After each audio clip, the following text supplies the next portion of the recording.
Welcome to Prosperous Living with Toya on YouTube and Prosperous Living with _T on TikTok.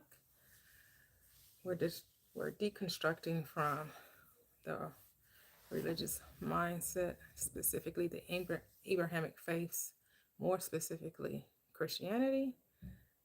So I used to be a Christian, and so I realized that they really don't know their Bible. They don't live according to what the scripture says.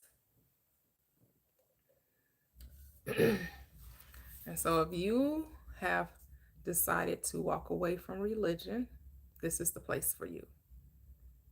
Over here, we don't debate, we don't argue.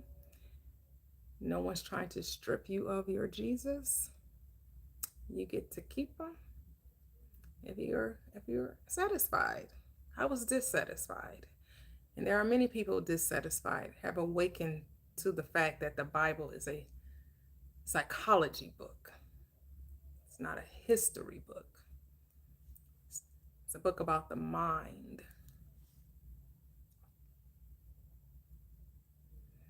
Oh, hello. Welcome, student of Neville. You said you deleted your TikTok? Okay.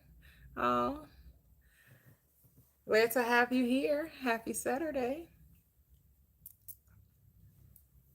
Yeah, so we're deconstructing, right? And it's not just about deconstructing from religion, but deconstructing from limiting beliefs. And religion is one of the greatest, just about every construct is a very limiting construct, right? Whether it's religion, government, academic institutions, right? The financial institutions, they're all limiting because they're very stringent and strict, and it favors those who understand the systems and understands that the systems are built to be against and not for. So when you can recognize that you are above the systems, which you could play the game too. You can have the game work for you. And just know that the game wasn't meant for you to really win. That's why you have to make up your own rules to the game so that the rules benefit you. And what's the rule to the game that benefits you? Well, it is found in the script. All things happen according to your belief. It is done unto as you believe. It is your faith that makes you whole. And faith is not guesswork like the religious institutions will have you thinking. Faith is not money either, like some of these prosperity gospels would have you to think, right? They need your seed of faith, which means they need your money. But that's not what faith is. Faith is knowing a thing to be true without evidence, without any physical evidence. It's an intuitive leading, an intuitive guiding within you where you just know that you know and no one else can tell you differently. Hello, welcome. And so on TikTok, double tap the screen, 10K the easy way. Make sure to like the live, share the live. Hello, Shanzi, welcome. Hey, Mia. Hello, beautiful. Hello, Lataxi, welcome. Oh, getting, all right. Oh, nice. No rush, enjoy, right? No rush. Enjoy the manicure. Love it.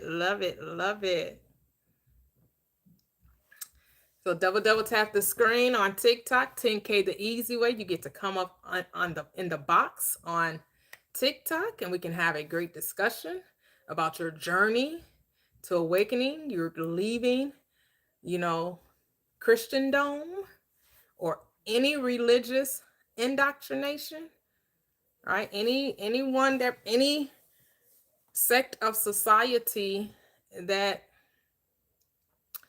purports fear, control, coercion, manipulation.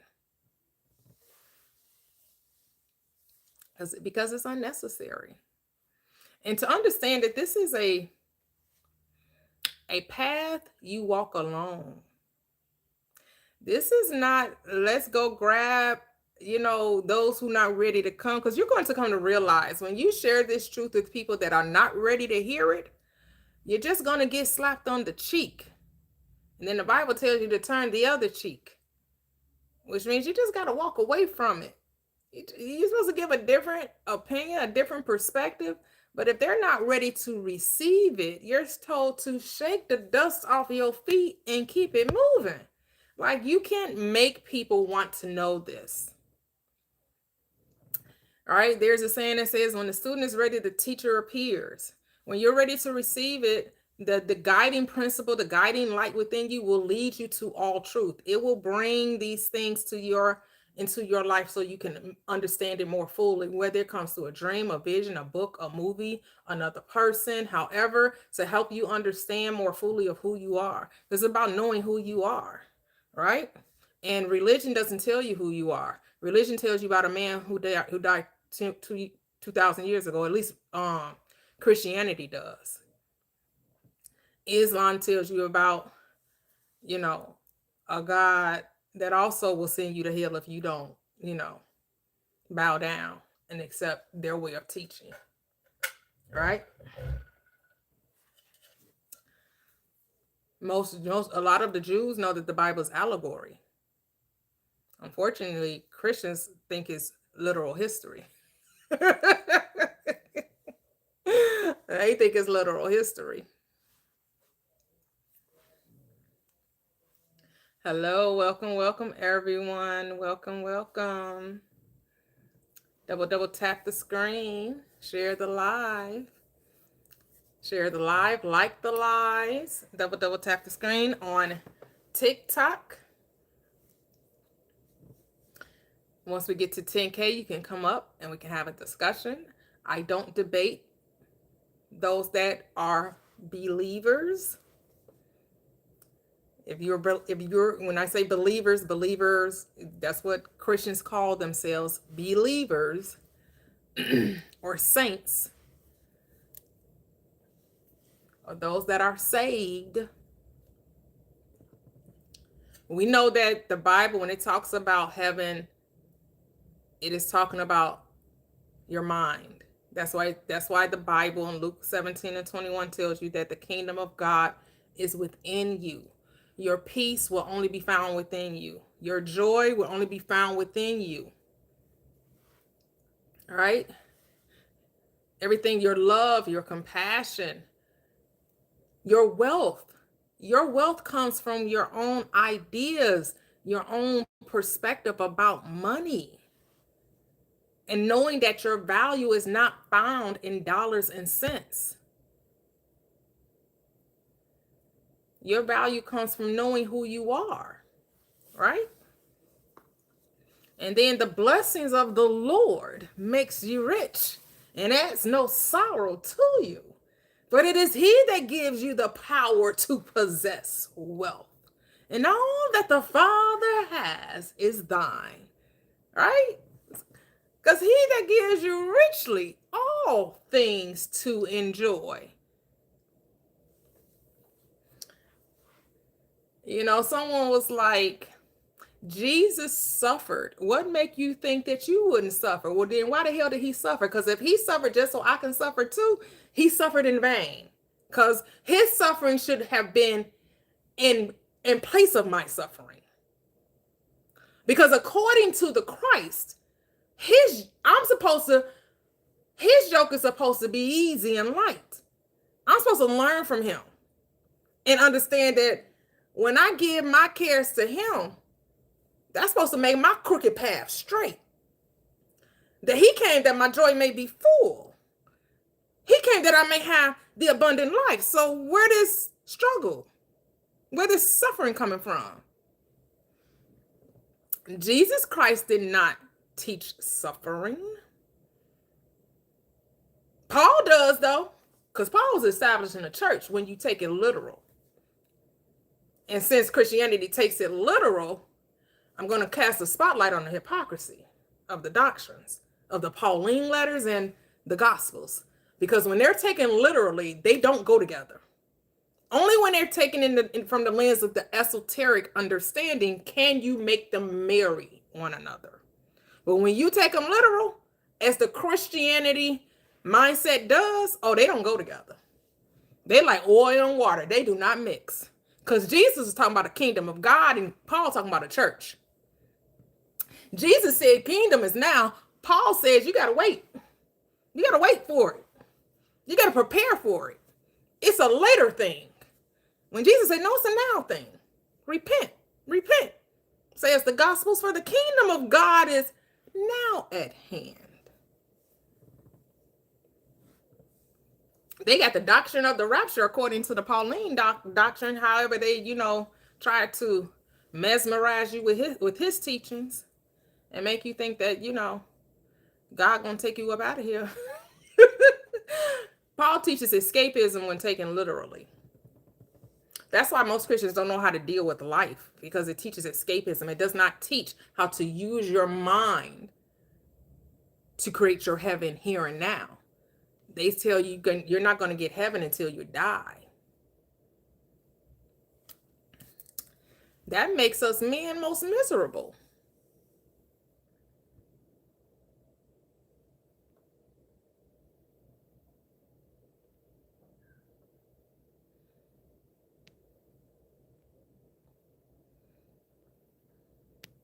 I didn't know.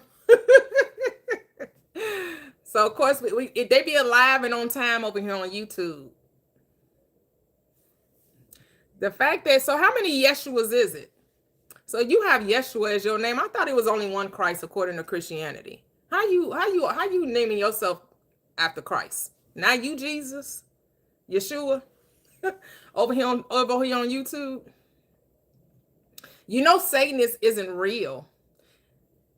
And how come you not rebuking the evil of the world, but you rebuking somebody on YouTube? All this ish you talk about happening in the world, you coming to use your power about somebody talking about your religion on YouTube? Use your power to rebuke the devil of disease, of diseases. Go to, these children hospital wards and rebuke the devil that got these babies' bodies, that's got cancer and all kind of different things happening in their body. How powerful are you? I don't think you're that powerful.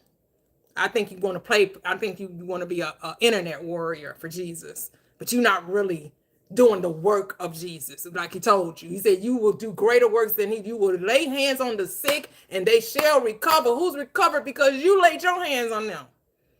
Why you not in the children's ward casting out the demon of disease? Why you sitting out here trying to cast out demons on YouTube? It's mind-boggling. This is how you can put the spotlight on Christianity and see where they are lacking. Because what? You the one denied the power of, you have the form of godliness and denied the power thereof. You do, because your power is worthless. It has not changed your world. You still begging God, pleading with God, bargaining with God. You still sin. Like Jesus can't keep you from sinning, but you think Jesus is going to rebuke a so-called demon out of me? But God, Jesus can't even keep you from sinning. It can't even keep you. Jesus don't even show you what love is. Jesus can't even make you love. Where's your fruit of the Spirit? Like, just a waste of time. Because if you don't like what I'm saying, it's not for you. I'm not here to convince you and convert you, but I am going to point out the hypocrisy. I'm not going to debate you either. But I will point out the hypocrisy of your interpretation of Scripture, because the God of the Bible and the God of Christianity are not the same. You preach a God that I do not know. Neither does that Bible. Because you preach a powerless God. I preach the power of God. I preach the good news. I know that you don't have to die to get to heaven. You can have heaven right here and right now. Right here, right now. You ain't got to wait. It's a now thing. It's a now thing.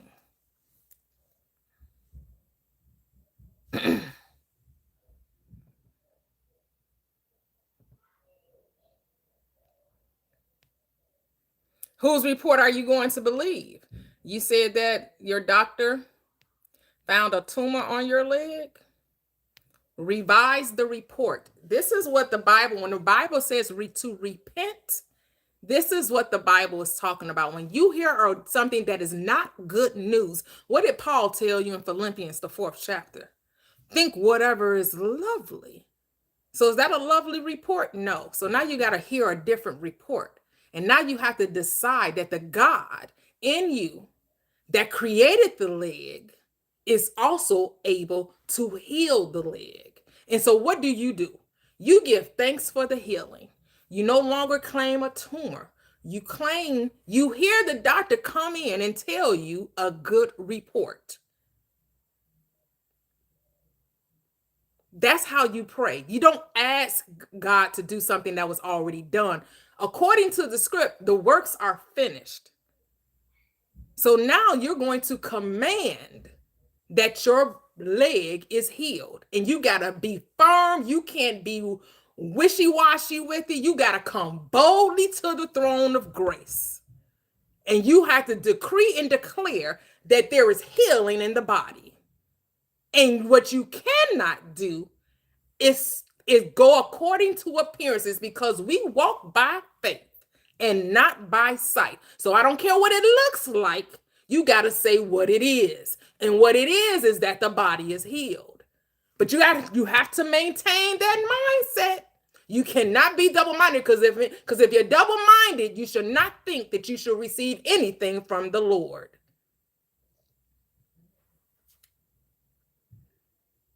Because Mark 11:24 tells you that whatever you desire, when you pray, believe you received it and you shall have it. Now, how will you get healed? I don't know. When will it happen? I don't know. Because when does it happen? Now. In the spirit, it is done. When it manifests in reality, it comes at a time you least expect and in a way you do not know. And so if you feel comfortable with the doctors performing surgery and know that they're being guided by God's hand to remove the tumor, if you desire not to have surgery and you know that the healing power of the spirit can also heal the body, just know it is done unto you as you believe. It is your faith that makes you whole. So it's where you put your faith in. Because I'm not saying it's wrong to go to a doctor. Never saying it's wrong to go to a doctor. I'm saying claim the healing. Just don't tell God how to do it, except that it's already done. We don't tell God how to fix a problem. We thank God for the problem already being solved.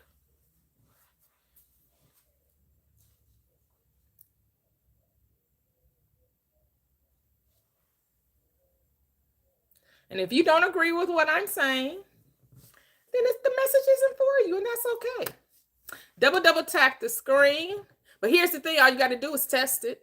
You don't accept anything I say, but with faith, which means with trust, with knowing, with love, with forgiveness, right? You're told in the script to forgive. When you come to the Father and request anything, command anything, what you have to do?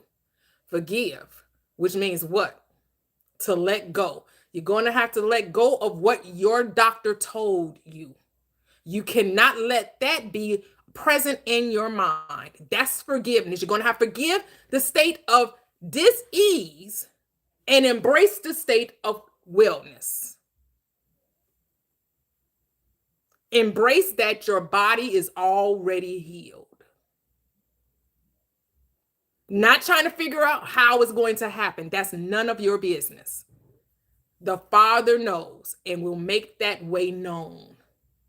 You will just know what to do, whether you are to have the surgery or whether when you go back, they found no tumor. How it happens, I absolutely have no idea. I just know you're already healed. And the moment you accept it is the moment it will be expressed by you. But you have to change your mind. You have to repent. You have to have a radical change of mind about what you heard the doctor say and hear the doctor say, actually, it's a miracle. I don't know what happened. We have run x-ray after x-ray. I thought you had a tumor, but now it's gone. You can actually go to sleep every night hearing that, knowing that, accepting that. Because you got to put your God to the test. You got to bring that word back to God. So you need to go find all scriptures that talk about healing and confront God with the word. Look, your word says this. Your word says this about healing.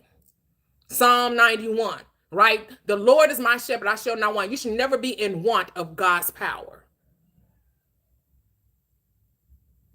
But God only operates according to faith. And faith is expectation of the thing you wanted.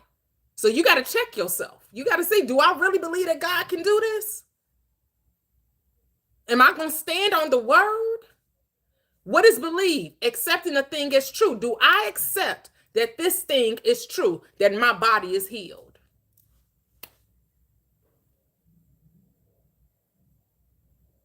And I'm giving thanks. Because it's already done.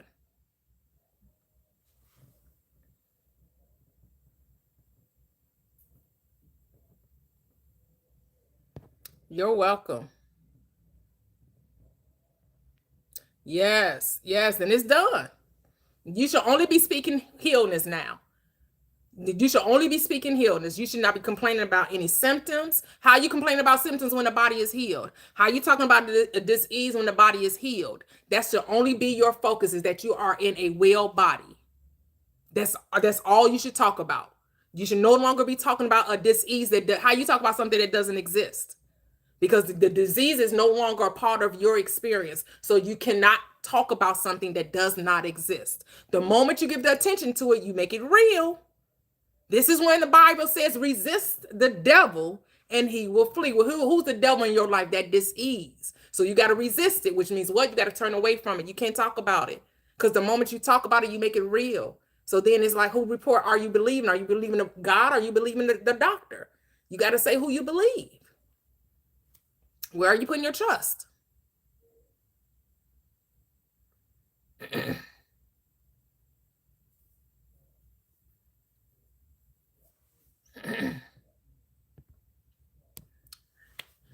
so this is what the Bible is telling us. The power that we have.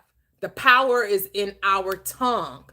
Death and life are in the power of the tongue, and those that love it shall eat the fruit thereof. The script says that as a man thinks in his heart, so is he. So what do you think in your heart?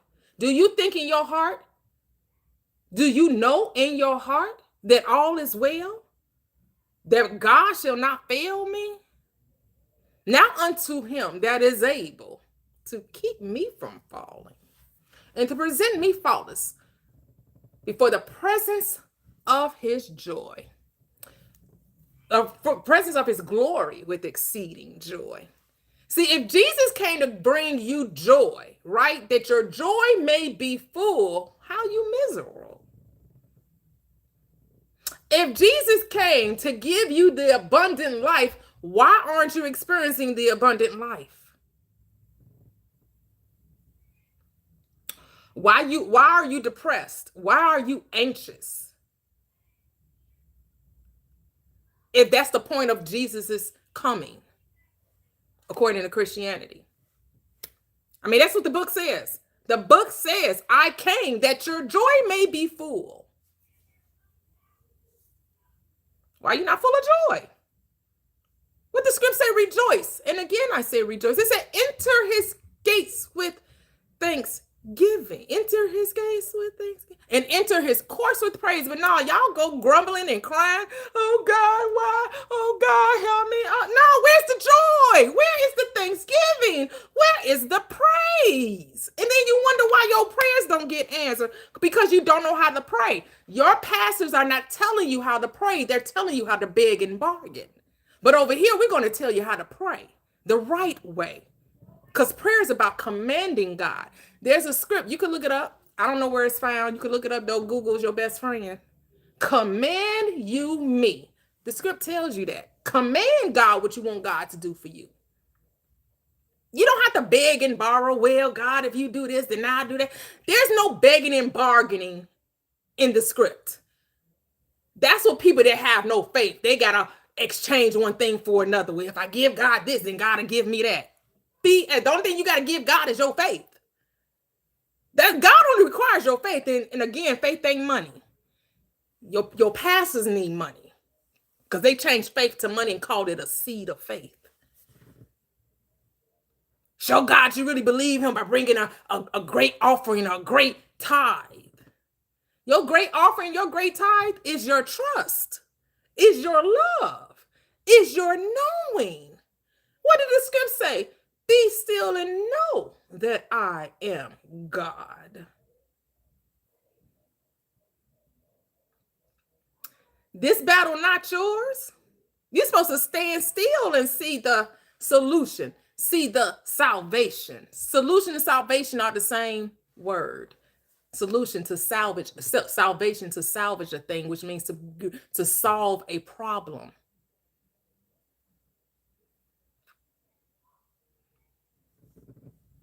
Because when you are diseased, what's your savior? A healthy body. When you are poor, what would be your savior? Riches, money, security. Right? If you feel unwanted, neglected, what's your savior? Love. Understand, love is the only transforming power because God is love. And that's the only thing that can transform you. Because what does Paul tell you in Romans 12 and 2? Well, first, Romans 12 and 1, what do you say? I beseech you, therefore, brethren, by the mercies of God, that you present your body. What is it? A holy sacrifice? Something like that. Is it a holy sacrifice? I beseech you, therefore, brethren, by the mercies of God, that you present your body as a living sacrifice, holy and acceptable unto God. And then what does he say? Be not conformed to this world, but be ye transformed. How are you transformed?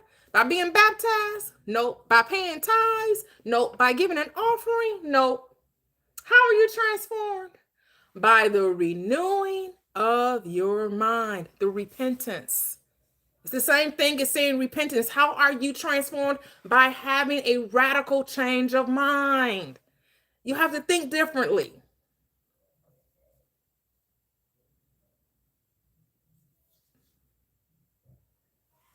You have to change the way you think.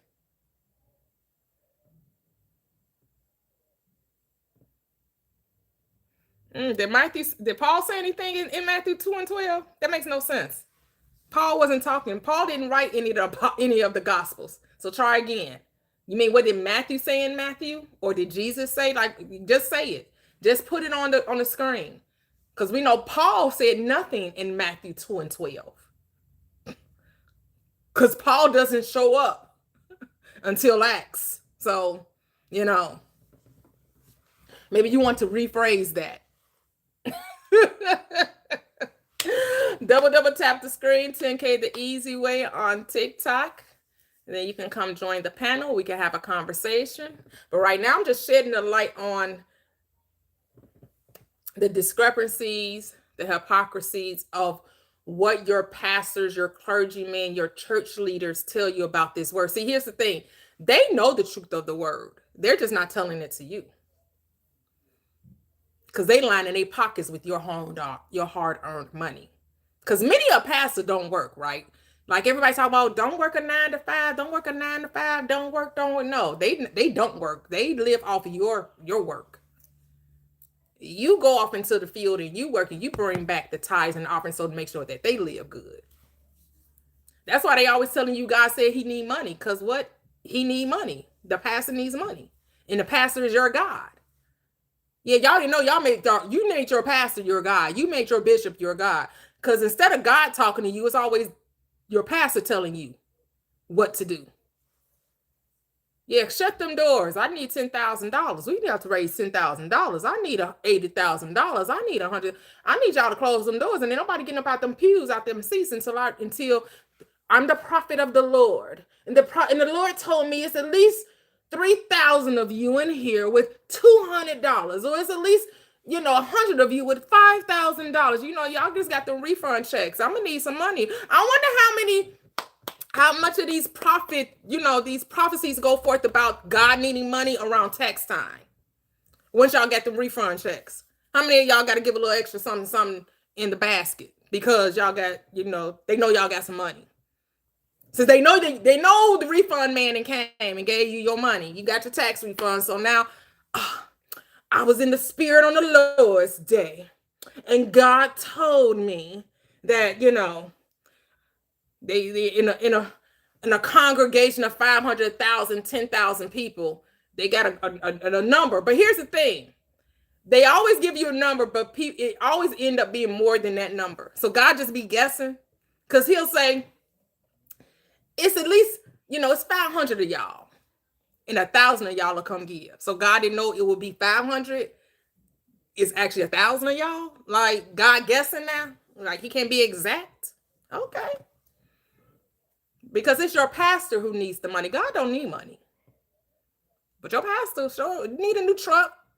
Want to go on a nice vacation, need some nice clothes and shoes, Need to go buy him some nice Louis Vuitton, some nice red bottoms. Need them nice red bottoms. Christian, what is it? Christian Louis Vuitton? Batons? I think that's how you say it. Yeah. Need some nice red bottoms. Need a nice Dior suit. They gotta go get them a nice Jaguar. Another BMW. They need the latest, the 2026. Yeah. But the only thing that moves God is faith. Not your money. God don't need your pocketbook to bless you. Nothing wrong with money, because you can command God send finances into your experience, and you don't have to spend a nickel or a dime or a penny. You never have to give the church another red cent, and you can still receive a blessing that you will not have room enough to receive. Because the tithe is not about money. The tithe is about your desire. It's about your faith. Because you are the temple of God. You are the church. Right? God dwells in a temple not made with hands. So when you at the church and they're like, oh, the blessing of the Lord is, I can feel God. He's in the atmosphere. No, the only way you feel God is he is in you. Which means you can feel God right there in your living room. You don't need to go to the church to know that the presence of God, because God does not dwell in a building made with hands. God dwells in you. So wherever you are, God is. Wherever you are, God is. Because I am the Lord, thy God. Who's the Lord? I am. Again, who is the Lord? I am. God's name is I am. And who says I am when they refer to themselves? You do. Whenever you refer to yourself, you say I am. That's the name of God. Not your birth name, not your personality, not Toya. Whenever I say I am. Because whenever I say I am, that's what I shall be.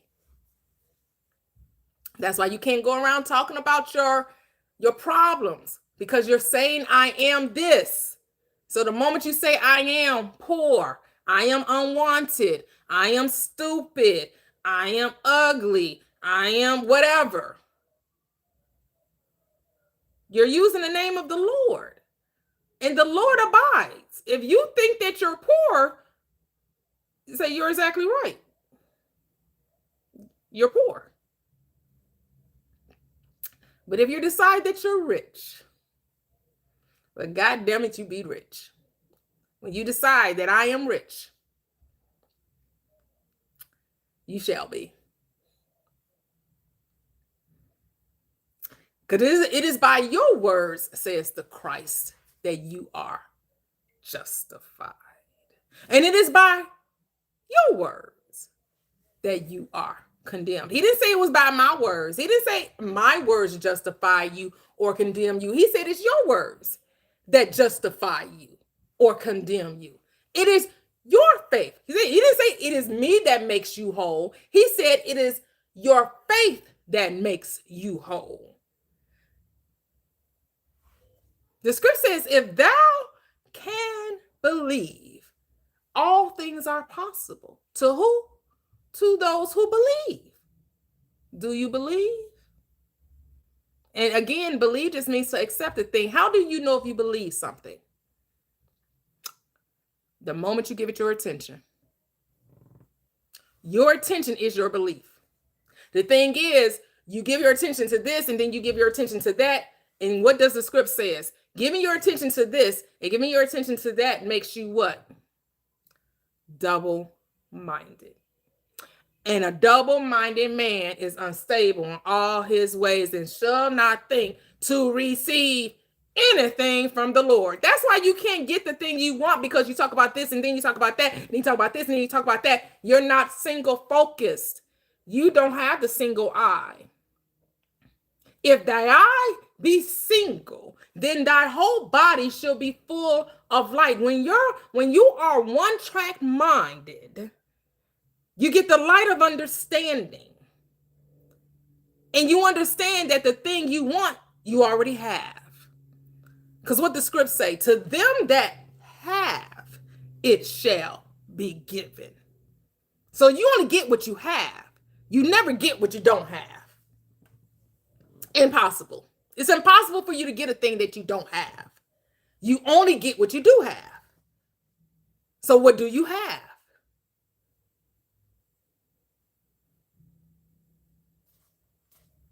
What do you have?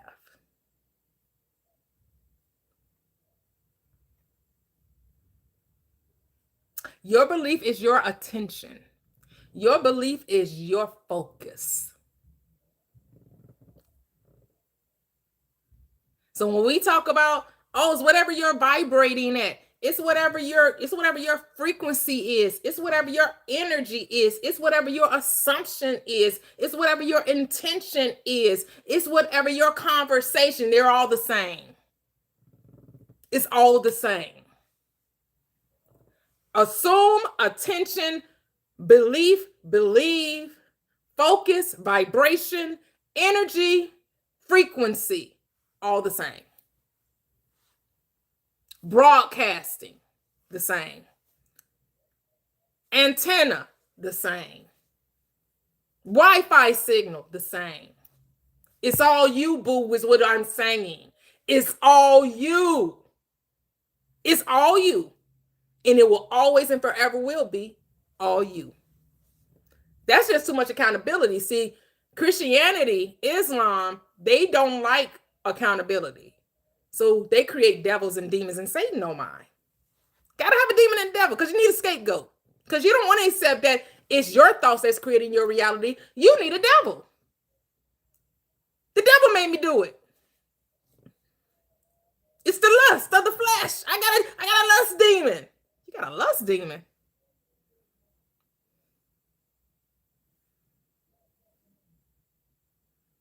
You don't want to take accountability that you just like smacks. Maybe you just like smacks. And so for some reason, the church told you that's wrong to like smacks. You should only like smacks if you're married to someone. And if you're not married to them, shame on you. Marriage is a human construct. The marriage that the Bible is talking about is you marrying yourself to your spirit, the bride and the husband. God is your husband. God is your husband, says the script.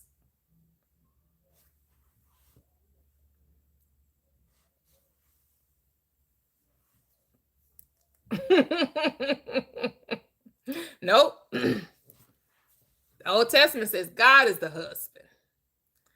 All right, let's see. We got to 10K. Let's go. Let's see. Let's see. So on TikTok, we get to bring people up on the platform. I guess a lot of people left. They didn't.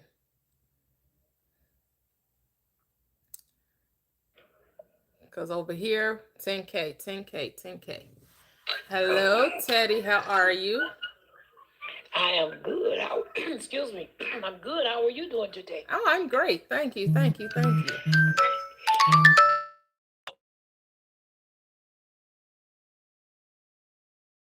Be too far off from where we're at because I remember you saying yesterday you wasn't quite sure, what time. And so I said, well, that's okay. I'll just, as people or human beings, Decide how you see, I don't know. That interpret was it. more.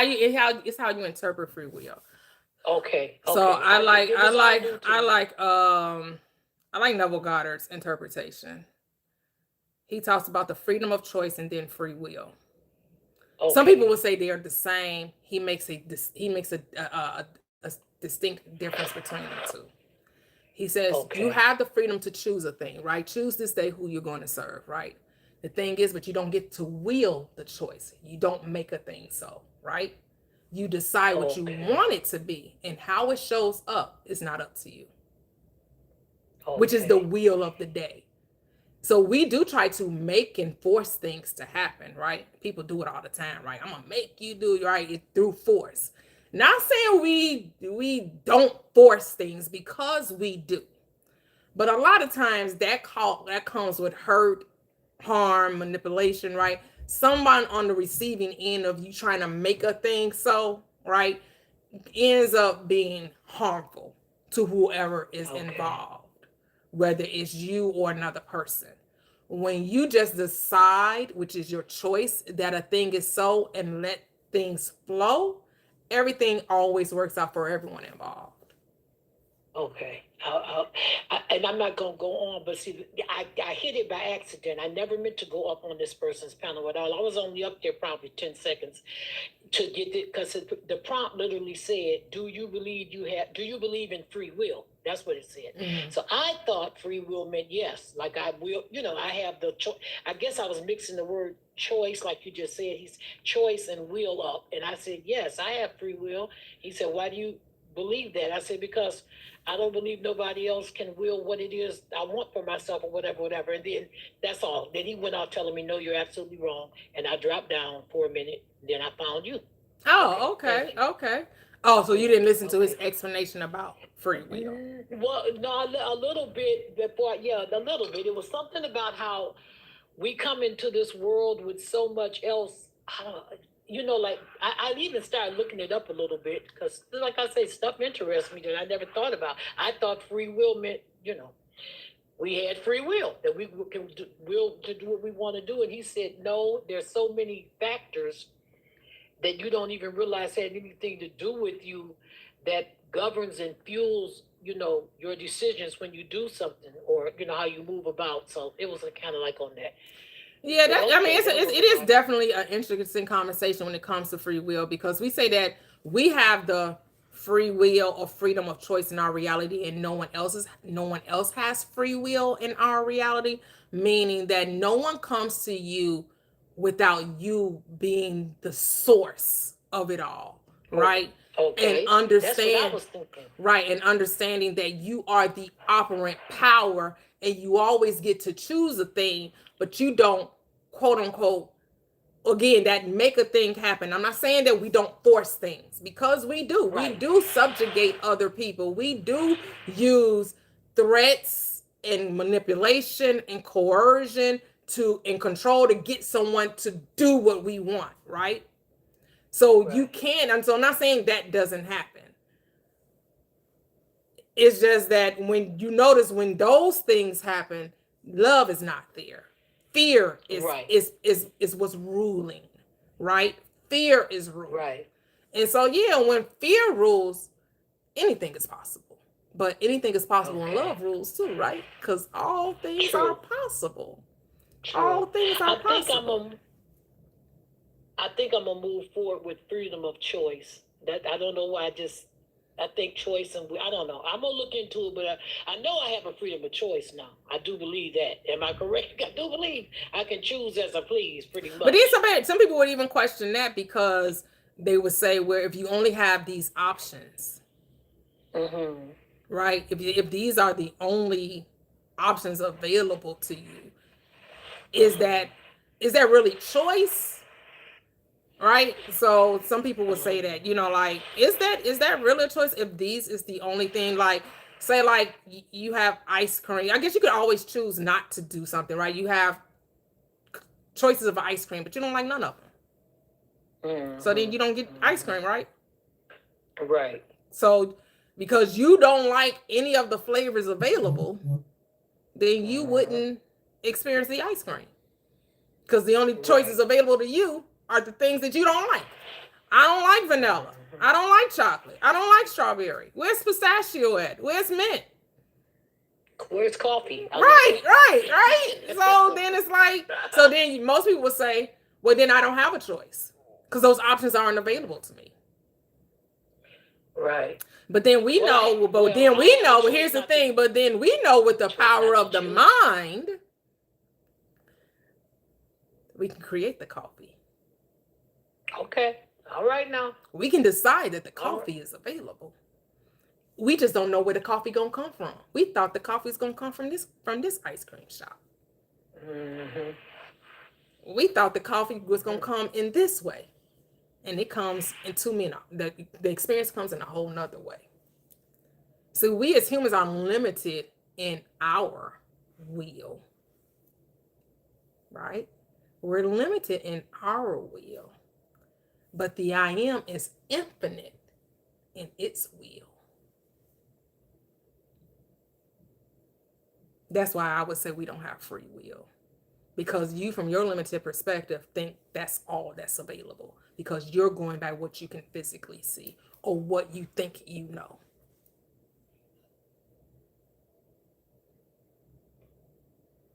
Okay. Right? We're limited from our perspective as the human, on the human side of us. Mm-hmm. But the God state, the God mind knows all. It has ways that you do not know. And that I can witness. Yeah. So I mean, we use different words and vocabulary to describe certain things. I think sometimes we all saying the same thing, it's just the way we're saying it, all right? And it's about what resonates with you, because again, there's no wrong or right. So in that person's reality, we have no free will. In your reality, you do. Who's right? Who's wrong? Well, he was saying this part real quick though. See, then this is where I said, well, don't I have a will to change that? He was saying how things happen to you in your life. They go, things that happen to you go into your life that I can't think of the word, but anyway, it has a lot to do with choices that you make. So in other words, it wasn't your free will to do this, but it was, due to other outside things that went down. And he was, somebody on the panel was saying how judges and courts could take all that into consideration. Well, I'm thinking this. I didn't say all this because I had finally come down, but I said, to me, if you're aware of everything you're telling me now, talking about him, everything you're saying, if you know this, then why do you not have the power to change that? And that's where I go. I don't know. Mm-hmm. You see what I'm saying? Mm-hmm. So when you're because it sounds like they're still giving power to external things, right? The power to the circumstances, right? The power to the circumstances, because The judge is this, the judge is this, the judge is this. But when you know the power of the mind, you know the judge has to move in your favor. You know that there actually is no judge, right? That you are the judge. You are the operating power of that situation. You may not know from your limited perspective how it all is going to work out, but you just command that it does. And then because because what does the script say? The king's heart is in God's hand. Who's God's hand? Who's God? Your mind. So that means that that judge's hand is in your mind, and you turn it the way you want it to go. You just don't get to say how it's going to show up, because again, you're limited in your perspective of the how. Don't worry about the how. Just know that it's done. That all things work out for your good, right? Everything always work out to benefit you, regardless of what it looks like. But see, the world would tell you something different, right? A lot of times the world thinks I just have to accept things as they come, as they are. And we know that we don't. That's what I was saying. Don't I have a will to change this? Can I go into my own psyche or whatever, my subconscious, and deal with that if I'm aware of these things? Listen, sweetie, one last thing. I'm going to stay up here for a little bit. I'm going to mic up, but I got to do some chores later. So when I drop down, you'll know that I have. But I'm going to stay in here a little bit, okay? Okay, cool. Okay, thank you. Oh, you're welcome. Thank you. Hello, Pastor Jesse. Are you there? I don't know. I am here. How are you? Long time. How you been doing, Miss Toya? Oh, great. Thank you. I've been on this journey. I've been wanting to come up here so many times, but I just be so busy with these Zoom classes that I have. I've cut them down to only 4 days a week now. I'm so busy. I just finished a book. I'm editing it. Oh, beautiful. And, we're doing an in-depth study on Genesis, the first chapter now, and we're gonna be on the first chapter of Genesis for a year. Oh wow! Oh, y'all going real deep. The first chapter gonna take a year. It's gonna take a year. Well, we've been on it since January the 1st. Okay. And we are on verse 6 now. Oh wow! 3 months to get through 6 verses. Wow! And so we got, we breaking it down. We're tearing it up. Oh wow! It's so for those of you that may be new to Pastor Jesse, he teaches the Bible from the esoteric perspective, and they really go deep. He actually had me read, some of the book that he's writing, man, blown away. That, so if you want to like a deep dive, because I don't go that deep, like Pastor Jesse go deep. Mine is kind of surface, I don't go into the whole, the Hebraic tongue and translation and all of that. But if you really wanting to know deeper of what that Bible is saying psychologically, esoterically, he's your man.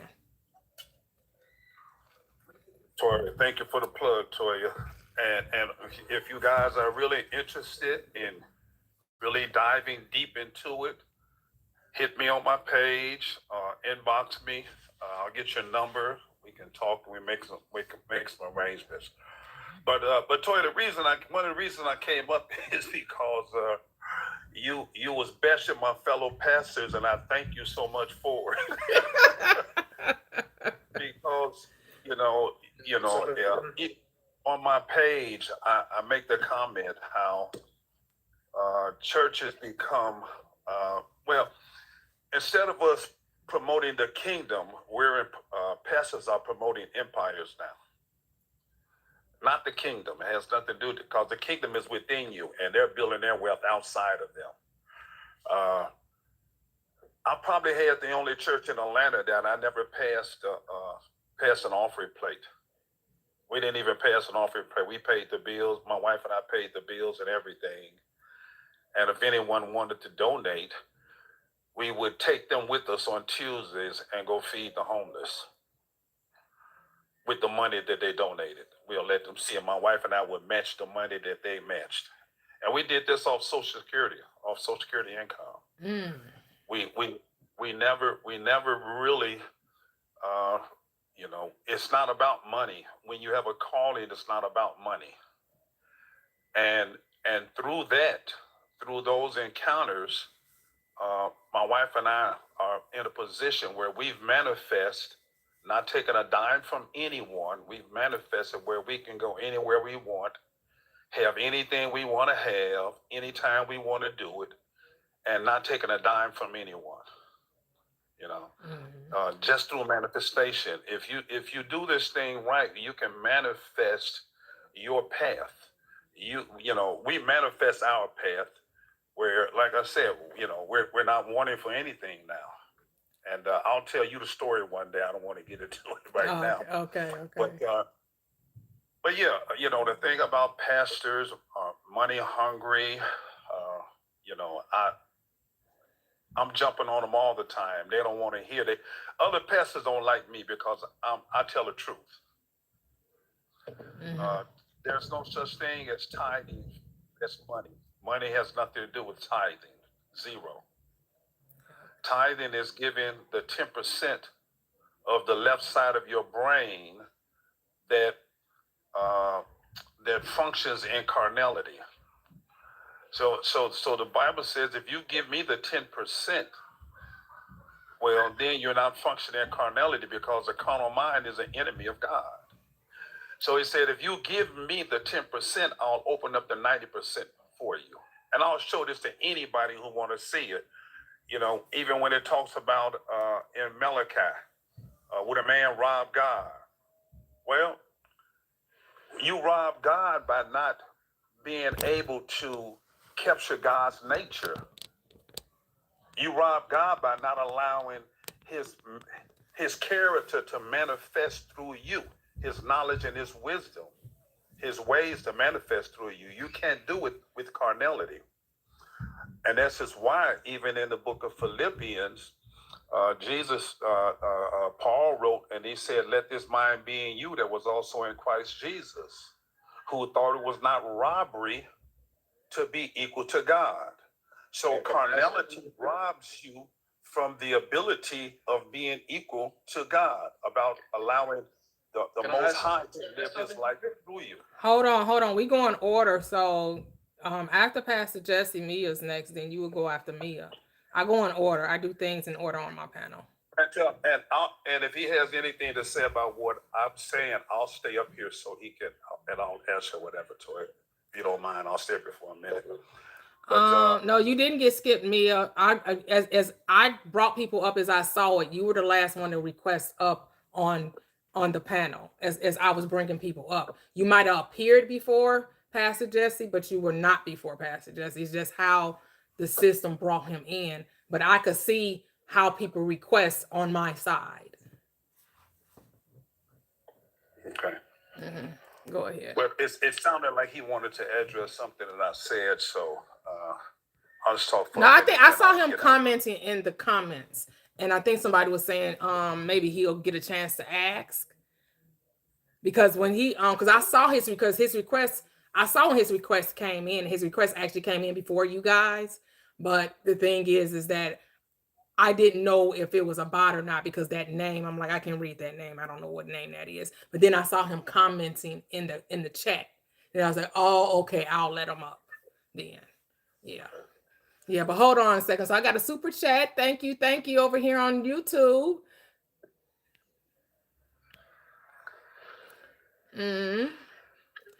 Thank you. I appreciate it. I'm not going to necessarily read what was said, because I don't necessarily follow those, but I appreciate the super chat. I don't necessarily agree with the comment. You know, I don't get into politics. I don't get into worldly issues. None of my business. I mind my business, and that ain't the business that pays me. So I don't rock with that. But thank you so much for the super chat. I really do appreciate it. Oh, go ahead, Pastor. Okay, Kevin. Hey, Kevin, just hit me up, Kevin. We me and you a chat. You know, I'm into you anyway. Well, hold on, Pastor. So just comment in the chat. Look at you having a conversation with the chat. Yeah, okay. Latoya, I appreciate the way you, I've been wanting to come up here, and the reason I've been wanting to come up here, like I said, I tune in once in a while. I just don't come up here because I don't have a lot of free time. Okay. But I see a lot of people come up against what you're saying many times. And I don't agree with everybody. I don't agree with what everybody's saying, and I don't think everybody should agree with everything that I say. Exactly. Yep. But even for those who disagree with what you're saying, the question I want to ask them is, you've tried what they're doing, and I would just like to know if they've ever tried what you're doing, if they've ever tried what you're teaching. Right. And I guess here's the thing, Pastor, what I've learned, I'm not here to convince or persuade anyone to try anything. This platform is not trying to get people to see it from my perspective. This platform is for those who've already decided to deconstruct. So those that come in to challenge what I'm saying, I expect them not to listen. Why? Because they're still indoctrinated. So I can't try to talk to someone from that mindset, and it's useless to do so. So that's why I no longer have conversations with Christians trying to debate them over their beliefs. They get to have them. This platform are for those who are ready to receive it. I'm not here to tell you, you need to try it, because they're not going to do it anyway. It's for those who have ears to hear and eyes to see. If you're not in that space, I'm not here to go back and forth with anyone about their belief. That's the beauty of it. Whatever you believe, you get to have. Amen. Amen to that. I was actually responding to one of the comments you got on the screen. Having this now. I actually went to a funeral this afternoon, and I actually had to get up and leave. I'm at a point in this journey. Like I said, I've been spiritually awakened for the last 20 years now. 2006 is when I woke, and I can't sit in a church. I get sick. I actually get sick. So I sit up in this funeral, and I took as much as I could. I actually had to walk out. When we start talking about people going to heaven, and I tell people, I said that's a barometer to understand if you're in a setting of truth or not. When someone tells you that you have to die to go to heaven, or someone starts telling you if you be bad, you're going to hell, get up and walk out. Just get up and leave. Understanding that all of these things are just states of consciousness. I'm on a journey now. I've been studying reincarnation. And I'm trying to understand the afterlife, and I got a pretty good grip on it. For the last 2 weeks, I've been online with a group of people, and we've been absolutely tearing that thing apart. And I understand it very, very well now. Okay. Been listening to some Diane, what's her name, Dolores Cannon. Oh, okay. I know you like her, don't you? Nope. Have you listened to her? My husband used to listen to it, and I don't resonate with reincarnation. I don't agree with it. So, but my because it's interesting. My husband was listening to one of her books on Audible. So I don't know which book where she came to this realization that she was told that we're not here to learn lessons, we're here to experience. And basically was telling her there wasn't no such thing as reincarnation. But I don't know at what point in her life, because she has many videos and many books out there, when this revelation finally came to her. Because if there's only life, there's only life. Life is eternal. And here's the thing, if past and future doesn't exist, how is there a past life? If past doesn't exist and neither does future.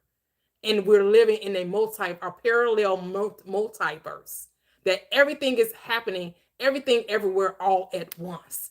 And we're just from the way the brain is set up, seems to look at things from a linear perspective, but we know it's not a linear perspective. We know that it's just where we are being focused at in that moment.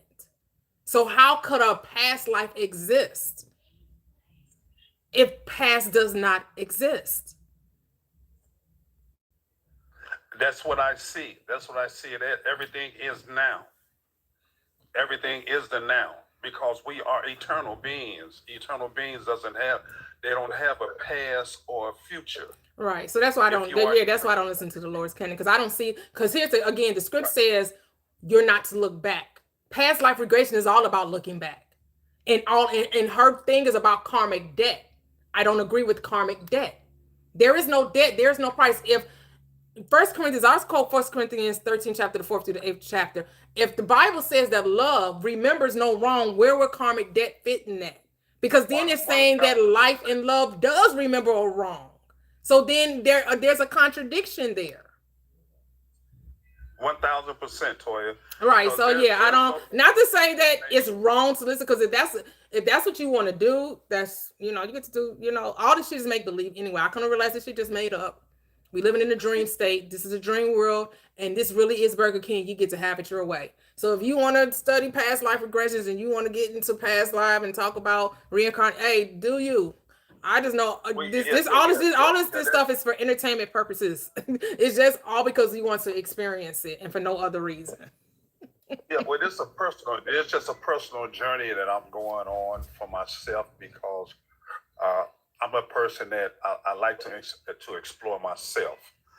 I like to get within myself. I'm very high on meditation, and doing meditation, I get to know myself. I get to look at me in the mirror, and I get to know what changes I've got to make in my life because this journey is about me. If I can help someone on this journey about me right now, I'll be glad too. But this journey is about me being the best version of myself. And anything that I can do or learn to be a better version of myself, that's the journey that I'm on. Oh, okay. Like I said, I've been going through it for a long time now. I spent, maybe 50 years in Christianity, and, going through beliefs, people being involved in churches and ministry that ask me not to use my mind, just believe what they tell me. And so this journey is fascinating right now. And I want to learn as much about myself as I can, just so I can open up to show other people that they need to go within themselves, because the journey is about them. We're on a personal journey, and we have to understand this is a personal journey. You'll never, for those who are in church and all that, you'll never wake up spiritually in a church. It's 100% impossible. And until you decide that you want to go on a personal journey yourself, you will never awaken spiritually. So if you're in tune with being around crowds and hallelujah and running around, and you'll never awaken spiritually. It'll never happen. That's not true. Because you were walking, you were walking spiritually, and you were in that, and you awakened. You actually you went to seminary school, right? Right, but you still, because here's the thing. This is what I believe. I know everybody got their own perspective. Is that when it's time for you to awaken, no man can stop it, because no man can tell you your God, says the Christ. Right? When Christ asks his disciples, "Who do you say that I am?" and Peter comes back and says, "You are the Christ, the Son of the living God." What does Christ say? No flesh and blood did not reveal this to you.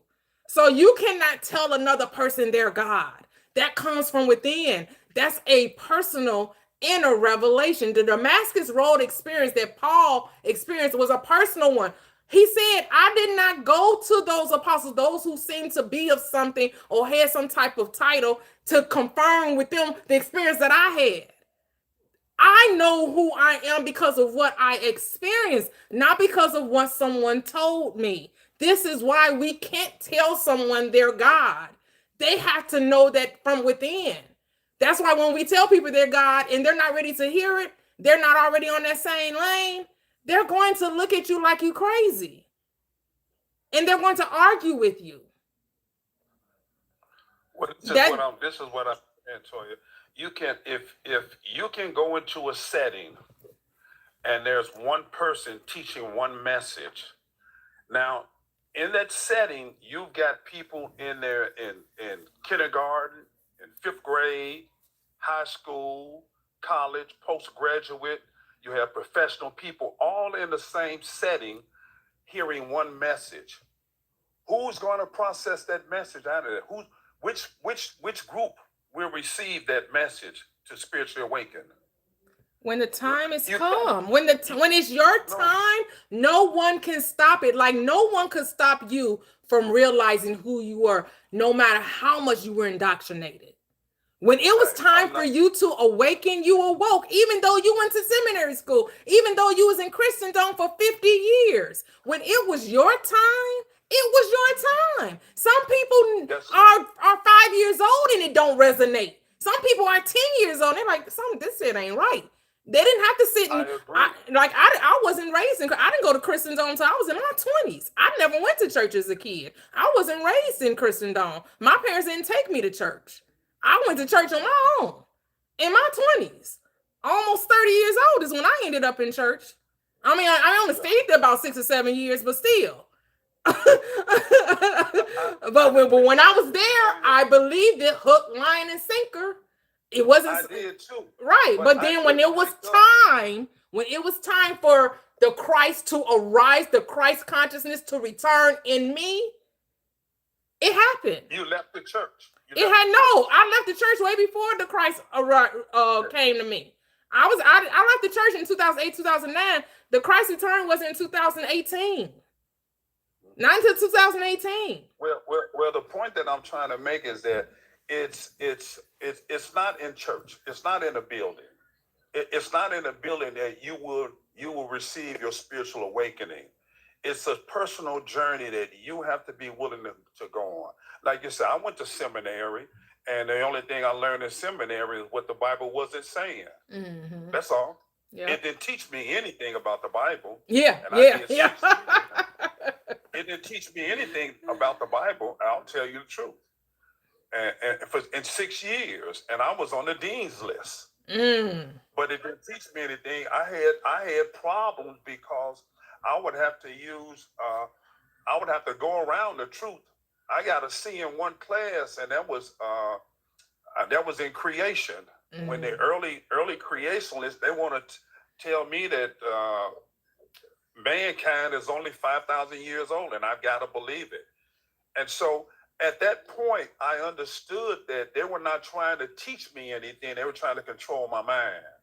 And so it was not about me exercising, like the lady said, free will or sound judgment or use my own mind. The only thing that I had to do was believe what they told me. Yeah. So I had to live in a belief instead of structuring my mind. And so, and I had a hard time deconstructing Christianity. But it's I could imagine for 50 years. That's a long. Yeah. That's a whole lifetime. Toya, this is what it takes, though, and this is what I try to tell people. There's two things that it takes in order to deconstruct Christianity, to me, or to spiritually awaken. And the first thing there is humility.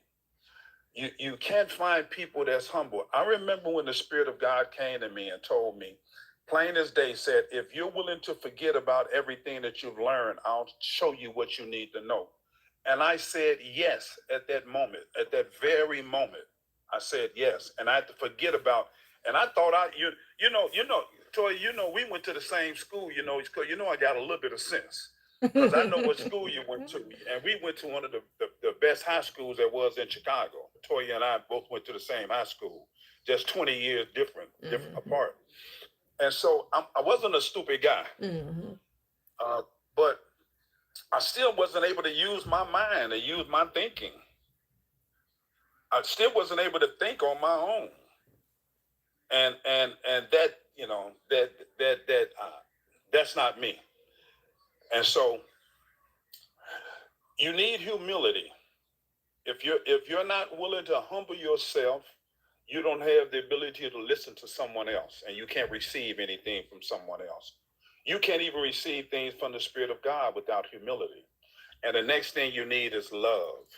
Until you start loving, I don't mean just loving things because they love you, but just not love things, but actually become love, become one with love. So all of your thoughts and everything, they should generate from love. So everything should start from love. If it starts from love, it'll end in peace. And so if until you get to that point where you are humble and you want to become love, not just love, love what you want to love or love who you want to love, but you have to become love where everything originates from love and wisdom. You'll never advance spiritually. And that's my take. If other people might have different ways of doing it, but like I said, I've been on this journey for a long time. I'm very high on meditation. I meditate 4 or 5 hours every day uh, because I've got to go within myself and I've got to check me out. I got to know what makes me tick. I know that God is in me. I know that me and God is one. Toya, on my Kingdom Transformation channel, I've been teaching on Sundays about the 12 universal laws. Okay. And for the last 4 weeks, and I'm going to teach it in the morning also on Facebook. It's the law, the universal law, the law of divine oneness, and understanding that we are one with God. There's no difference between God and myself. There's no difference between you and I, Toya. Mm-hmm. We come from the same source, and you're on your journey, and I'm on my journey. I honor your journey, you honor my journey. There's no difference between me and the guy laying under the bridge in a cardboard box. We're the same. And the only difference between us is that he made decisions that this version of me didn't. I made better decisions. That version of me made some decisions that this version of me just didn't make. And now that version of me showed me that if I make the same decision that version made, that I'll be in the same place he is. There's no difference between me and the guy flying on a private yacht. The only difference is that he made different decisions than I did. And if I want to do the same thing that he's doing, I can make the same decisions that he made. That's all. But we're all one. We all come from one source, and we are one according to the divine law of oneness. So, all right, Troy, let me let somebody else get up here. Appreciate you. Thank you. Thank you for sharing always. Thank you. Thank you. Thank you. Yeah. Yes. And let you know, I be watching you all the time. I just don't say nothing. I just come up and holler at you. But I got a moment today, so. Oh, okay. Keep on doing what you're doing now. Oh, thank you so much. Yes, you too. You keep doing what you're doing. Thank you so much. I appreciate you. Hello, Mia. How are you? Beautiful. Good morning. How are you? Would they say little sis gorgeous one? I was getting giddy. I was like, hold on now. 10 o'clock came and went. Yeah, I said I didn't have a time for Saturdays since we don't do the book club. You finished that book? Okay. Yes, we finished the book, so I'm not going to be a stickler to time. I was waiting. I'm like, oh yeah, I ain't got to be so early now. And then yesterday I couldn't really just get in the chat because I was listening from work. So oh, okay. You was doing that double Dutch move, like, I want to get in there. I want to get in there. So today at least I can get in the conversation. But yes. I'm always just experiencing life as a deconstructor and just thinking about, how so much has changed, and it's all making sense to me. When I think about growing up in the church, and I put it on like, you realize like all your pastors, a lot of my pastors were Masons, and a lot of the churches are Masonic lodges, and I'm just like, what's the deal with the Masons in the churches? Now it makes sense. Exactly what secret they're holding. And the secret is they got to keep us in the lie. So they can't tell us what the Bible really is about. For those pastors who actually know the truth, I think a lot of pastors don't even know the truth. Yeah, but that's true. I Yeah. think some do know. Yeah. Yeah. And their job is to keep us in the dark, and that keeps them paid. So I think that's the real truth of the Masons and those Eastern stars running strong through our churches. That just makes sense. And yeah, I mean, when I go back to church, because I grew up in a church, so I will go to church, and it's just a different feeling that I get now. I don't feel fulfilled, like I can take on the world. And you just think about, I don't know, it's just weird. Like, I was listening to a video I think Kevin sent me, and it was just so interesting. It's just like, hold on. Like, y'all doing every single thing. Like, people can really look at your banner and be like, this is wrong. Well, no, it's not.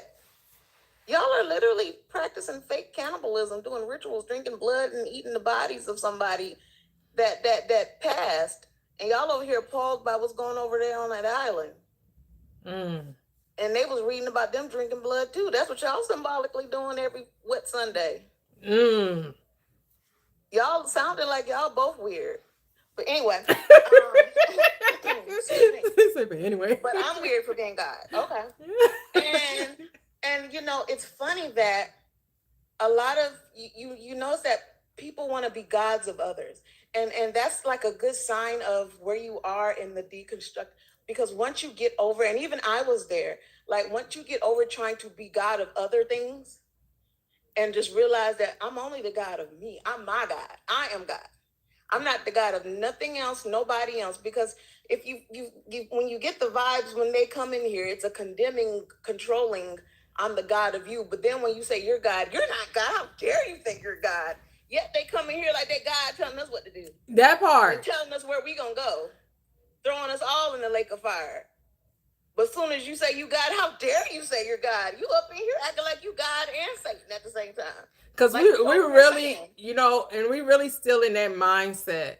Using the term loosely. Because I don't like to speak French. We don't speak no French around here.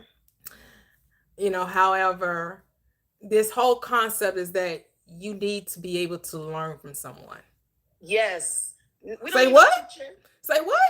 That's your problem. No, I don't. Actually, I don't need to listen to anyone other than me. Nope. I don't need to understand how God is talking to you. I only need to know about what the God is doing in me. Because what the God doing for you is not what God doing for me. Yep. Because it's my perspective. And your perspective differs from mine. And this is not, I think A-Town said this, it's not a group project. What the hell? They made Jesus. This is not a group project. I'm not going to get more because I do it with you. Exactly. We're not getting a letter grade together. Everything, I will be rewarded for what? My work. Yes. I'm rewarded for the work I do with my mind. Yes. And you're rewarded for the work you do with your mind. Exactly. And since I was a child, and I always go back to children, we are sent here to experience, not to teach. And that's why when I work closely with children on the spectrum, because I say this because they're the hardest codes to crack. They're not like us in the sense that we were easy to program. But oh man, these children on spectrum, they are the gods. You gonna work for this. And they said they experience life. And when I say that, they don't want to sit at a table and you put out some ABCs and some letters and some numbers and hold this pencil. They want to get up and run around and stare into space and explore it and feel and count and sing and just experience life and learn at the pace they want. They don't want to make friends. They want to talk to that imaginary friend in their brain that God gave them. Yeah. And you can see this in your everyday life. So just like today, I'm going to give you an example today of me stop trying to control another person's, how somebody would do something, right? So, my daughter, she didn't clean she baked cookies to sell at her school yesterday, but she didn't clean the cookie sheets really well. And so we had to come back down and reclean them, right? So in my mind, I'm like, all she needs to make dishwater. But that's not how she wanted to do it. So guess what I did? Let her do it the way she was going to do it and said nothing. Now the old me would have been like, girl, make some dishwater and clean the dishes in the dishwater. But that's not how she would do it. Why she got to do it the way I got to do it? The way I would do it. Because that's how I would do it.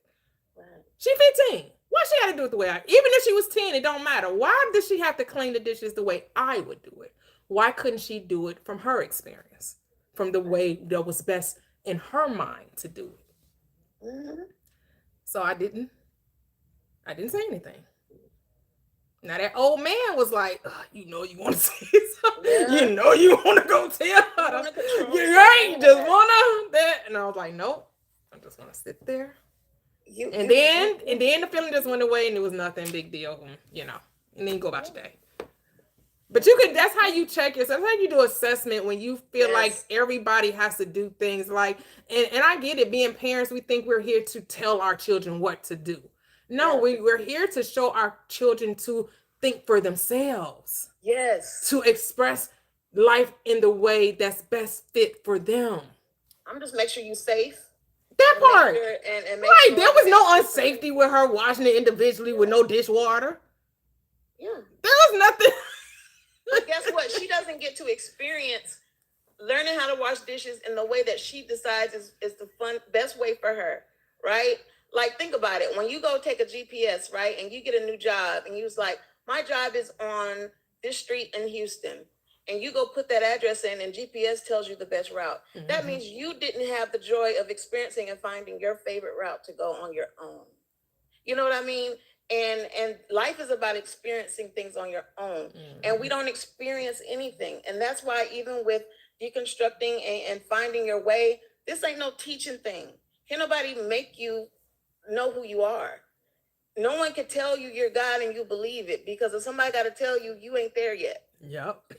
You ain't there yet. Because if you're trying to control other people, you ain't there yet. You want to be a Christian in religion so bad because all they want to do is control other people, but have no control over their own life and running and scared of everything in the world, but coming in these chats telling us we going to hell. Focus on the hell you living in, because I'm in heaven. I'm in heaven. You know what I mean? And I used to be like that. I used to want to control other people. And I've learned that I just want my life, you know, Mia to be straight. And that's the most important thing to me. And I really try to detach from other people's experience, because that's their experience. And, you know, I'm queen. Life is a one-player game. Yes, I love that. Leave my controller alone. Yes, but then we really think this is a group project. We really think we out here supposed to be saving people. That's that staying Christian mindset, thinking that you're supposed to save someone. No, everyone's their own individual savior. And people don't need saviors, right? And you can't make somebody know this regardless. I don't care how much you tell them. No, if they're not ready to receive it, then it's just falling on deaf ears. Right? And you're just wasting your go talk to those who are ready to receive it. And my mom and daddy came to save me pretty quick. All I'm saying is, Jesus said, you're going to do things better than me. You're greater than me. How somebody told me I'm better than you, you going to come save me? It looked like you done your job. Bye. We waiting on the person that said I'm better than him? I don't think he coming, y'all. I don't think Rocky coming out for the last round to win. I think y'all gonna be sad when y'all find out that you could have been living your best life. Right, like here's a Christian thinking this is a horrible place to be. Then why are you here? If you think Earth is so horrible, why are you still here? Because your church teaches escapism instead of teaching you power to create heaven. Because your Bible tells you that the kingdom is now. The kingdom of God is now, not a later date. But you're ready to be raptured up out of here. You can go another way. You ain't got to wait. If Earth is such a horrible place. See, the Earth I live in, the world I live in is not such a horrible place. But the fact that you're still here, you must not think it's that bad. Because why are you still here? Because the church want to be the remedy, Toya. They want you to go to work Monday through Friday and be upset and mad and thinking earth is horrible so that you can go get your remedy and your prescription on Sunday and shout, and the pastor say everything right, and you give them all your money, your tithes and offering, and feel filled up by the Holy Spirit on Sunday, and then go back and have hell all during the week. Right, because instead of Christians making heaven now, like what does the prayer say?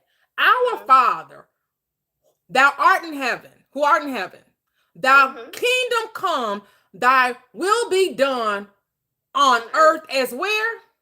As it is in heaven. But where is it done? On earth. Why you not seeing it done on earth, boo? Why you not seeing it done on earth? Why isn't the will of God being done on earth as it is in heaven? Because your will on earth as it is in heaven is your thoughts are becoming a reality. That's all that's saying. I mean, your heaven's supposed to be on this earth because that's what your prayer says. Now, if you that your prayer says that the heaven should be on earth. Yes. If heaven's in your mind, as within, so without. I mean, even if you don't think that it's in your mind, it's supposed to be on earth because it is in heaven. Because what's happening in heaven should be happening on earth. That's the script. In the clouds, Toya. It's not in your mind. It's in the clouds. That's the script. That's how I know you don't know your script. Well, you just listen to your pastor who told you got to die to get to heaven. But well, Jesus told you heaven was it. Here's the thing. That's how I know you don't follow Jesus. You follow your pastor. Because Jesus told you that heaven was within you. Yeah. But your pastor told you that heaven is another place. They told you that you got to die to get there. Yeah. So who you believe in? Jesus, Luke 17:21, or you gonna believe your pastor? So you make your pastor your God. You made, and it's okay. You made your pastor your God, and that's okay. Yeah. Which is why you're disappointed and why many of your prayers don't get answered. They don't believe in it, Toya. It's a fairy tale. You know why I know they don't believe it? They don't believe in hell either. Because every gangster that died, they put angel wings on them. Look, they give everybody angel wings. They don't put nobody in hell when they die. You could be the biggest drug lord gangster. You done murdered 50 people. You gonna get some angel wings on that obituary. They don't believe it. It's a fairy tale, and they know it's a fairy tale. That's why they come in here anxious because we breaking the code. Don't be coming up in here mad because we done broke the code of the fairy tale. Go on and drink your Kool-Aid and go give another thug some angel wings. Okay, that you don't believe in. All right, before we get started, we don't debate up here. It's been chill, mostly. So let's keep it like that. We don't do debates. If you disagree, feel free to leave the live. Feel free to listen in the chat. But we don't be debating up here anymore. Thank you. Yes, Natoxi. Get her nails done and came here to regulate. To understand your view better. But while we speaking out of turn, I didn't ask you to unmute. Do you have we have at least 2 other people that was up here on this panel before you. Okay, then I can wait. Thank you. Appreciate it. The gangsters are a part of God. Well, God, my point is ain't no heaven. That's my point. And if all the bad guys that all the Christians want to throw everybody to the lake of fire, a murderer is a bad guy, except on the day he dies. That was the point. But yeah. But yeah, so I just think it's just amazing, and it's just to know who you are. It's very empowering, and when you stop trying to be other people's gods, and you know that judgment only lies on you, and all this karma that you want everybody to rest in, and all this lake of fire you want all the bad guys to throw in, it's just like, why you care? What are you gonna do? It doesn't matter. Nothing matters. It's a one-player game. Hold on to your controller. Be happy. Live life. Have heaven or have hell, but it's really your choice. Yeah. Your life looks exactly like your choices. Your life looks exactly like your choices. Oh, I love that. If your life is looking real hellish, your choices. There was a game, and I feel like free will. And back on that subject, I see free will as will is your intention behind the action. Okay. That will is like intention. Free will. You have the free will to have hate or love behind everything you do. And I feel like when you do things in love, then there's nothing wrong. And I think that the will behind what you do is the intention. And that's why some people get so frustrated when they see, oh, the bad guys are over there doing bad stuff and no one cares what's going to happen to them. They don't see what they're doing as wrong. So they don't care. You're the only one that sees it as wrong. Yeah. And I see the will. So it's the same thing. So I say the will as the how, right? Yeah. It's how it shows up. Like you said, because of your intention. It was your mindset at the time you made the choice. Yes. So if you think that your choice comes with difficulty, sacrifice, struggle, striving, whatever it is that you are giving your attention to or you're intending to bring forth, that's how it'll show up. But you don't get to say how, like, when you think that the worst can happen, it ends up being magnified. Because the worst you thought could happen, oh, it ended up being 10 times worse than that. And then that good you thought could happen, it ended up being 10 times better than that. Yes, it's the energy you put behind everything. That's that will. And the will, your will be done. Like, so it's how you want it. So basically it's like, however you want it, you're going to get it. Yep. How do you want it? How do you feel? Yeah, you can have it however you want it. That's your free will. You can have it in love. You can have it in hate. You can have it in jealousy. You can have it however you want it. Like I said, it's Burger King. You get to have it your way. Have it your way. Hey, they're going to serve it up to you on the platter. Real nice and good. I'm going to land my plane right quick. Let somebody else dip in the conversation. All right. Thank you. So I'm going to greet my mod. Hello, Latoxic. Not my, our mod. The platform's mod. No, for sure. How'd it go? You know? Thank you. Hi, how are you? Great. How are you? Those nails looking all pretty and feeling good. The nails are nailing. We are ready. Period. Hello, everybody. Yeah, sorry, I was listening, but I couldn't type. That's okay. That's okay. I know. But it sounds like the live has been pretty chill for the most part. Yeah. Which I'd love to see. I'm not over on YouTube, so I don't know what. You know they getting their bag. You know they getting their bag sometime. You know, but I don't always see all the comments, which is a good thing. So yeah, you know. For sure. Definitely not needed. There's so many people who don't realize it's not a Christian live. They're not really listening. They just see the cross and they just assume. So it's like I feel like I'm constantly trying to tell people, just so you know, keep your craziness to yourself.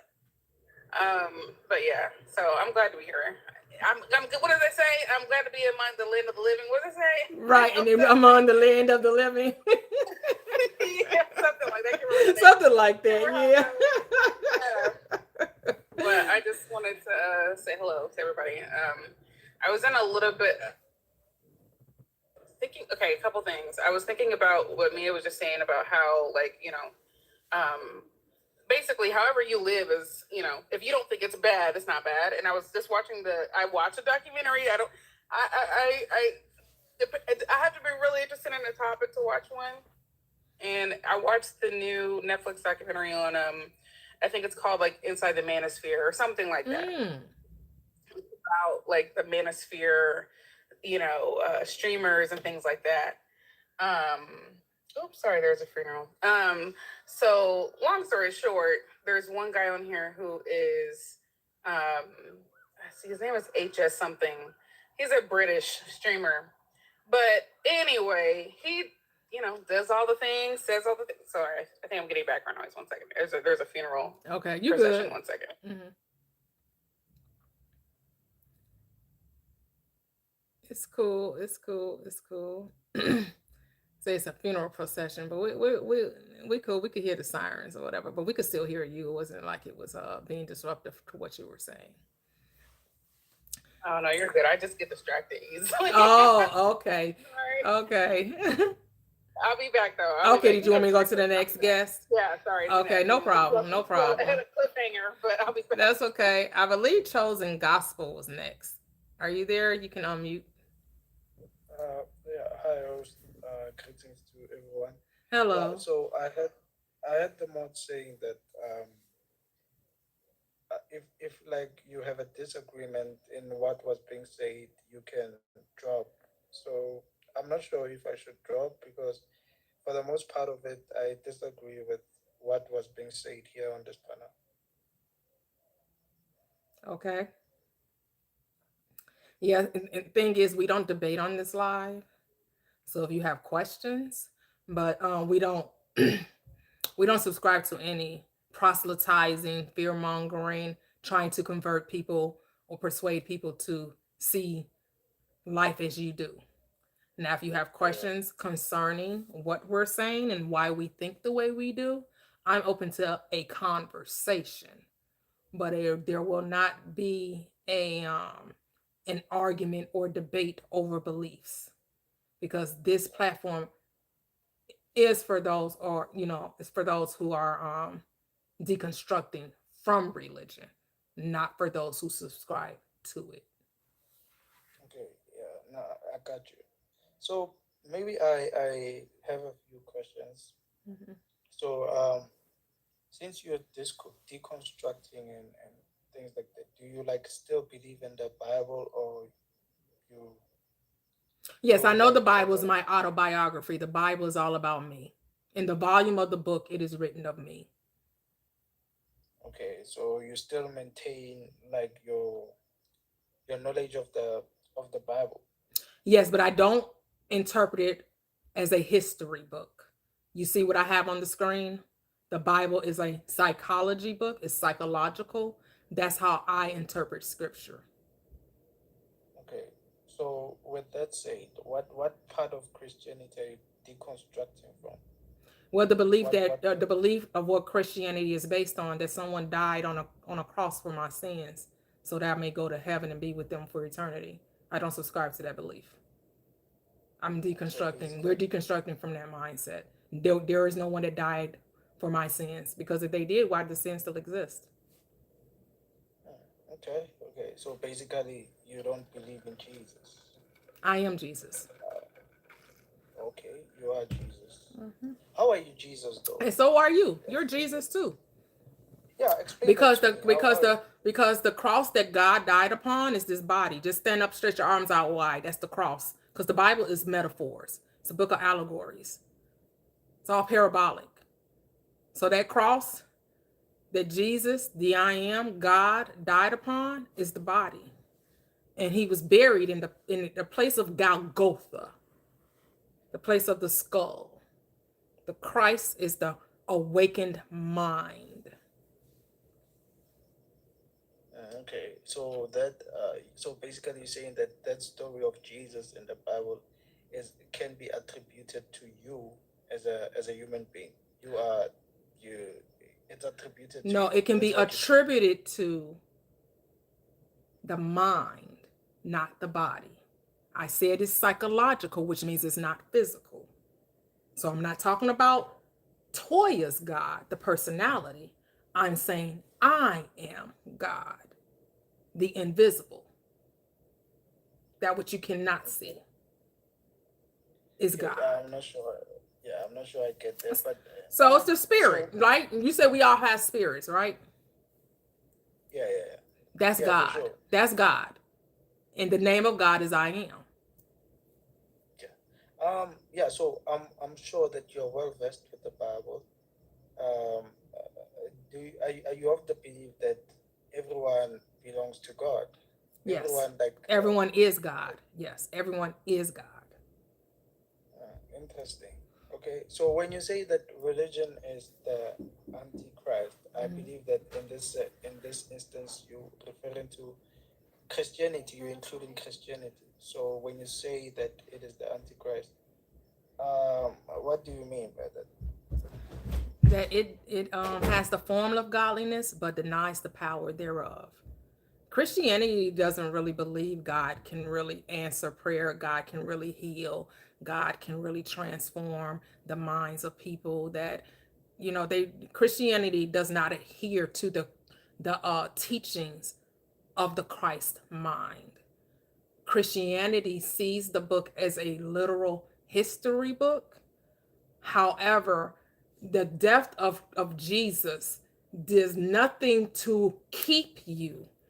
It's only like an imaginary friend that can do nothing for you. Yeah, okay. No, thank you. Thank you for your time. I think I'll drop. Okay, okay. Thank you. I believe we are just you. What's next? Thank Hello. you so much. You're welcome. Okay. So I think, you're very unique. There is not many people I have seen in the last 7 years that are capable of saying what you are saying, and that makes you exceptional, unique in this world.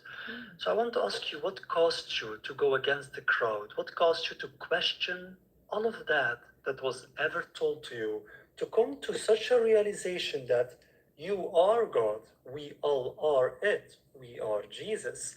What made you believe that others were trying to fool you? What caused you to challenge the norms, the rules that were given to you to obey without questioning? It was a process. The initial thing that led me away, I was it's interesting. I remember I was at a I used to be a Christian, and I was married to a preacher. And I was at a minister's wives get together. We were at one of the minister's wives' home. And I'm there, we talking, having conversations or whatever, And I leave there and I'm on my way home. And I have this urge when I get home, and this is back in 2000, let's say 6, 7, somewhere in there. And I have this urge to go look up this well-known prophetess in my local community. She's well renowned now. At that time, I think she was just mostly known, well renowned, like in a Pentecostal church, but kind of like made her rounds throughout the world now. And to look her up. And when I looked her up, it came back false prophet. I was like, oh. And then when I started reading why they were saying that she was a false prophet, it just made sense. And that made me dig further into the teachings of Christianity. And I started to, so when I was looking at the Bible as a history book, the teachings of Paul versus the teachings of the Gospels, I was being shown the contradictions, that Jesus was talking about the kingdom of heaven and Paul was talking about the church. And they're not the same, especially if you take it literally, if you take the book as a history book, as something that actually happened in time and space. And fast forward, I leave the church. 2018, I come across a channel called on YouTube. So I was watching YouTube heavily back then, but it was more for political. I was listening to progressive talk YouTube channels. So me being already on YouTube, I saw this video that said law of attraction.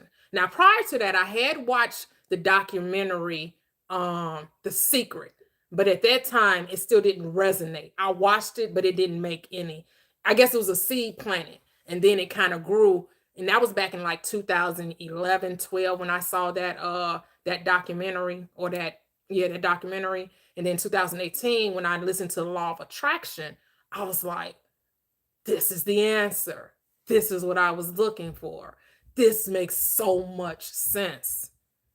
And then within that same year, I discovered some other teachers like Neville Goddard, Dr. Joseph Murphy, uh, Ernest Holmes, if I started coming across those teachers, which what Christendom would call new age thinkers. But I'm like, there's nothing new age about it. This knowledge is ancient teachings, but it helped me understand that the Bible was a book about me, and it was, psychological truth. It wasn't literal history.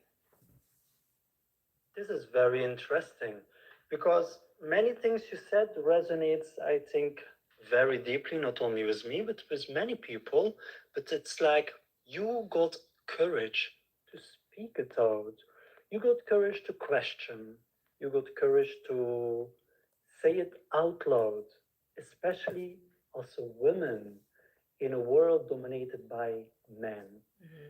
What made you not fear the threats they could oppose on you, knowing that in the past reality, Jesus, in your past version, according also to your own logic, You was unalive for literally stating what you just have stated on camera. What made you not fear even that threat of being unalive, that you dare to speak it out no matter the cost? Mm. It brings me to that scripture said, don't fear those who can destroy the body, because the body is not who I am. I really can't even really put it succinctly in words why I don't fear saying what I'm saying. I really can't like express that to you. I just don't fear it. I just know that I'm not the body. I have a body, and the body is not even a solid thing. The body is a projection of the mind. It appears to be solid, but really it's just atoms with a rate of motion appearing to give form to be solid, but it's actually not. And so I don't know why I don't fear, but I just I can't even really explain it. I just have no fear. I just know this is true. I just know, and like the script says, when you know the truth, you are set free. It makes you free. And so I don't fear man. What can man do to me? I don't put my trust in man whose breath is in his nostrils. I don't look to man to validate me. And like I said, that's just a process. And it's like, I think it was Jeremiah that says, it's like fire shut up in my bones. I can't keep it to myself. When you know the truth, you want to share the truth to those who want to hear it. What would you be fearful if you don't speak and live in that truth to create? Because here you said heaven is now. What would be that fear if you wouldn't speak that truth? What would happen if you are not that body? What will that awareness of you experience if you lack that courage? You kind of fading out. Your voice is kind of So fading. if you lack There we that go. courage, Good. Okay. if you would lack that courage that you have right now to speak out the truth, to live in the truth, regardless of the cost, what would happen if you are that awareness, not the body? What would happen with your next experiences of life? How would that be shaped if today you would be fearful and sticking to defend that temporarily body you found yourself in to prioritize its safety upon the cost of the full truth that you already understood? You said what would happen? Exactly. And, What and would happen? I guess it doesn't matter what would happen, since it doesn't matter. At the See, from my perspective, the whole purpose of life is to forget to remember. We forgot who we were just to remember that we are. And so I can't imagine, my mind can't go there, because once you know, you can't unknow, and you can't go back. So what would happen is kind of like, there is no such thing of what would happen. That scenario is not even a possibility, because I know now, and I can't not know now. Let's ask you, let's say that heaven, what is the experience you wish to feel and to get from that heaven? If you would realize this is your own wish, you created reality, like what you just have said, you are God. You made everything and everyone within your own image. You resides in me, in you, in all you ever saw around you. What would be the eternal experience that you want to re-experience over and over and over again with a fresh reset memory? Heaven is love. Heaven is peace. Heaven is joy.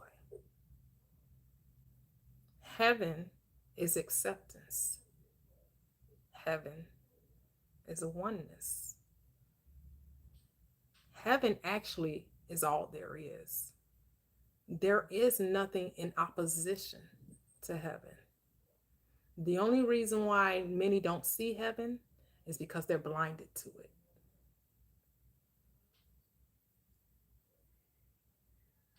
I love that. I love that a lot. This brings a lot of chills, and I like the resonance. I like the emotions to feel. And would you say that is a feeling you want to experience with only yourself, or is that a wish to experience with all versions living simultaneously here with you in this earthy realm? Here's the thing, because I am, my world is. So I'm always experiencing it because of who I am, not because of who you are. The world goes as I go because the world is mirroring me. So it's as I am, so is the world. So it will always be a reflection of who I say I am. So as long as I know I exist in heaven, heaven always has to exist. It can never not be. It just is. I love that. I love that a lot. And I think many people love to hear that. And they felt the wrinkles on their body. So are you saying the louder you are right now, the stronger you are standing into shoes, the fearless you are, that this will become mimicked, that we are going to reflect that back, even if it comes at the cost of your current life. And whenever you wake up, reality can only become a more loving, a more truthful, a more courageful space because you left it behind in that manner. So I wouldn't say that it's becoming. I would say it already is, and it can never not be. We're not changing. We're coming to the awareness of. So heaven will always be. It's just about recognition of it. It's not something you make so. It's something that you realize is already so. Once you awaken to the truth that you are all there is and that everything is happening in response to you, that you are causing the effect, it can't be anything less than what you cause. We're not becoming, we already are. It's just about recognition of it.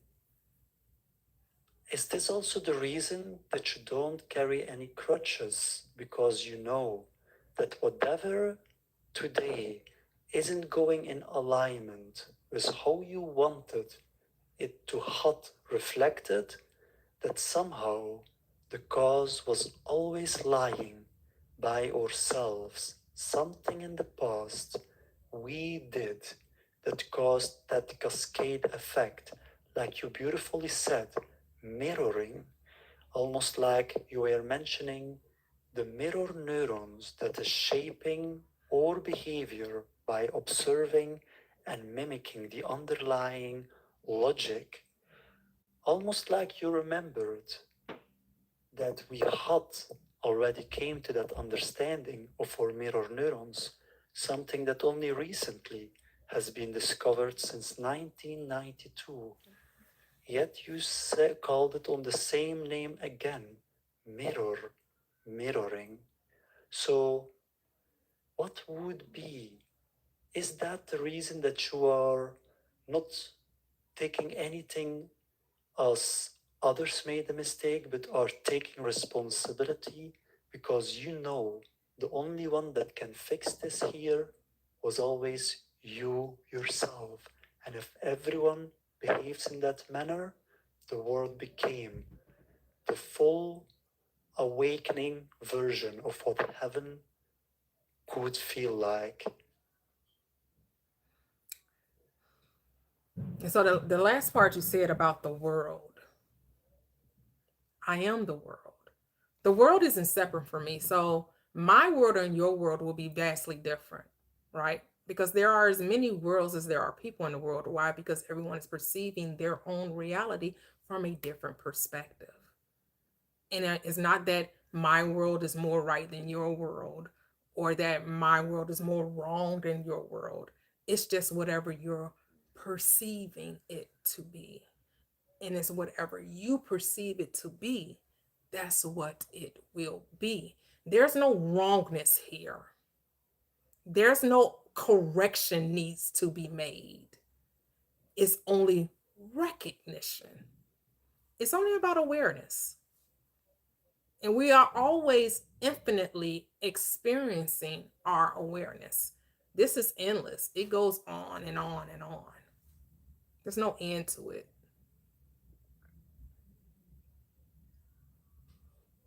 But let's say that I understand where you're coming from. I could be wrong, so correct me if I'm wrong.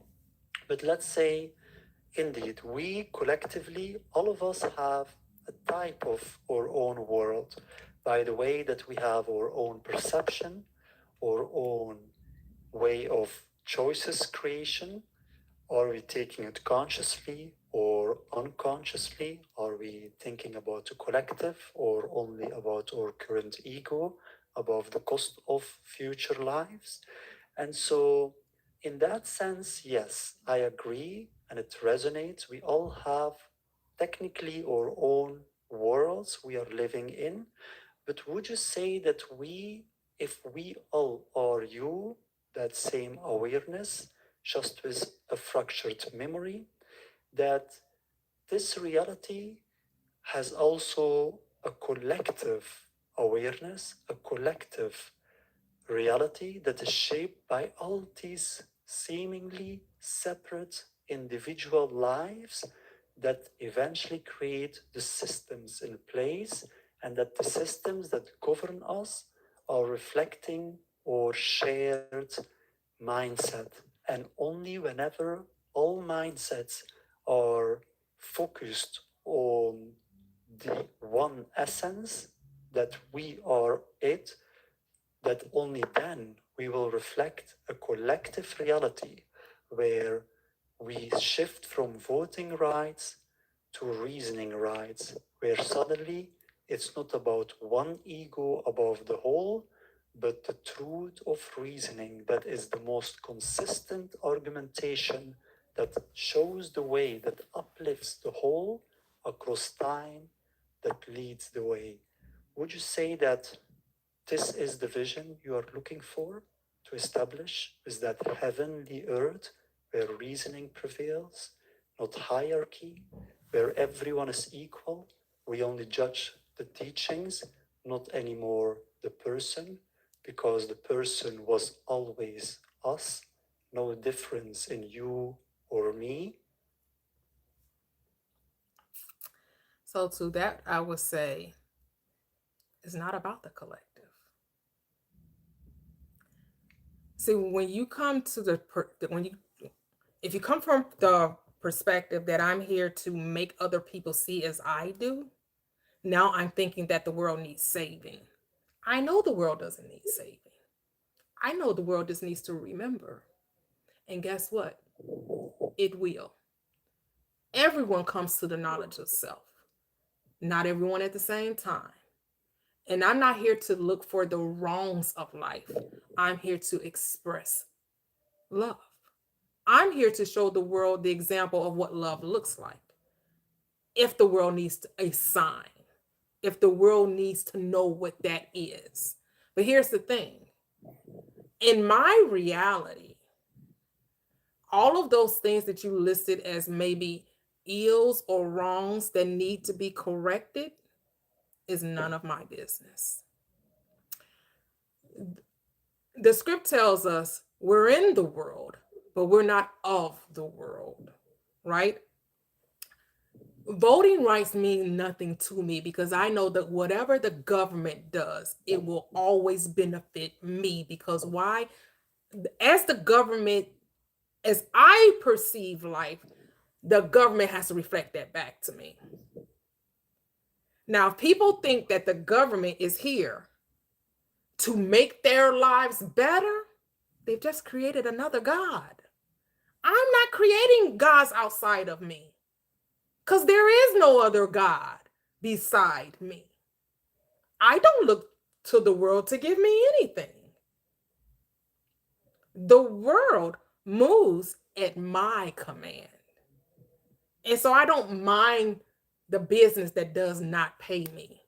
And so the world's business is none of my business. Again, the world mirrors me. So I never fix the outer because the outer has no power. The outer is an effect. It is a projection. It is the illusion. The only reality is my consciousness. It's whatever I'm conscious of. So I don't play in that pool of the news, the government, and all the, that's not my reality. That's heaven is within me and then it's projected outside of me. There's no out there. There's only in here. The world is a movie, it's a silver screen. And I'm projecting onto it my beliefs, my knowing, my knowledge, right? What I am conceiving.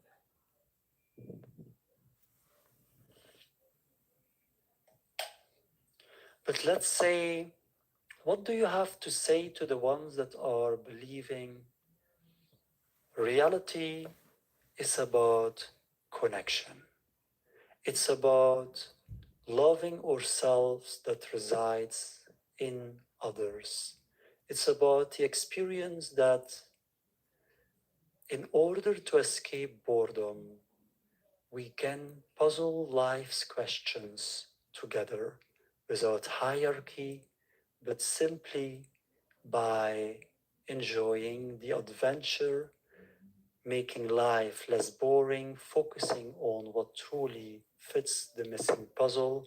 And in that way, we are transparent with our reasoning, we are transparent with our emotions, we build on the most recent argumentation because we are not competing anymore, as the mirror has recognized that you and me were always the exact same awareness, the exact same consciousness, the exact same soul.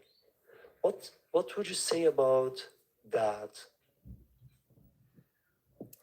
Here's the thing, we are individualized, means we are undivided, but we are unique expressions of the one. So I'm not here to make you see life as I see it. I'm not here to make you be as I am. I am only here to conceive, imagine the life I would like to experience because no one comes to me unless the Father, which is my awareness, draws them. So no one comes by accident. Everyone that comes into my universe is resonating, vibrating where I am. And so I know what signal I'm sending out based on those who enter into the universe because they're always reflecting me because there's only me. I am the only one that exists in my world, and my world shows up as I script it out to be. And so when I don't like what I'm seeing, I don't get mad at the world. I don't blame the world. I change my perspective. And so when you talk about connection and love and experiencing this with others, you have to write the script of the others you want to experience this with. You have to decide, who do you want to play with? What version of you do you want to connect with? And understand that version may not always see things from your limited, logical, egoic self, because love is truly acceptance. Accept that someone differs in opinion from your individualized, unique expression of the one. That people may not always see life as you see it. Do I need you to think just like me for me to be happy? No. Do I need you to see life? Do you love politics? I don't. Does there need to be contention with that? No. Because you are the individualized express image of consciousness, you get to have that reality. And I'm not here to impugn on your right to perceive it as you choose. I'm not here to make anyone do anything or to see anything the way I see it. As you said, I'm here to connect with you from that place of oneness, which is love, which is acceptance. I don't have to agree with it. Acceptance is an agreement. Love is I love you not because of who you are, but because of who I am. If the only way I can love you, you have to be exactly the way I want you to be. Well, then that isn't love. That's control. That's fear. But let's say that this acceptance, for example, to where will your acceptance be limited to if it will impact this reality? Let's say I am your child and I say, Mom, I am looking up to you and I have my mirror neurons. And what I see, I will learn very quickly the underlying logic, and I will go to school and I will mimic it within my reality. If you punish me in order to make me see something as something you don't like, then I will go to school and mimic that to weaker peers. But if you punish me because I mimic that, then I will do the same logic and try to become the strongest in the government so that no one can punish me while I can punish everyone. In that sense, with that kind of mimicry, with the mirror neurons within our heads, to what extent would you have acceptance to whatever others are showing of behavior? And when will you start saying, no, I must correct them, I must explain to them how their actions will create a worse reality so they understand the logic behind it, and becoming active online, like almost the virus of truth, going to try to correct everything and being that mother of the earth that makes sure reasoning and the truth has been everywhere. Whatever actions doesn't suit your world, you correct them with reasoning.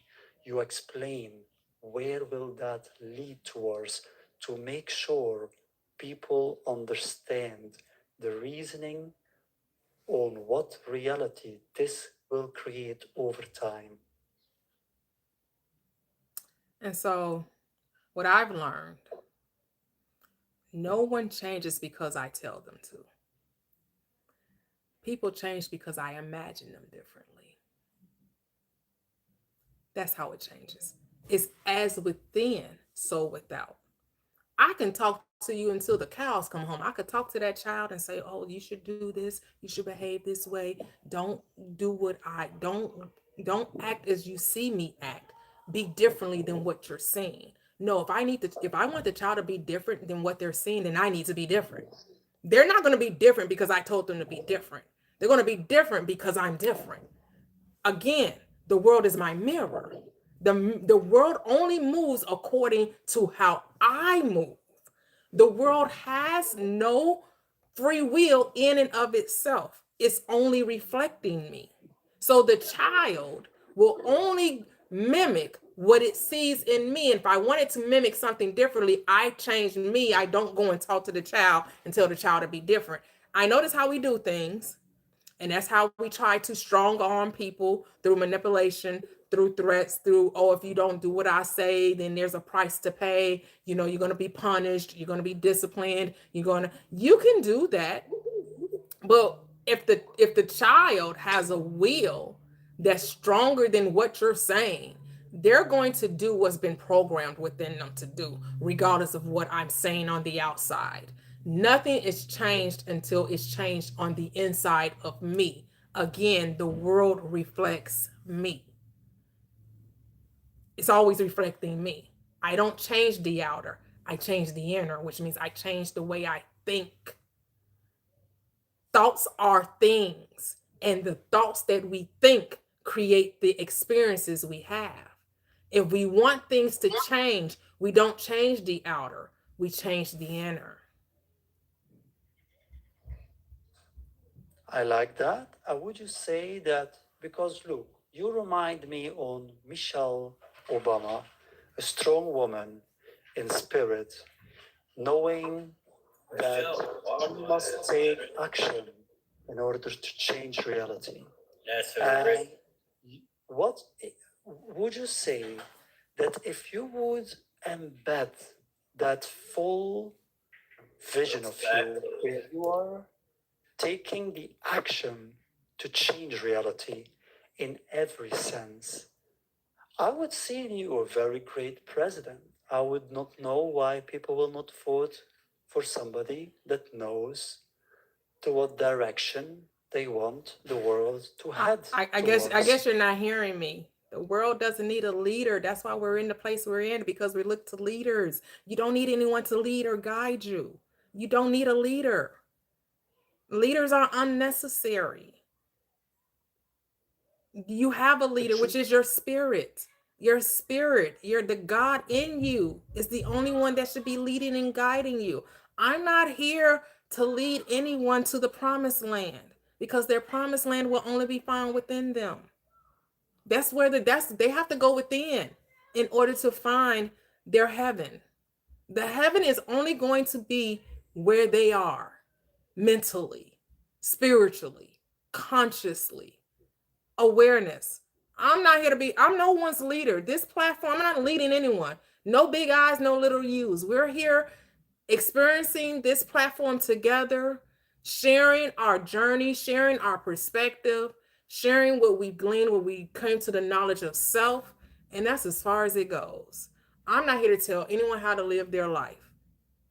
They get to choose to live their life what best suits them. I can only imagine the reality I want to experience. And I know, because I believe in that reality, what I'm imagining, it must be reflected back to me. But would you not say, in order for us to lead our lives, everyone must become a leader of their own world, a leader where they start speaking what they truly want, speaking against what other people oppose when it doesn't match their vision, and having the stewardess to say why they want a specific rule? Because in a world where we have collective reasoning instead of voting, in that reality, everyone has an equal voice. But what leads is the best reasoned argumentation, where everyone can think together. Everyone is a king and everyone is a queen. Everyone is a leader. And in that way, everyone knows what they want. Heaven on earth, a reality where we all live in love and harmony, in peace, in justice, in fairness with each other. And in order to achieve that, we need to have fairdom in reasoning, in ideas, in thoughts.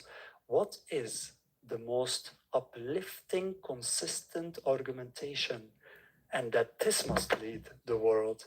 As today, it's hierarchy. Regardless how the best reasoned argumentation could uplift all of us, we neglect it because we say others have the right to rule over us, while in the new reality, everyone are rulers. There is no sheep, there is only shepherds. And in that world, everyone decides collectively based on the merits of the ideas, not hierarchy. What would that create of a reality? How will that reality feel like, knowing that everyone has a voice, everyone can challenge the system, everyone has access to our governance system? Now, here's the thing. The people, the world, likes the way it is. They like how it's going. Because if they didn't like it, it wouldn't be so. That's why I'm not here to change the world. I'm here to create my own. Like I said, this whole discussion, this whole conversation has been me saying the reality is whatever you perceive it to be. So everything that you're saying, that's your reality, because that's what you're imagining it to be. That's the world you live in. So those questions that you're asking me are the questions you have to ask yourself. What would my world look like with all of those things that you brought forth? How would my reality look with all those things in place? And then, to the extent that you believe it, you're going to experience it. I'm not looking, I know that there are no leaders, that the government is not something that's really, it has no reality in my experience. So, we get to play with the government and not play with the government, right? So yeah, you can go through the efforts of, you have people talking about, the social security and your social security card and your birth certificate, and ways to have access and dominion and make sure that those things don't apply to you in your reality. To me, I don't really care. I don't really care about the social security and the birth certificate, because you ain't taking none of this ish with you when you leave. So all of these laws and governments and rules and regulations, at any time you can decide it just does not apply to you, and then it won't. The moment you decide, I don't have to go through the effort of fighting against, I can just decide in the moment, yeah, that rule doesn't apply to me. And then, to the extent in that moment the rule doesn't apply, it just doesn't apply. You could decide, I'm never getting another driver's license, and still drive your car without ever having to update tags on it, without ever having to go and renew it. And you can create the reality, they just don't see you. They will never come and say anything about you not having the updated information if you decide to create that reality.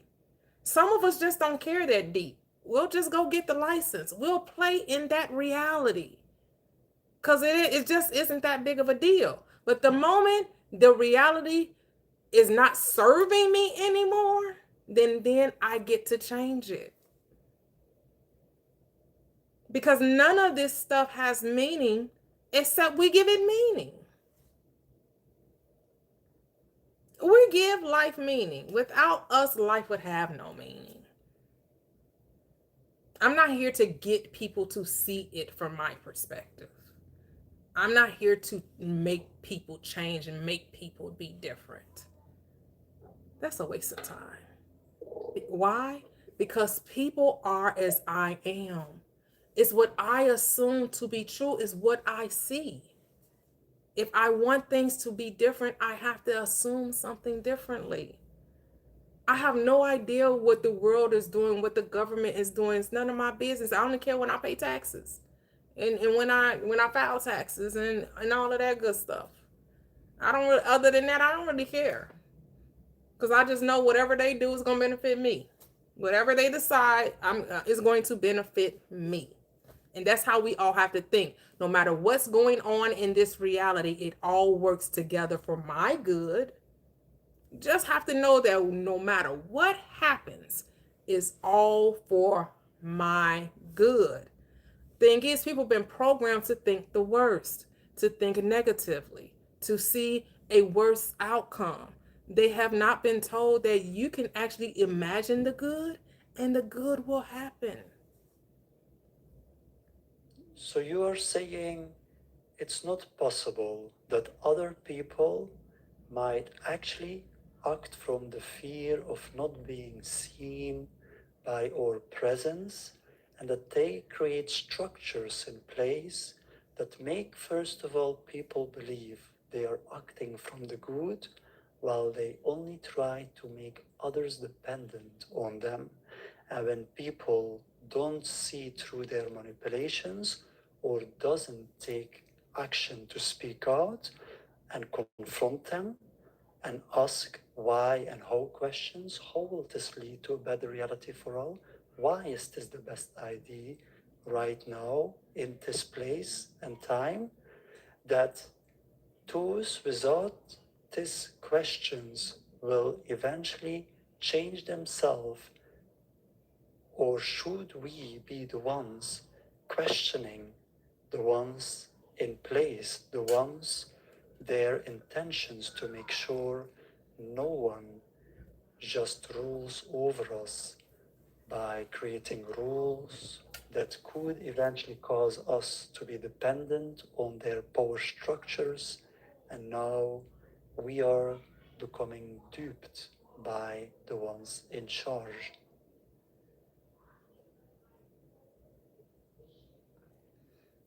Um, I'll answer this last question and then I'm going to go to the next person. But I feel like I'm just saying the same thing over and over and Maybe over if again somebody- because yeah, because the one questions you're specific- asking are like like these things are happening are external to us. They're not external to us. The systems are in place because, from my perspective, when we come onto this third dimensional plane through the portal of a woman, the birth canal, we come in forgetting who we are as a being, and we're told who we are until we awaken to the truth. Now, as we're told who we are, there are constructs in place. The constructs of academic institutions, medical institutions, government institutions, religious institutions. All of these institutions are constructs built to keep the sleeping mind, the forgetful mind, in its place. Well, once you awaken to see reality as it is, but even still from a limited purview, unless you're operating from the spirit, and sometimes you do get access to see all there, like you get to see more of what really is, but even that is still, being in human form is going to be from a limited perspective. That you come to the realization you didn't come here to change the world. You came here to create the reality you personally want to experience. As I said earlier, this is not a group project. This is not a collective walk. This is not about conformity. This is about remembrance individually of who you are. And that you personally are commanding the reality you personally are experiencing. Is what you're experiencing personally, individually. And when you're the light of your world, all that light shines so much that it appears others outside of you see this. But again, there is no other. Everyone is just reflecting you. Your world will will shine that light so bright that you can't help but experience heaven. You can't help but be at peace. You can't help but be full of joy. You can't help but be compassionate. You can't help but be prosperous. You can't help but be giving. You can't, like, it's just going to be who you are. And it'll be impossible to express it any other way. Sometimes even do we forget who we are in the midst of being awake? Sometimes we let that logical mind, that old man, that old state, that forgetful state. That's why Paul says in the script, I die daily. That this race is not given to the swift, but it's not even a race. It's an experience. Because there's no end. There's no getting there. There's no getting there. But I'm gonna go to. I know some people have been Relight has been waiting for a moment, so you're free to stay. One last question. No. I'm gonna go to the next guest. I'm gonna go to the next guest. I said that was the last question I was going to ask because you asked quite a few questions and it sounded like the same question over and over to me because I feel like I was just restating the same thing differently.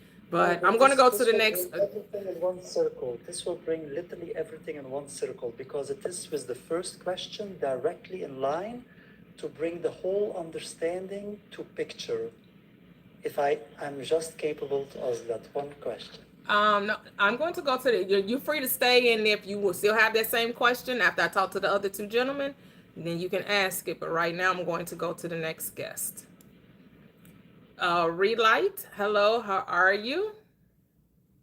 Oh, I'm fine. Thank you for allowing me to come on and speak. You're welcome. I think today I accidentally came up again, but Oh. the conversation was intriguing. Okay. So I just hung around. So I'll be brief. Mm-hmm.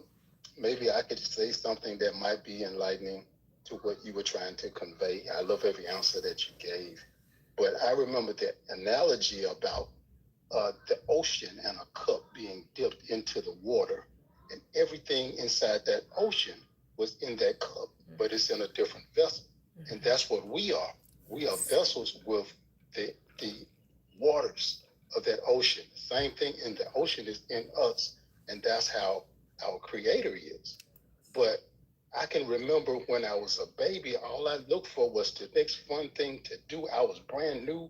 And I think I know I had love in me.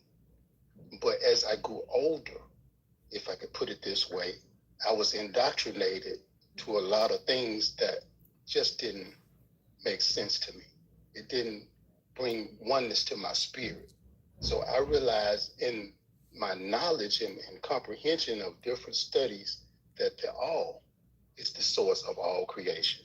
And we have the all inside of us in that one cup. And when I was in religion, and I got as high as being a deacon in the church, I've been in it for a while, I felt like I was, had a flashlight looking for God in the sunshine. Mm. I just couldn't find it. Mm. So as I started looking at the scriptures and paying attention to certain little phrases like, so as a man thinketh, so is he. And there are a lot of inconsistencies in those scriptures that it just allowed me to look more inside of myself. And I realized that you actually means your own universe that you're responsible for. So when you have rule over your own spirit, you're not like a city with broken down walls, anything come out, anything go in. You look for harmony within that temple. And that's what you're guided by. You can be guided by your where you subordinate your ego is what I found out. I'm not going to kill it. I'm not trying to kill no part of me that my Creator gave me, but I will subordinate that ego and allow it to do what it do when it's time. But my higher self is where my focus is. Empty mind. Look for that harmony and that peace to guide me.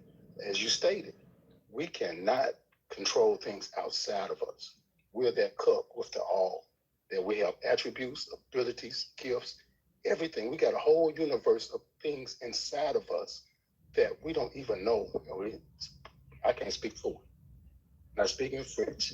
I didn't know that I had the capacities and capabilities that I have. I just wish that I have stumbled on to this earlier in life. I'm 65 now, but at the same time, I'm still able to function in my awareness. So it's not really the time, the quantity of time, it's the quality of time that you allow yourself to get to know the Creator, which is you. You are responsible for your own self, not anybody else, or trying to change anybody collectively. Every now and then I see some people that if the only time I look down on them is when I'm trying to help them up. But if they snap my hand back, I'm going on about my business. I got to go on about my business, because I'm the only one that I'm responsible for. I was born by myself, and I'll leave here by myself. And as far as the streets of gold are concerned, when I take my last breath and I go back to the source, what reason would I have to walk on streets of gold? That's extrinsic. Intrinsic value is knowing who you are, self-mastery. This is my walk. If I can master myself and produce the correct response instead of the manipulated action, I think I'll be a better person. I can sleep better at night. I have peace, harmony inside. So I just land my plane right there. I'm still working. I used to like that song, started from the bottom, now we're here. But then I got a little older and I realized I started from the top. Then I dropped. Ooh. That's what happened. That's what happened. Those would descended will ascend.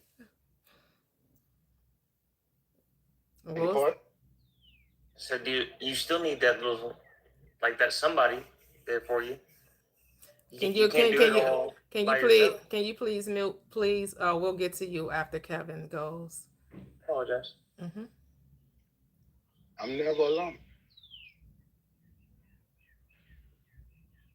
I enjoy my own company. How can I expect anybody else to enjoy my company when I can't enjoy my own? Love me some me, right? I'm the best company I know. What you talking about? Oh. That's why some people during COVID realized they didn't like themselves. Right? That's why some people during COVID didn't. COVID came like people realized they didn't like themselves too much. All they got to do was be at home with them, with their thoughts and their kids and their spouse. That silence was golden for a lot of people.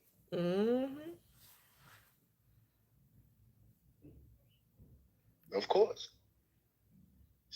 Look, I enjoyed your panel, but I'm going to go and work on my little song that I'm about. I started from the top, then I dropped. I love it. I love it. Thank you so much. Thank you. Oh, thank you. Enjoyed you. Thank you. Hello, Kevin. How are you, sir? Welcome. My sister. Hello, brother. Welcome. Broski.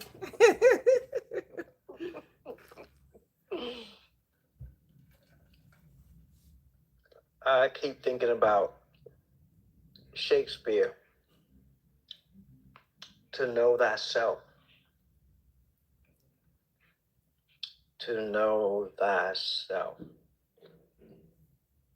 To know thyself is to understand thyself.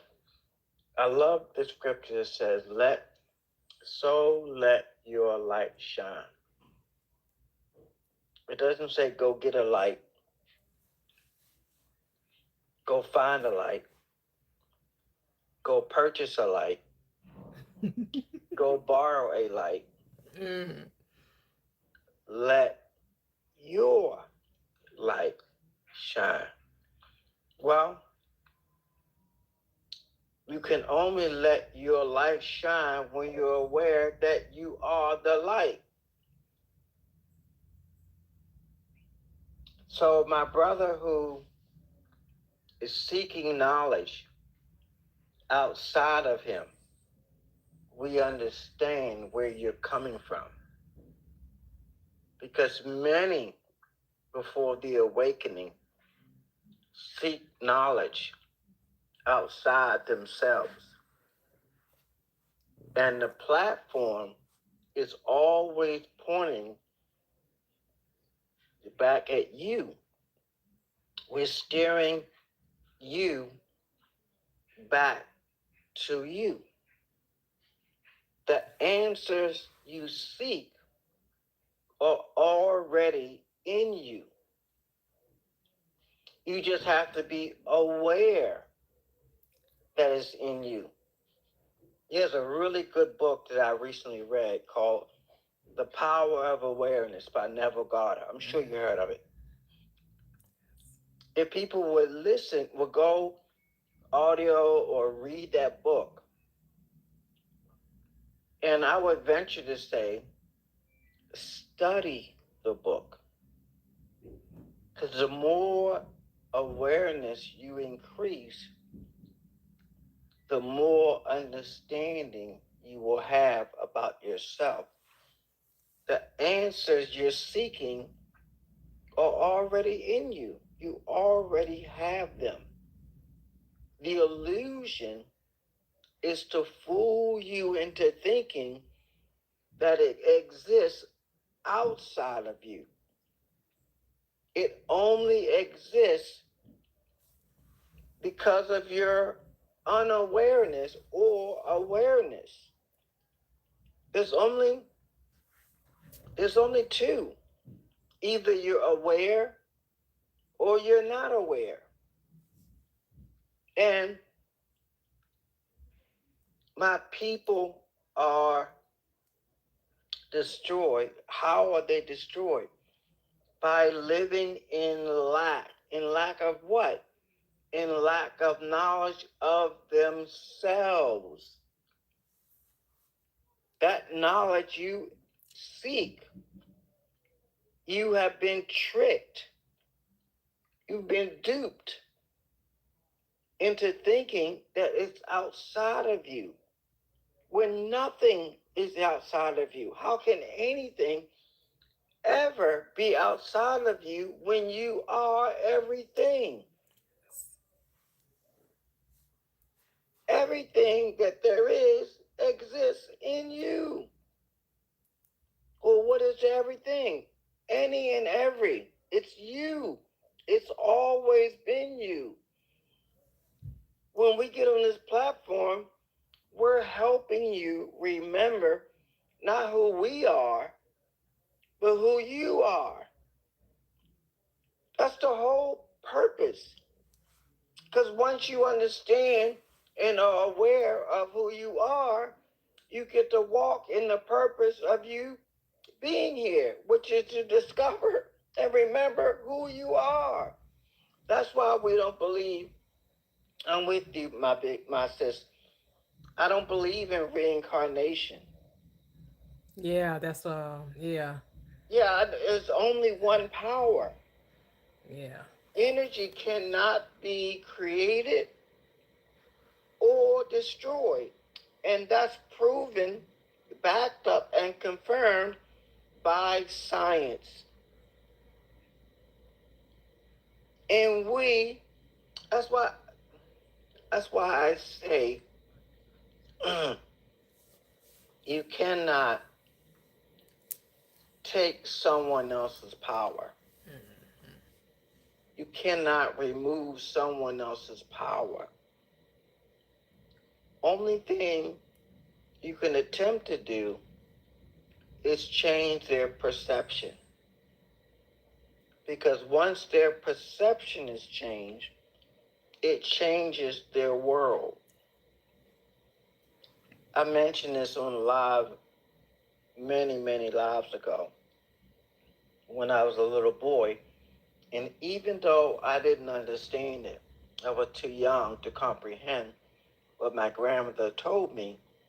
As I matured, I began to understand what she meant. And she said, and the only way to see how at that moment was that the devil doesn't want your hand, your foot, your leg, any part of your extremities. He only wants your mind. And I had no idea what she was talking about or even why she was saying that to me, because it wasn't like we were on that subject. I was a kid. I was playful, and being who I was being at that moment. And she said that to me. Now she's passed. It's been long gone, and 40 years now. And now I understand. All is your mind. Everything is because of your mind, the way you think. We wrap it up by saying what you think about, you bring about. So when you, I know there's no such thing. Time is an illusion. There's no past and there's no future. There's only the now. The now that we experience in our 3D is the past. I know that's kind of weird to say. So how can what we're living in be the past? What you're witnessing is the manifestation of your thoughts, which already happened. Which already happened. How do you know it already happened? Because it exists. It moved from the not seen, which already existed, into the experience of the seen, which is the current now. So how does anything change? You change your now. You change into the noun that you prefer rather than the noun you do not prefer. Because you're always, as we mentioned on the live, you're always manifesting. You are manifestation in the flesh. Even though the flesh is not who you are, the one who manifests is the one who you are. You are the manifestor, manifesting. I hope that landed correctly. I think it did. So, I was brought up here by my friend, Latoxic, and she always has an unction in her spirit to bring me up to elaborate on the live, and I greatly appreciate and thankful for her. She is one of one. She is one of one, and I love every minute of it. So the live, I know the brother gets questions. The only thing I can recommend to the brother is to expand his knowledge by going within. And I do recommend the book, The Power of Awareness, that he will read it and study it. And the questions that he is continuously coming up with, and that he has been an exercise in patience with you, that he seek that understanding within, because all the answers already lie within. Absolutely. There's no secrets. They're already revealed inside of him. Yep. You just gotta look for it. Absolutely. Yes, the name of the book is The Power of Awareness by Neville Goddard. That's the name of the book. Okay, we are just you. You can ask your final question. Thank you so much. You're welcome. So I would thank you. If also I could later respond to Kevin, because I believe we should listen to all opinions and validate the truth internal with logical consistency. But if I follow his advice and avoid to listen to others, then I assume all the knowledge must be already in my own possession and no one else can possibly have some knowledge I can even learn from. So here I would like to ask, first of all, that last question to you is the next one. Yeah. So what if people are not happy the way reality is experienced today, but are feeling hopeless instead? The fear to speak, the fear that it will have no impact, and that they will face hardship for nothing. So, what made you dare to speak out in a world that believes nothing will change, no matter what we try? I tested it. I tested it and said, if I think differently about certain situations, if I think different about certain people, would my thoughts be reflected back to me by them? And it was. So then I had found my Christ. I had found the power of God. And the power of God is thought. The script says, in the beginning was the Word. The Word was with God, and the Word was God. And then the Word took on form. It says flesh, but I'm going to change it to form, because Christianity makes you think it's talking about somebody that was born of a virgin 2,000 years ago. But the virgin the Christ that is born of a virgin is the mind. The mind knew not a man, does not need any other thing other than itself to create. Now it utilizes people. It utilizes the hand. The hand of man is the mouth of God. The mind of man is the mouth of God. The mouth of God is the mind of man. They're one. They go together. And so I came to realize that what I think about, as Kevin said earlier, I bring about in my reality. I'm only to change my reality. My world will be reflected back to me. My world, not the world. My world. And so for those who are feeling hopeless and operating in fear, fear doesn't transform anything. Fear magnifies, just like love. So to them, I would say, choose to love thyself. Because when you love yourself, you transform your world. Fear is torment.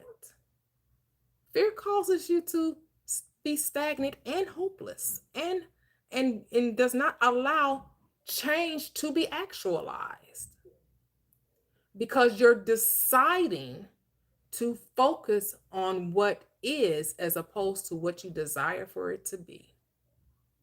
And as long as you continue to focus on what you don't have, how the government is doing this, how they're keeping you from doing that, how racism is evil, how if you continue, because you're thinking about it, because you're putting your focus there, you're causing it to have even more reality, because your attention gives it life.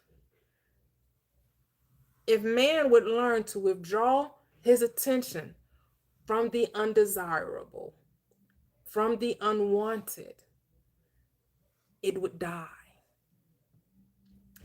It's our attention to the evil that keeps evil alive.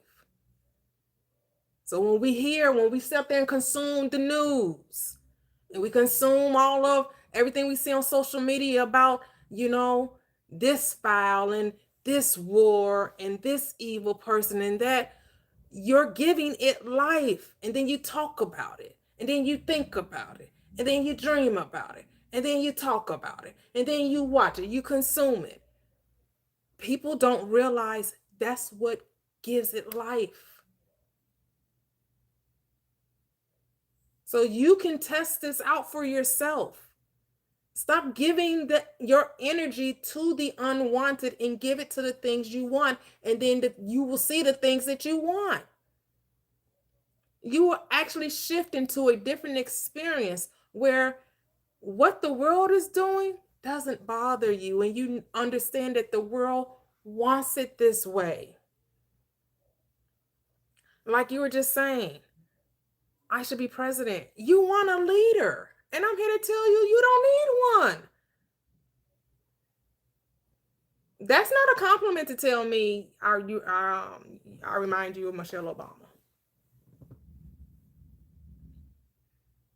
Our ideologies don't match. I'm not here looking for followers on a platform that asks us for followers. The conundrum with that, right? On a platform that says follow me. But only to commune with me. Only to commune with me, not for me to lead you, but for me to commune with you, so we can have these conversations, so we can remember who we are more fully. But in order to take, let's say, your stewardship, to be the one that dares to speak its mind, because that's what you are doing. You're expressing your thoughts out loud, where in a world of obedience, this privilege was only given to leaders. Only a leader can speak its thoughts out loud, while everyone else must keep their mouth quiet. You are leading with that example. You are speaking where everyone knows this was only a sign to a queen, to a leader, to a king, but you are here. You are not preaching others what they told you to preach, but you are saying and speaking your mind unfiltered. You're expressing it. That's not something small, that's something massive. And the world, many have their truth in their mind, already knows it, but they don't have that courage. Somehow you have it. In a world with Hold on, wait a minute. Let me pause you right there. Every social media, everyone, like Kevin said, speaks their own thoughts. And our social media platforms, as many as they are, everyone has an access to a bullhorn, to a microphone, has the ability to come and speak what's ever on their mind. That isn't unique to me. You're doing it right here. You're speaking what you on you're doing the same thing. How am I different from you? You're on this platform. You're not under a bushel. You're not in your closet having this conversation. You're on a platform where you're sharing your thoughts. Correct? Everyone on this panel, everyone that came up on this panel, they all shared their thoughts. But most people, they are fearful to offend people in place. Let's say, for example, we can say something that might cause others to not want to be a friend with us. You in particular were married with someone that was seen as the high person other people had to follow, a pastor, a priest, somebody with the higher knowledge, somebody that already earned respect blindly just because of a title given. And you are putting all that at risk to go against the crowd, to go against what was already given to you. You could have lived a life where people will do whatever you said simply because of the titles you garnered, but you risked it all. You went completely against it. You didn't care about the loss you might get, the financial loss. You speak out online. Even you don't consider maybe it could give you lesser earnings. You are not considered with the money. You are not considered with the fame. You are not considered with titles. You are not considered you might be attacked. You don't consider any of that. You keep on speaking. That requires a lot of courage many don't have. So are you from Are you from the United States? Because we have that freedom here. We have freedom of speech. I mean, most people. I mean, people say all kind of different ideologies with no fear of what will happen to them.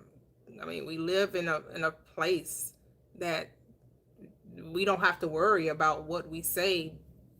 Like that being a crime or something, or someone doing something to us. Are you saying it's because I'm a woman and that normally this space is for men? Because there are plenty of women that are saying exactly what I'm saying, more deeply, more profoundly. They have studied the mind, they have studied neurology, they have studied the science. I haven't even touched that at the tip of the iceberg with my fingernail, how deep this knowledge goes. I'm pretty surface level when it comes to it because I'm all about simplicity. And I know I don't need to know how the car was made in order to drive it. So I don't need to understand all of the neuroscience behind conscious creation. I know from experience that whatever I accept as true for myself will be true for myself.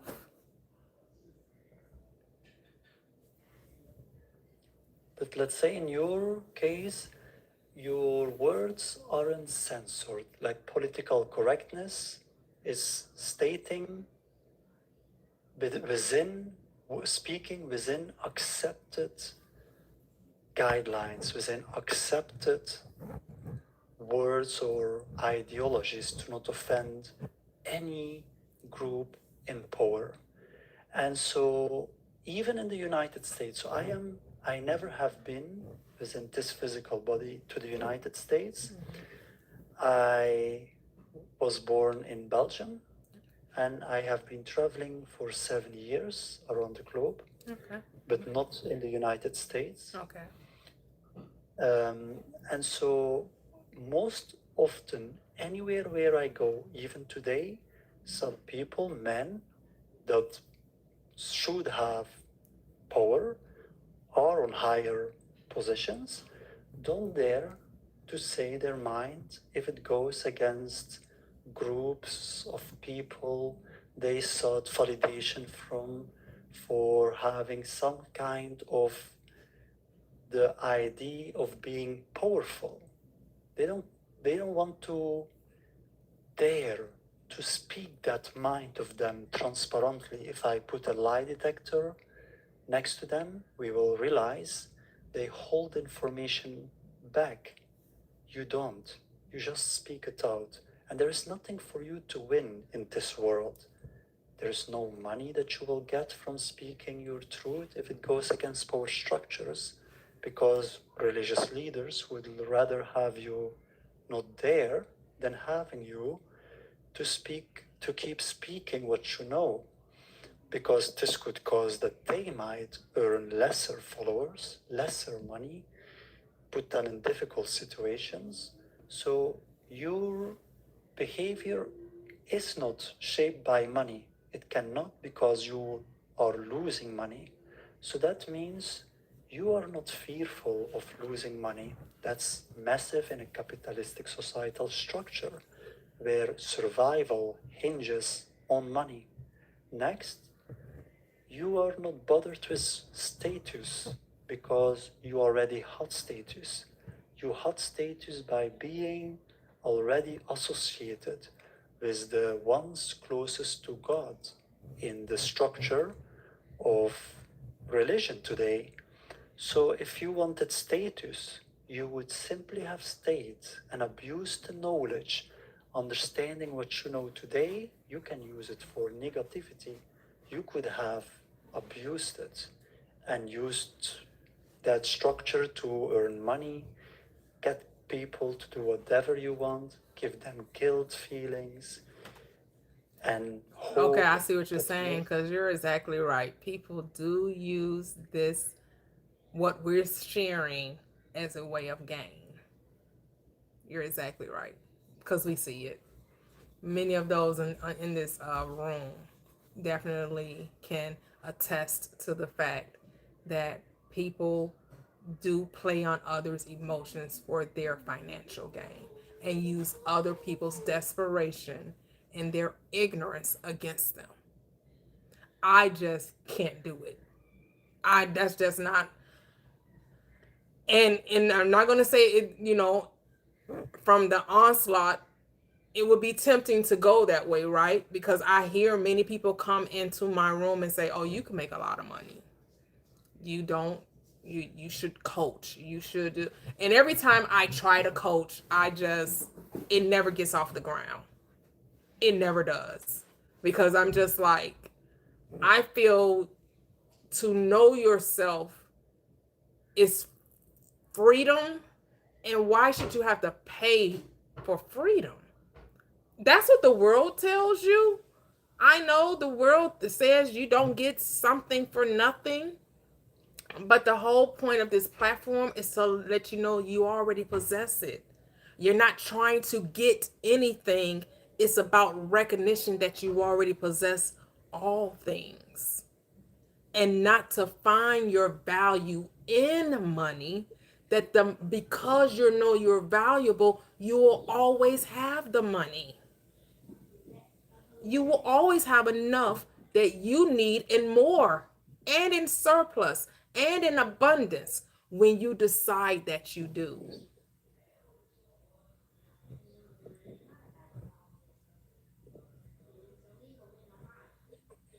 So I truly I understand like what you that. I truly understand what you're saying. I get it. Yeah, because there are people that are in the same position that I am in, understanding of this knowledge, and have used it as a way to get. But here's the thing, I can't judge that because the people desire it, and a lot of people are just giving people what they want. And some people want to be lied to. Some people prefer the lie Exactly. rather than the truth. And I'm just one of those people. My integrity, my moral compass just won't allow me to go there. That's a judgment that I'm making for myself, but I'm the only one that got to live with me. Nobody else has to live with me, so I'm going to do me.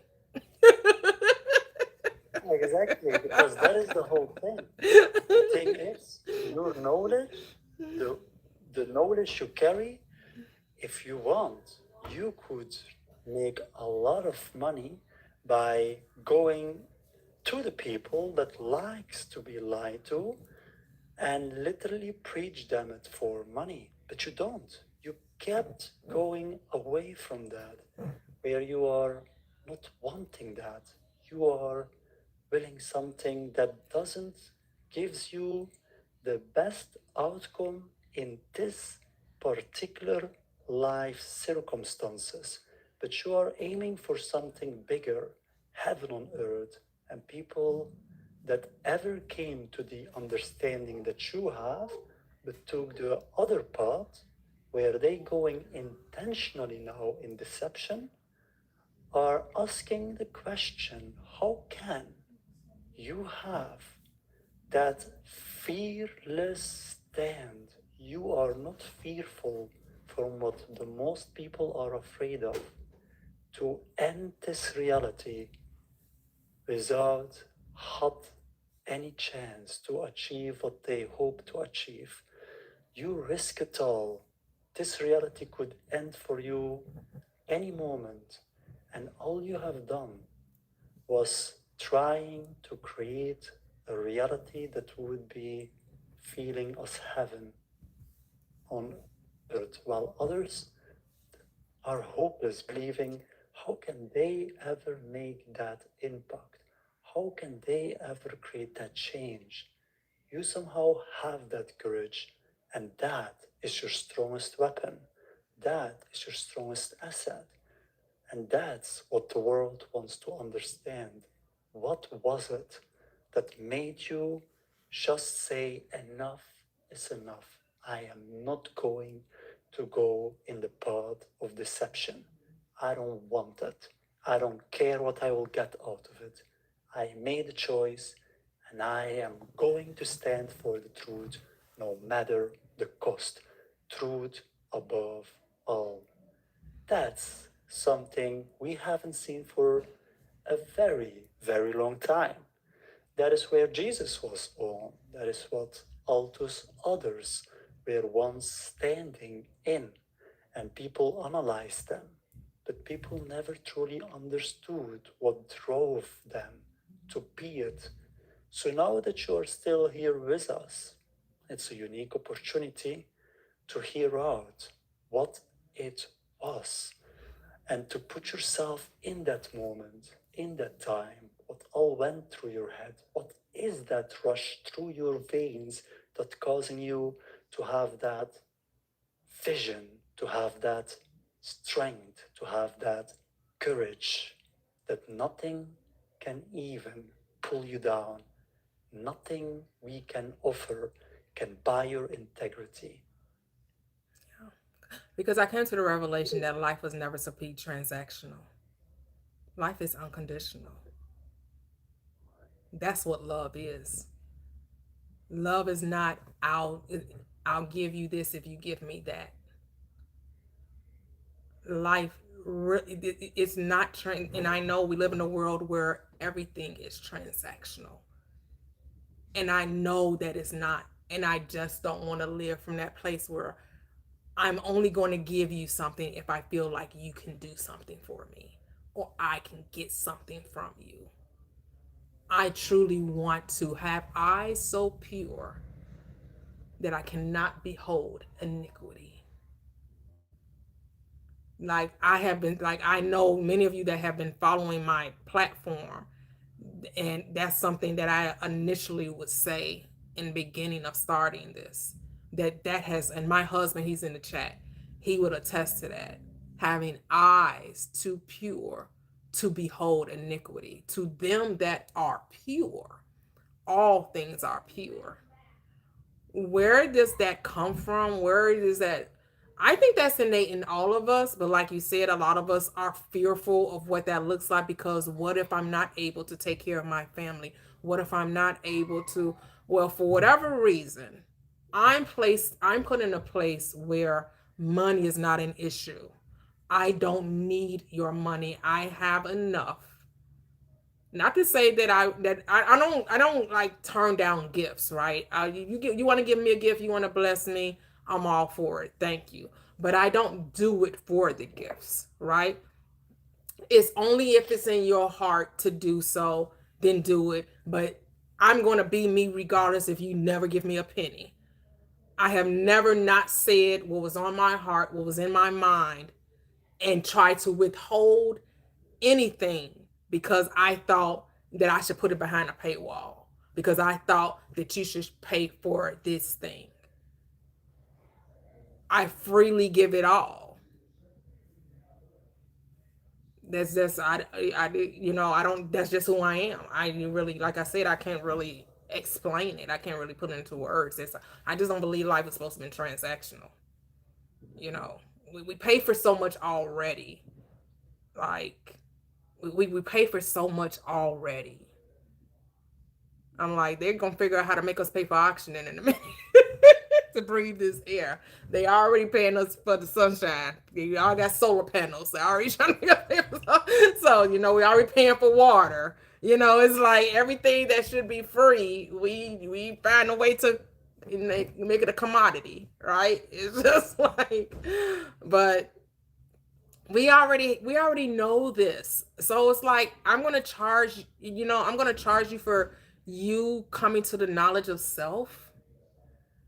Like I'm gonna charge you for knowledge of self. Like you're me. You are me.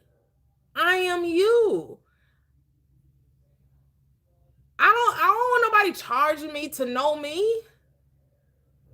So I can't do it to you. I don't know. I love that. I love that. And indeed, from that angle, if we are all just you, then it's hard to charge money to deceive others, because harming one is in essence harming yourself. And that is a very beautiful lens. So thank you so much for your amazing. This was beautiful. Thank you. Thank you. Oh my goodness. The questions were definitely, well worth the interaction.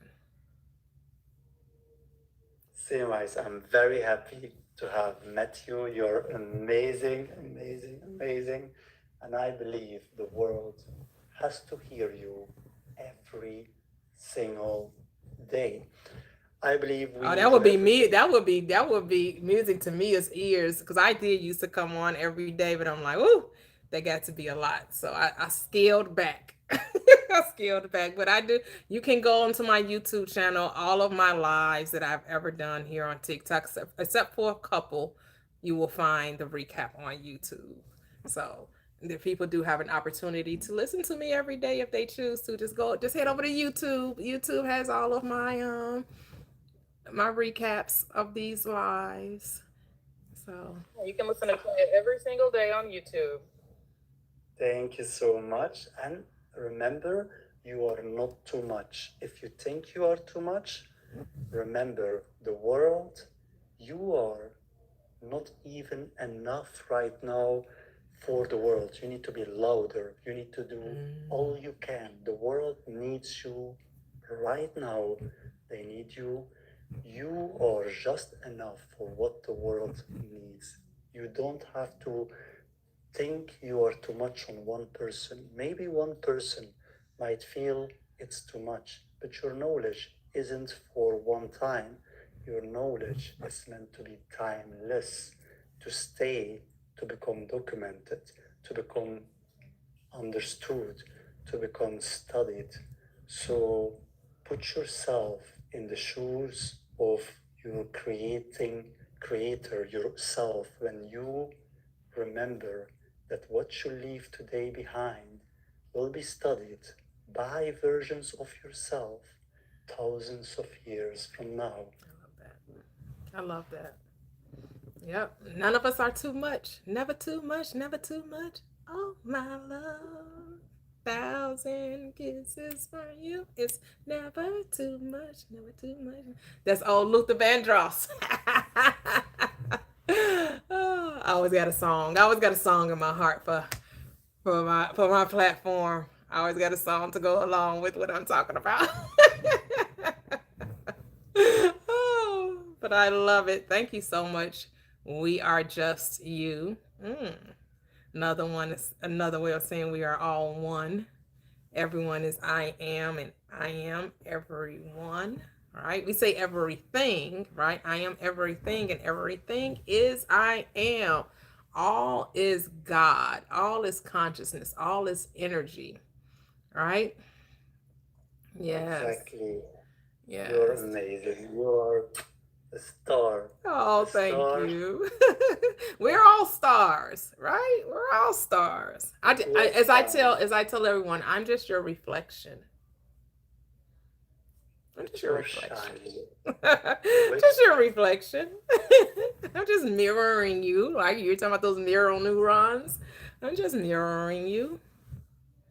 But remember, next time we feed the sea, the river, and the ponds, those were our tears wishing for your presence in our life. A voice that dares to speak its mind transparently without fear. A voice that dares to express its emotions as it feels it. A voice that only accepts what it understood to adjust. And that's a miracle in a world that was trained to never allow this to happen. you are proving the world the opposite. You are proving everything, that hope is here and that change has begun because you started it. So thank you for being your amazing self. Oh, thank you. Ashe, as they say. Ashe. I salute the divinity in you. Saluting. Yes, yes, yes. The foundation is you. The foundation is you. I know for many Christians, this message is a little different than what you normally heard in your churches, from your ministers, from your clergymen, your bishops, your pastors. But the Bible is all about you. The Bible is all about you. It's about your mind. God is the personification of mind. The Bible is about the fall of that mind into duality and then back to the awakened presence that it is. You are the prodigal son that went off into a far country, a distant land, and wasted all that you had, and then came to yourself and remembered that I am. That's what the Bible's about. Hello, June. How are you? June Tune Healing. I love it. How are you, lady? Hi, Toya. How Hi, you doing? everyone on the panel. Hi, everyone in the collective.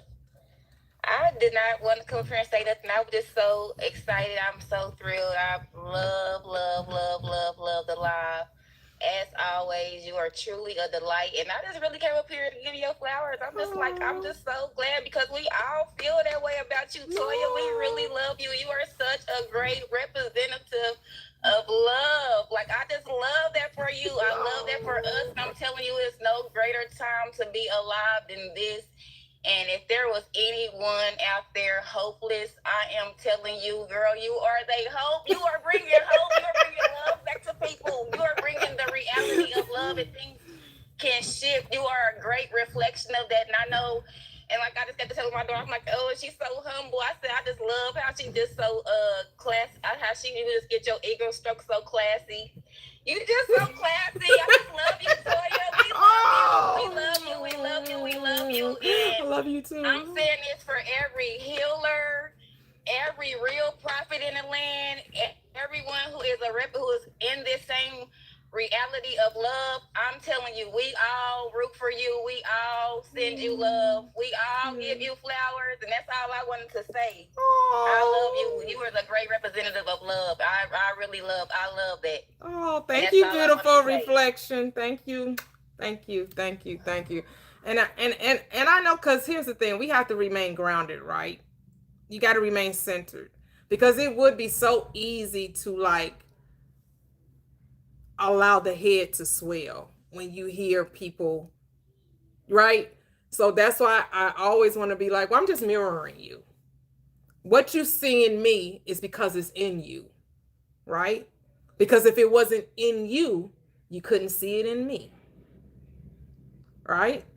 So it's just us loving on one another, us uplifting one another, us building one another up, right? It's the law of one. It's the law of one, right? It's a beautiful thing. It's a beautiful thing. And sometimes I be in awe of myself when I hear myself talk, and I'll be like, did I say that? Who said that? Who said that? Did I say? I have this understanding. Wait a minute. Who's?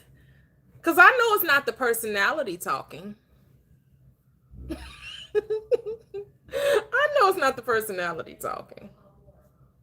It's not that lower nature. And yes, and that's what I'm saying. Like, for all of us that are in that same mind, we understand it. But like, for us to see it in the reality, in the flesh, like, to just, it's just like, dang, like, hey, there it is right there, just walking live in the flesh. This is it in reality. Like, it's like, and you know, it's like, yes, we all are in that mind, but the fact that you're on your platform and you're living out loud dialogue in it. Not to say that we that are not on the platform not living out loud in it, like, you know what I'm saying, we just not on the platform, but like to see somebody in that like-mindedness that is representing anything other than what is being going on in the algorithm. Like, you are refreshing. Like, yes, this is what we need more of. We love this. That's all we saying. Like, yes, we love this. Like, and I love it. I love it. I love it. Oh my goodness. So beautiful, so beautiful, so beautiful. Yeah, it's like the journey back to self. Man, it's a wonderful thing when you finally embrace it, you know? And, you know, it's like I understand when I hear other people, like when I would listen to Abraham Hicks. I listened to her for like the first 2 years or whatever, and you know when she's saying be easy with yourself, right? I don't think enough of us are easy with ourselves, right? It's so we tend to go back to that old state where we beat ourselves up and we condemn ourselves and we judge ourselves and we're like, oh, how was I thinking that, or why did I do that, and how did I create that? And you got to have that mindset. No, it's okay. All I got to do is think differently. Like, that's the answer. Just think differently. That's it. You don't have to spiral. You don't have to beat yourself up. You don't have to analyze it, scrutinize it. All you got to do is change it by thinking differently. And how simple that is. Do we fall down? Yes, we fall down, but we get up, right? A just man falleth 7 times, says the script, right? How many times do I forgive my brother? 70 times 7? Well, we know 7 is the number of perfection because we are perfect beings having a human experience, meaning we are already whole, complete, and we lack nothing. We just believed in the opposite of good. We took on the knowledge of evil, which means we decided to live in reverse. I disagree with that. That's it. Hello, Learning Bliss. Yeah. Okay, so this is not a debate live, so if you're coming up here to argue, this is not the platform. Oh, my bad. Sorry. No problem. Yeah. Yeah, I don't argue over your beliefs. You get to have them. If you don't agree, because that's why it's called deconstructing Christianity. I know when people see deconstructing Christianity, most platforms say Christians come up if you disagree. Try to convince me of your stance. You know, we're not doing that over here. It doesn't serve anyone. It doesn't help anyone. Hello? Hello. How are you? Can I debate? My name is Simone. Can I debate you? Oh, no, I don't debate. Why is that? Because it's useless. So you don't take any other ideas? You just want to... Oh, no, because I used to be a Christian. It's unnecessary. That's why we call it deconstructing Christianity, because we used to be Christians. So we already know your perspective. Now, if you have questions that you want to ask. I'm not Christian. I'm not Christian. It doesn't matter. Are you religious? No, I'm not religious. But I believe in God. Are you religious? No, what do you I'm not. debate about? I believe in God. I'm not religious. Then what do you want? You believe in Christ, but you're not religious? Then why are you asking to debate? Because I think all religions are true. I don't really think you should be deconstructing any religion. Well, that doesn't make any sense. If Christianity is an exclusive religion, never mind. I'm not even gonna go there. So you're not religious. You believe in Christ, and then you say that you being not religious, we should not deconstruct from any religion. Okay, so why are you not religious if you believe all religion is true? That doesn't make sense. Like, what? I believe our religion is true, although I'm not religious. Like what? It gave troll. It gave troll. I'm like what? That doesn't make sense. But yeah, and we know we're talking about religious I from honestly think that Eve thought that you. Yeah. Yeah. And I get it. We're all religious, right? We're all religious because we religiously do whatever we do every single day, right? We are ritualistic people. We are habitual people. Of course, we know religion, we're talking about when it binds you to fear. Religion on its face binds you to fear. The religion that you should be bound in should be love, right? That's the true religion. It's to be bound in love. The religion that you have of these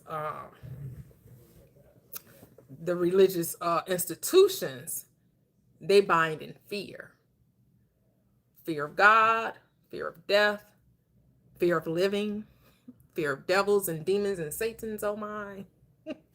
Right? Fear of not having enough, fear of being tempted, fear of being tested, fear of God, fear of what man is going to do to you, fear.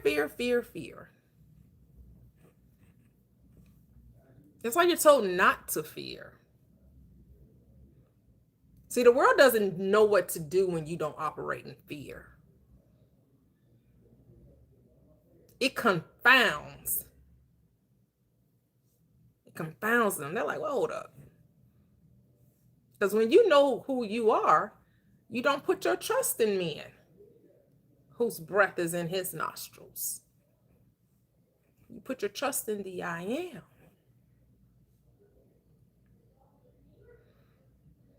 Right?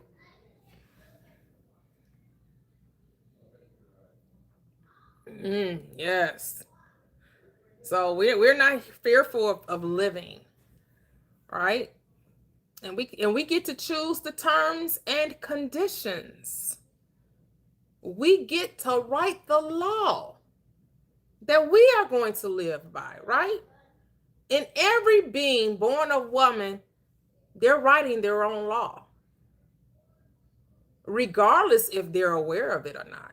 They may not even be aware, but they're still writing their own law. Man, life's so hard. Man, I gotta struggle for everything.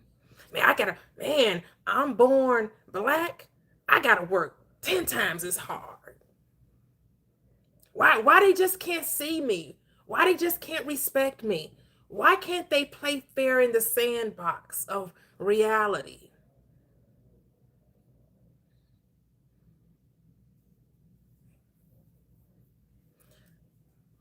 And then when we see those who excel that look like us in the sandbox of reality, we question. Because for some reason, we think the law of mind does not work for them. Somehow, the law stops working for them. No, the law of mind works for them too.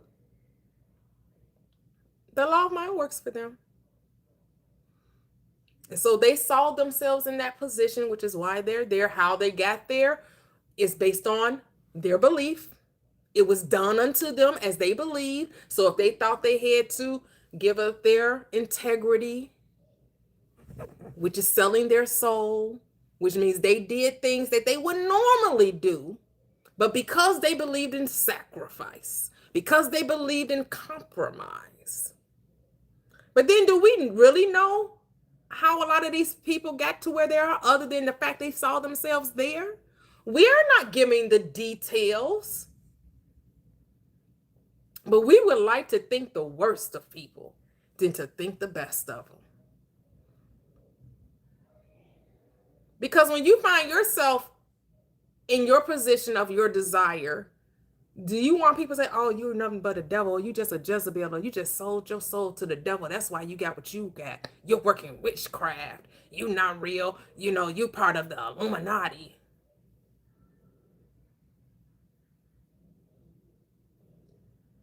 You know that stuff somehow. Go ahead, toxic. No, I'm with you 100% because somehow you never hear about Latinos and the Illuminati. You never hear about them. You hear about white people in certain senses, but you never hear about it. So it's only black or white. Yeah. No one ever talks about Latinos and Illuminati. Apparently it's a black organization. But that's what frustrates me, because I feel like just thinking about this conversation overall and the big we, right? The capital we, the collectivism of it all.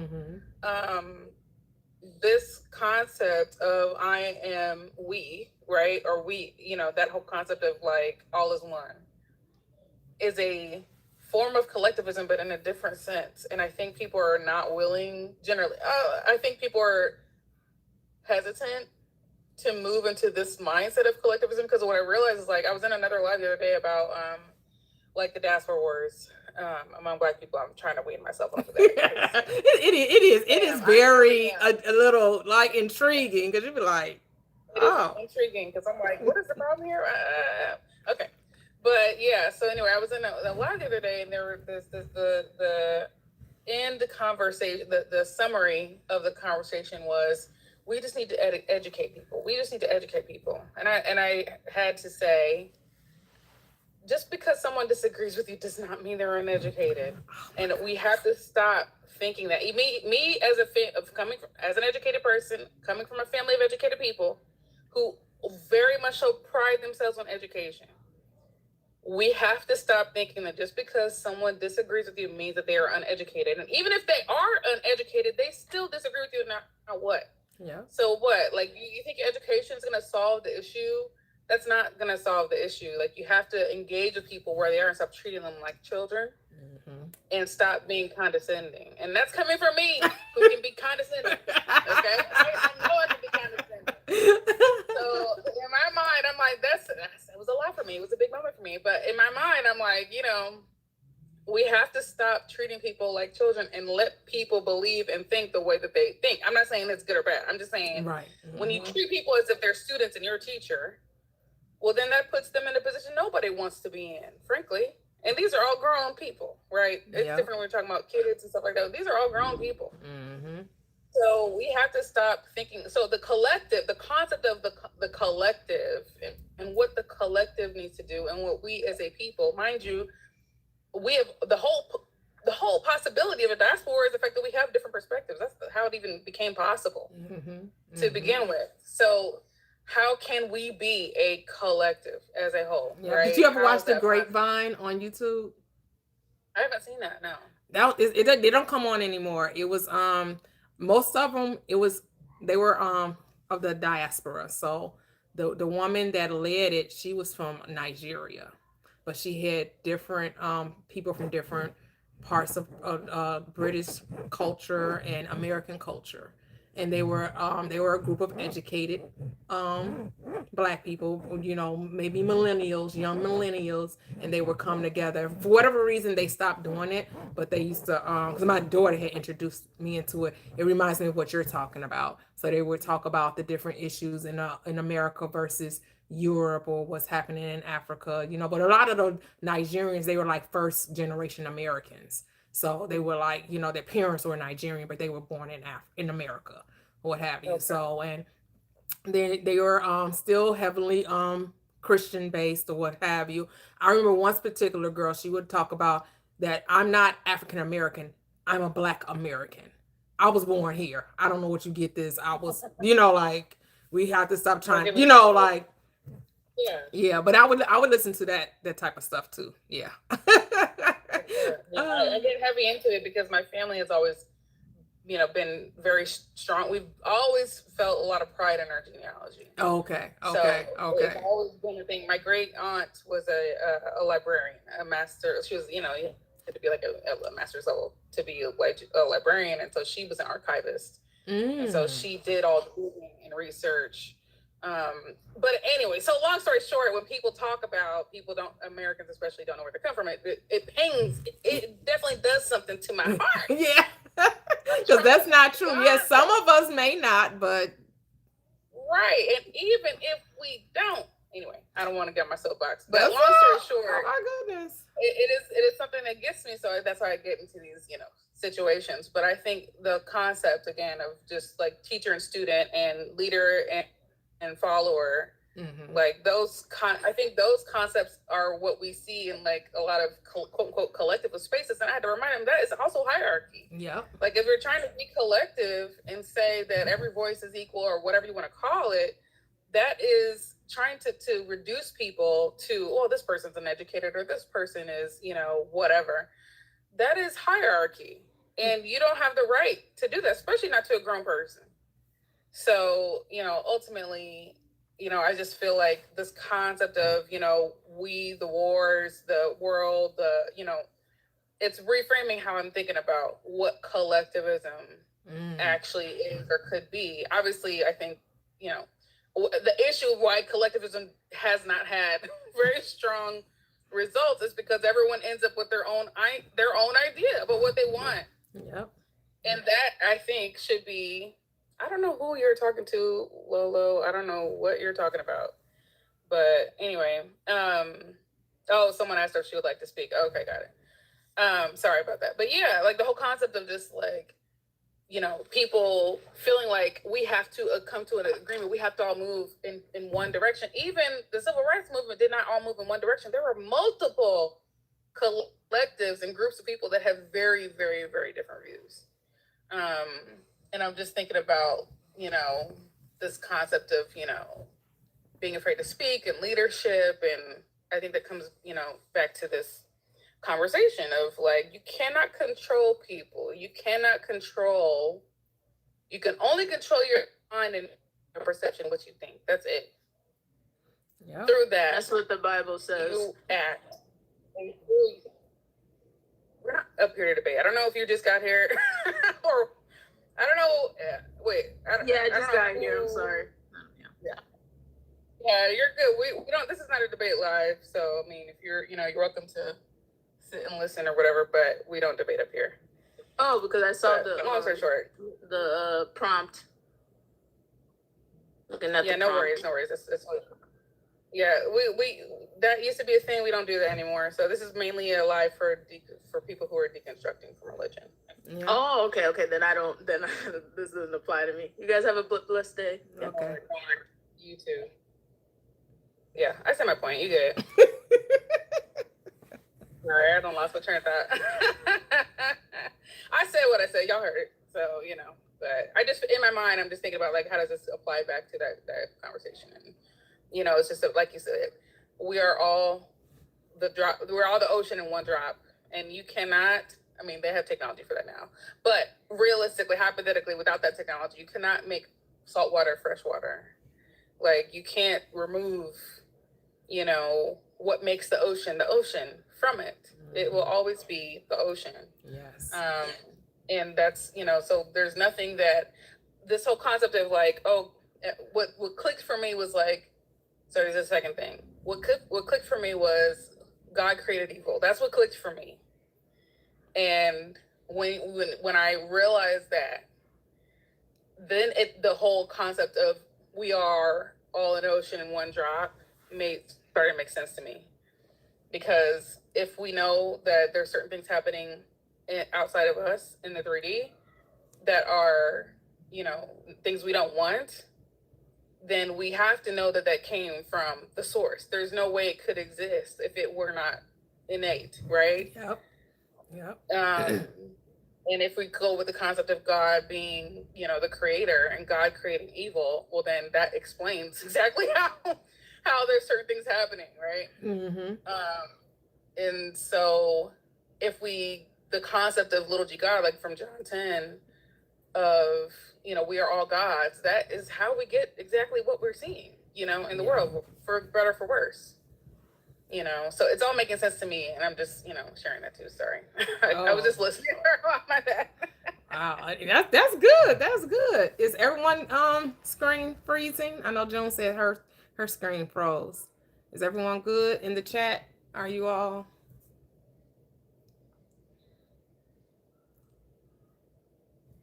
It looks like it just keeps saying it on her side too, that her screen froze. All good? Okay, cool.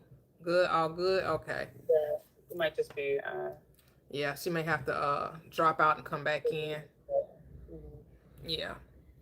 Okay. Yes, she dropped. Right. And so yes, I will. I am uneducated according to the world standards. Right. I did not receive a certificate of completion from any post-secondary educational institution.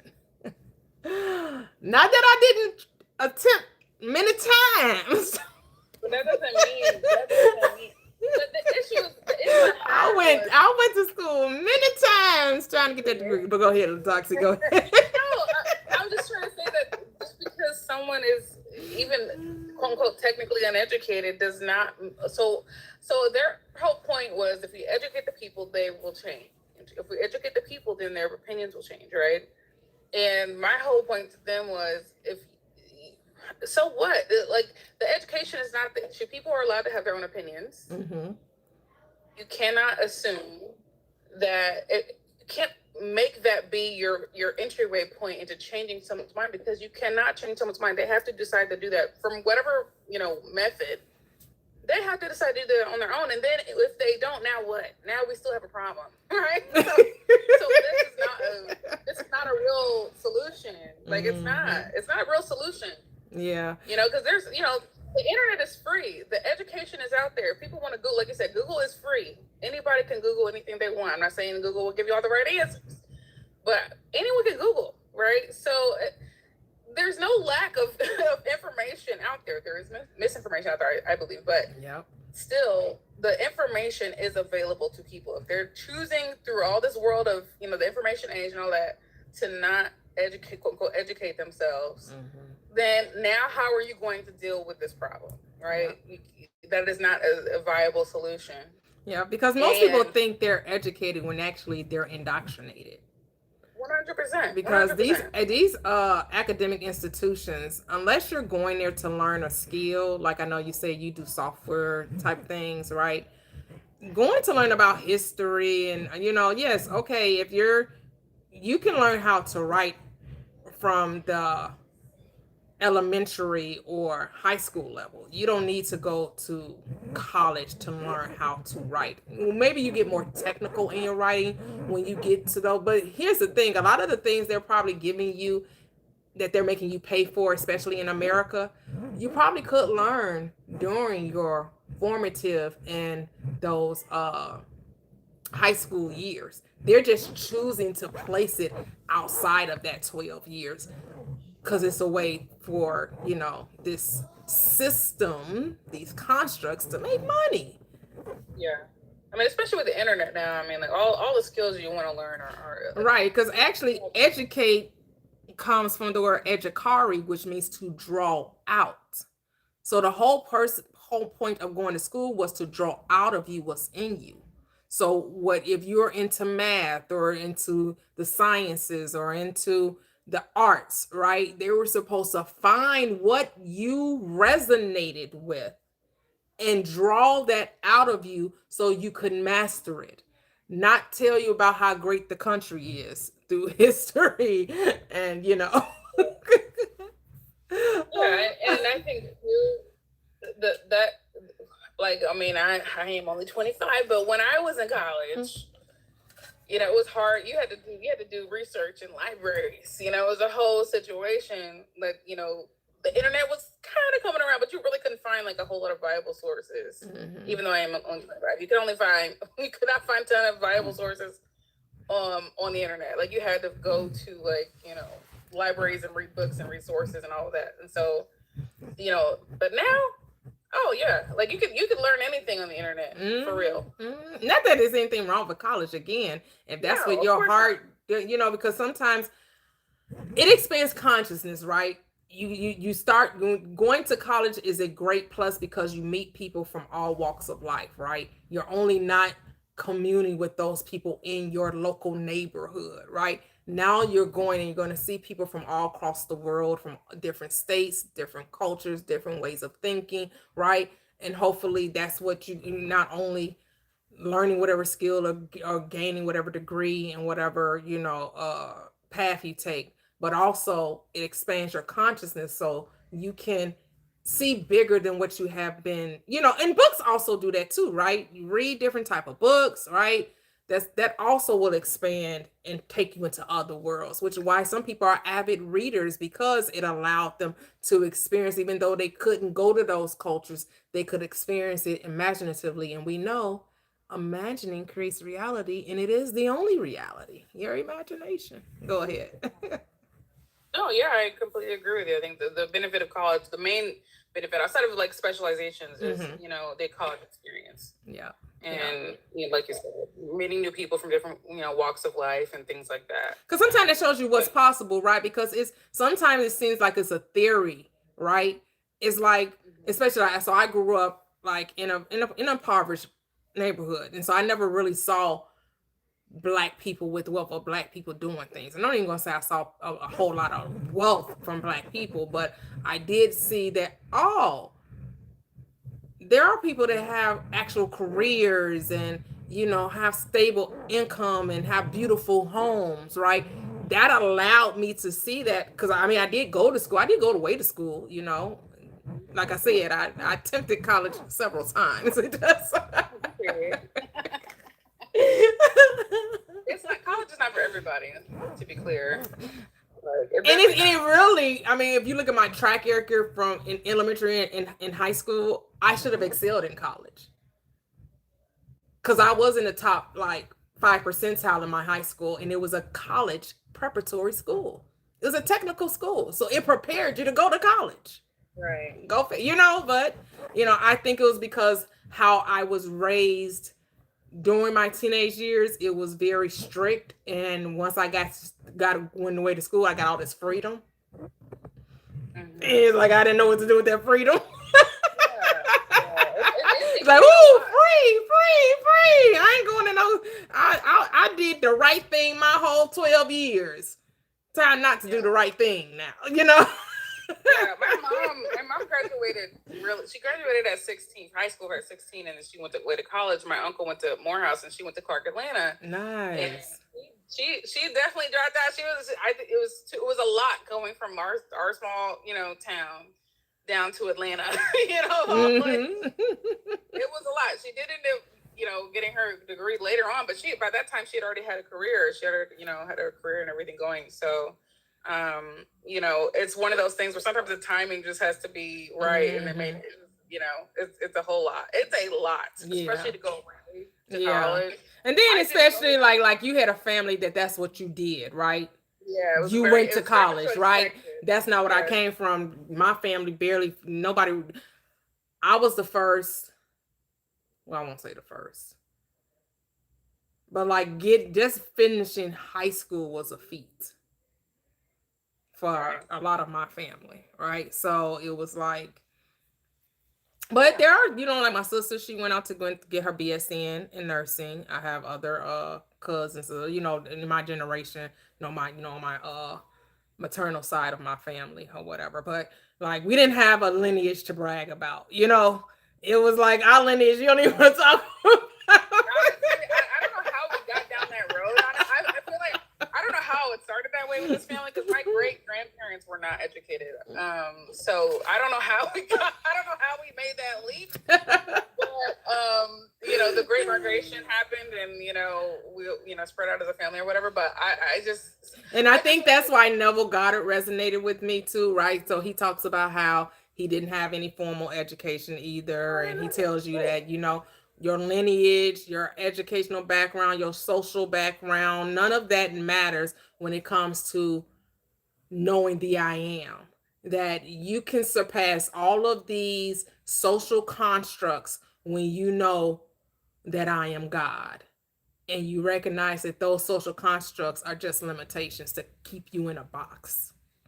100%. I feel like, speaking on that, like I feel like I have had to try to be much more careful about how I identify myself, but also how I associate how and who I associate with collectively. Because for me, when I say I'm Black, okay, like me being Black is a good, like I said, I've seen a lot of successful Black people. So to me, it is a positive. To me, it's like, yeah, I mean, obviously, Right. It's like, yeah, I mean, yeah, we've been here, so that's how I kind of take it. Mm-hmm. But I understand 100% when people say, I have negative, or like maybe have had a different experience in that way with it. Right. I 100% understand that. And I think everyone should be mindful of how they, decide to identify and what exactly you're agreeing to. Like Christians love to talk about, oh, you made an agreement. You did, you signed a pact, made a vow, they love talking about those types of things. You were in a ritual, in a sorority, like all of that shit.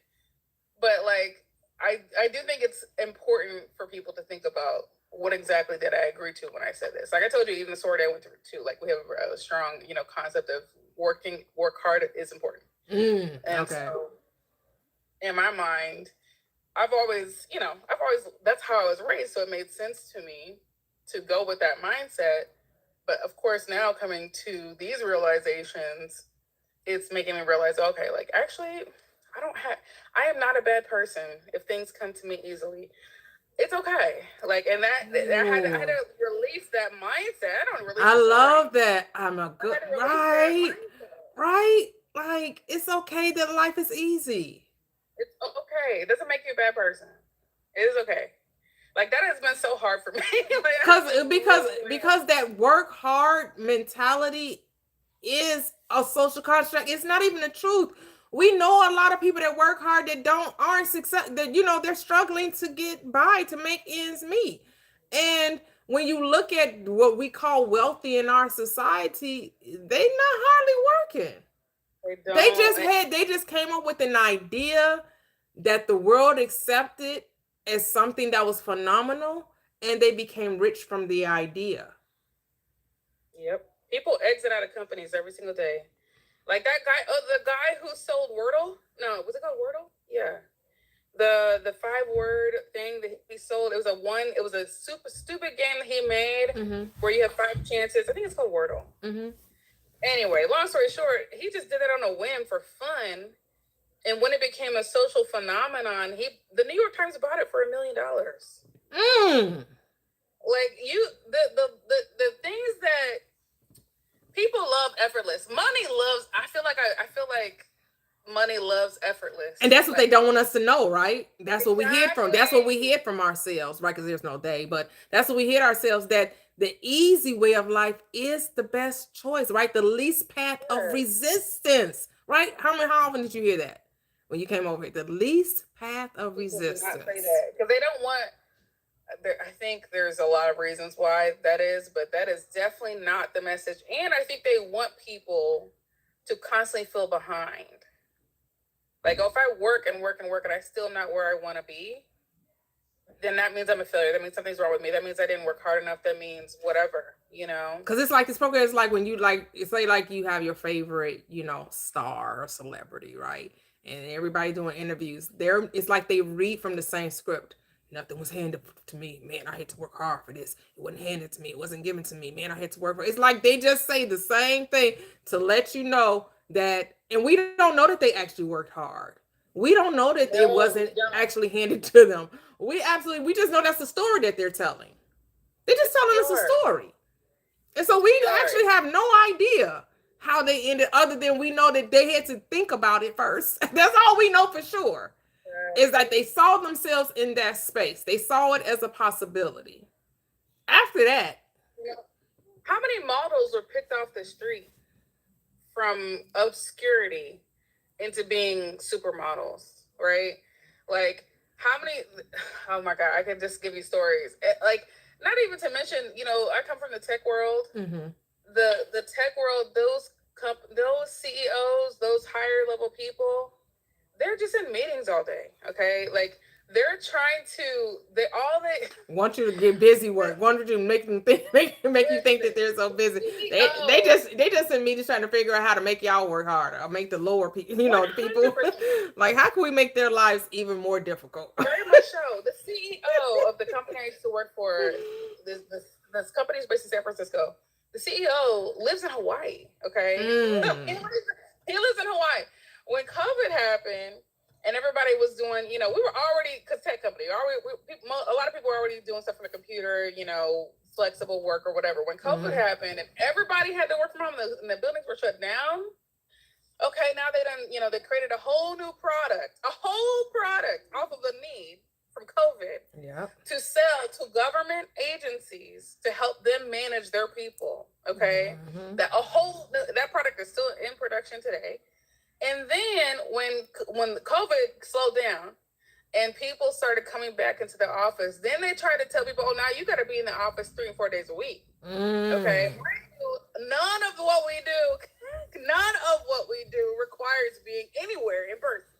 You can do all of it from home, all of it. The coding, the salespeople, the customer service, every single thing in that job, except for the things in the physical office, can be done from home. All of it. They got to justify having that office. You have to. There's 80,000 people at the company, right? So everyone except the people who give coffee and the janitorial people and all of that, all of the other jobs can be done from home. So this whole concept of, oh, now we get to, bring you back into the office 3-4 days a week, and if you don't come, well, then sorry, I guess you're let go. That is all fake. It's all fake. It's all fake. Yeah. These people live in other states. The man lives in Hawaii. He's the one who's remoting into the calls. Okay.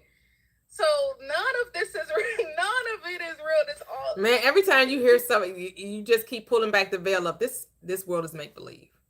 This world is make believe. It's all fake. We just be making stuff up. It's just like everything we do on this side of heaven, as they say, it's all made up. None of this is real. None of these things have to be this way. It's just because we agreed to it. That's exactly what I was trying to collect what we agreeing to. It's what we consented to. And then so you have to bring it from the macro to the micro and understand that everything that you're experiencing is because you're believing it. You're consenting to it. So it all stops once you release consent. Stop consenting to struggle, then you won't. Stop consenting from poverty, then you won't be. Stop consenting to unwantedness, and then you won't be. Like, you just have to stop consenting to the unwanted and assume better than the best you know. It's so simple. It's so simple. The morality is what is keeping the concept of hard work is good and being lazy is bad. That concept and also the other concepts of like morality are also keeping people stuck because these CEOs collude with each other. They colluded with each other to drop the job market because they went through specifically. I'm talking about tech, right? This is before I got laid off. I got laid off much after this situation, but while it was happening, one of my manager got laid off. Okay, so like. And I saw it happen, and it was a big thing, right?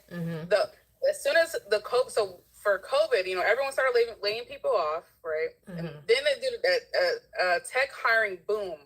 So they started hiring all these people, right? And then they were like, oh, well, the sales weren't what they should be. So now we got to lay all of these people off, right? And I still had my job. Okay. So long story short, these companies, once they saw one company doing it, then they said, well, I guess if they're doing it, I guess it's okay. Monkey see, monkey do. I'm telling you, they colluded with each other. I'm surprised it's not like a major lawsuit about this, honestly. But they absolutely colluded each other to drop the job market. I'm speaking specifically of the only thing I know about tech, right? They colluded with each other to falsely inflate and deflate the job market. And that's what happens also with stocks and things like, it's just a game.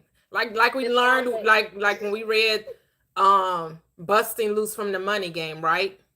And the author let us, reminded us that the game is rigged against you.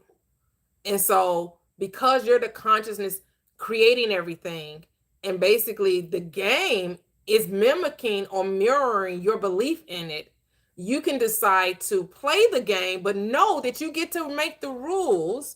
You get to play in their sandbox, but you do get to adjust the rules to benefit you. Or you can just decide to play your own game and make your own rules and never play in their sandbox. Right. You have a choice, but just know that you're the consciousness creating the experience. 100%. 100%. And in whichever way that benefits you, just have to be very mindful of what that is. Yeah. So I think some people see their thoughts as, obsolete, or they see their thoughts as like immovable, Mm-hmm. And like, actually, it's not fixed. It's all just based on how you perceive it. Yeah. There was this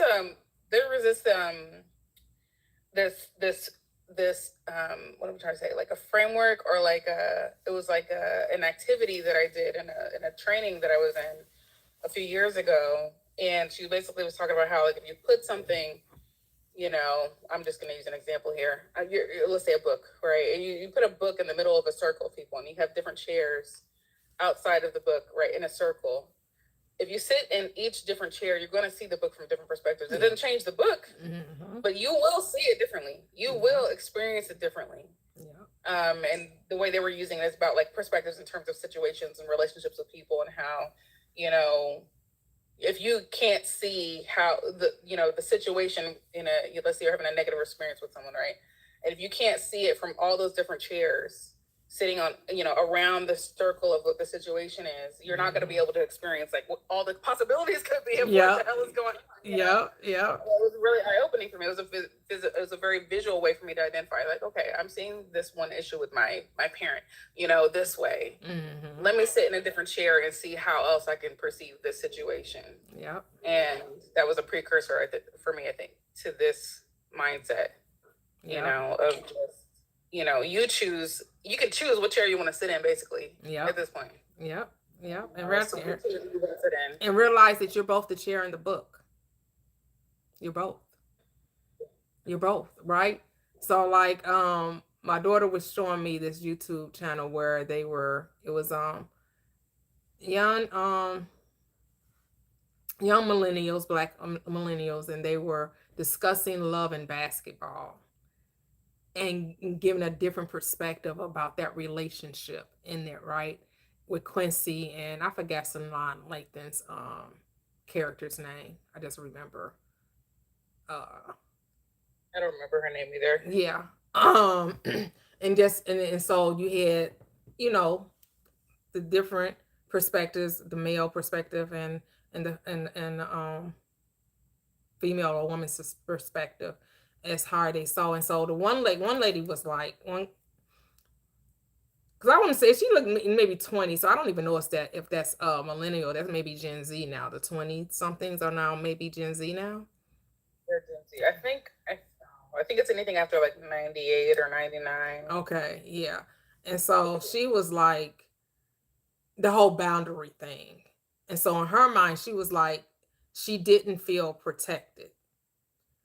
And she had a friend she was like, she had a friend who had a boyfriend, and the boyfriend had a friend. And so the boyfriend's friend, for whatever reason, her and the boyfriend's friend, see, I know she didn't tell the whole story, because as she kept talking, she was like, he was putting his hand in her face. But before she got to that part, she was just like, her friend has done this before, where she has been in situations where somebody was coming at her and she didn't feel like the friend supported her or defended her. And so she didn't feel protected. So she had to cut the friendship off, because she didn't feel like the person was there for her. And the more she talked, and then that's when she was like, yeah, and I'm just sitting there and I got tears in my eyes, and another friend noticed this, and they were like, man, how come she didn't stick up for you? How come she didn't say anything? And she was like, yeah, she right, and he putting his hand in my face. I'm like, oh, so he just started putting his hand in your face?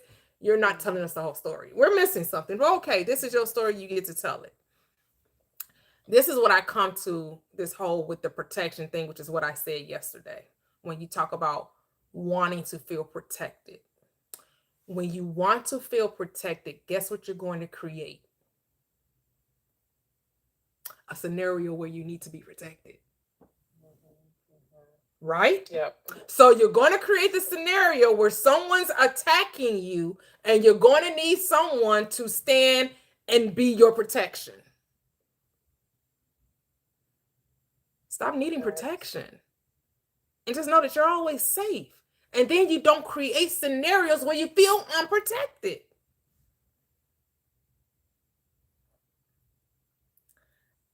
And I get it.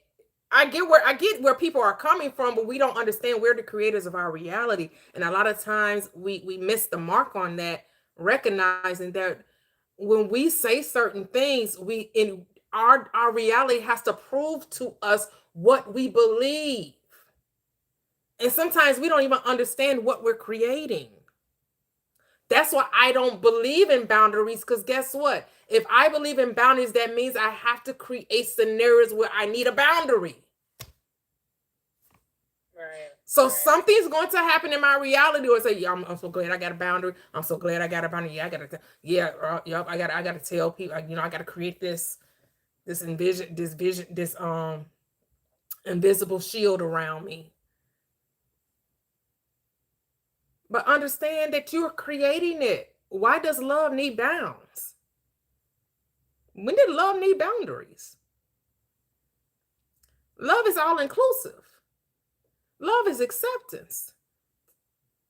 You know you don't love when you think people have to be different so you can be happy, because when you give people the power to make you happy or sad, right? You give them the power to make you happy, you also give them the power to make you sad. You give somebody the power to make you feel uncomfortable, you give them the power, to make you comfortable, you give them the power to make you uncomfortable, right?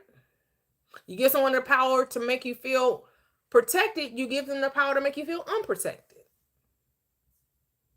But remember, there's no them. There is no other.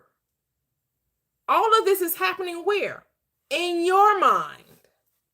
It's all happening in your mind.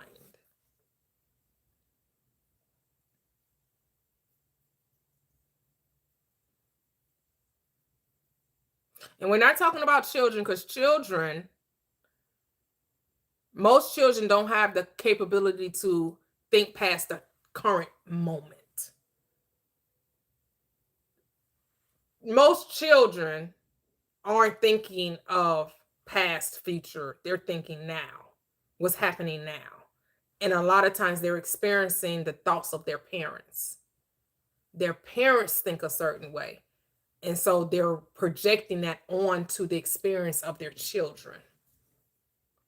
So you feel like your children are unprotected, and then they have an experience of being unprotected. You feel like the world is evil, and then they experience the world being evil. You think that these things can take place, and then are surprised when they take place. Why are you surprised? You thought it.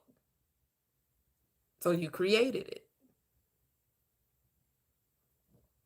Yeah, what you're saying, it brings me back to this concept of like, I'm not a parent. So to be clear, I'm not a parent. I don't have kids. I live a totally different life. Sorry, that was a reference. I'm thinking about like my parents and how my parents didn't have a rule against sleepovers. So I went to all the sleepovers as a kid. Like I just, but I also never had any bad experiences with that. So in my mind, I'm obviously certain people have, but I, as a kid, number one, people were not doing that back, at least as far as I did not hear. Not in your reality. It was not a part of your reality. Yeah, I went to many sleepovers as a kid, had tons of fun, because that wasn't in your parents' mindset, right? That anything would ever happen to you going over. You were free, they were free, right? Yep, 100%. And so I did not have that, thankfully I did not have that experience. I can't say, obviously that's not everyone's experience, but in my mind, it never crossed my mind. My mom was actually, pretty protective of me in other ways. But she didn't, I don't know what happened. I have an older brother, maybe that helped. But yeah, I don't know. So the concept of, I have many, obviously, friends who are parents, and many of them do the no sleepovers thing, which I understand. But, I just think back to that of just like how, thankfully nothing happened to me. I had a great time as a kid. And like, I had lots of experiences like that where I just didn't have like tons of parental, my parents were involved in my life, but I didn't they weren't, watching over me every, they were not helicopter parents. Mhm. So, you know, I played outside as a kid. I have the scars to prove it. You know, all of that, you know, I lived a very full life as a kid. And I thank them for that, you know, but my mom was, showed her concern when she felt like she needed to, but she kind of just, I think, trusted us as kids to Mhm. be fine. And I think we were for the most part, you know. Yeah, yeah. We still don't get that we should create our reality, but you know, I don't want to argue anyone's belief. If that's how you think you got to raise your children, to each his own. None of my business. Gentle jeweler. Hello. Hello, how y'all doing? Great, great. How are you? Good, good. So I was just thinking, like when I was 5 years old, I was stung by a bee, right? Mhm.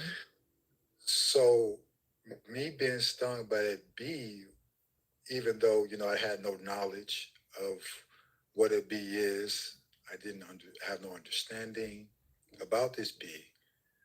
So my concept of a bee was obscure and not clear, right? But it didn't stop me from being stung or feeling that sting. So what would you say about that? Like that wasn't my reality because I had no knowledge of this thing that stung me, but I felt it, Mhm. and the effects of that reality is how I learned about this thing, even though I still didn't know what it was, but I felt the sting without being conscious about this bee that stung me. So what would Right, that but be your called? parents are conscious of bees stinging children. Your parents definitely are conscious of that.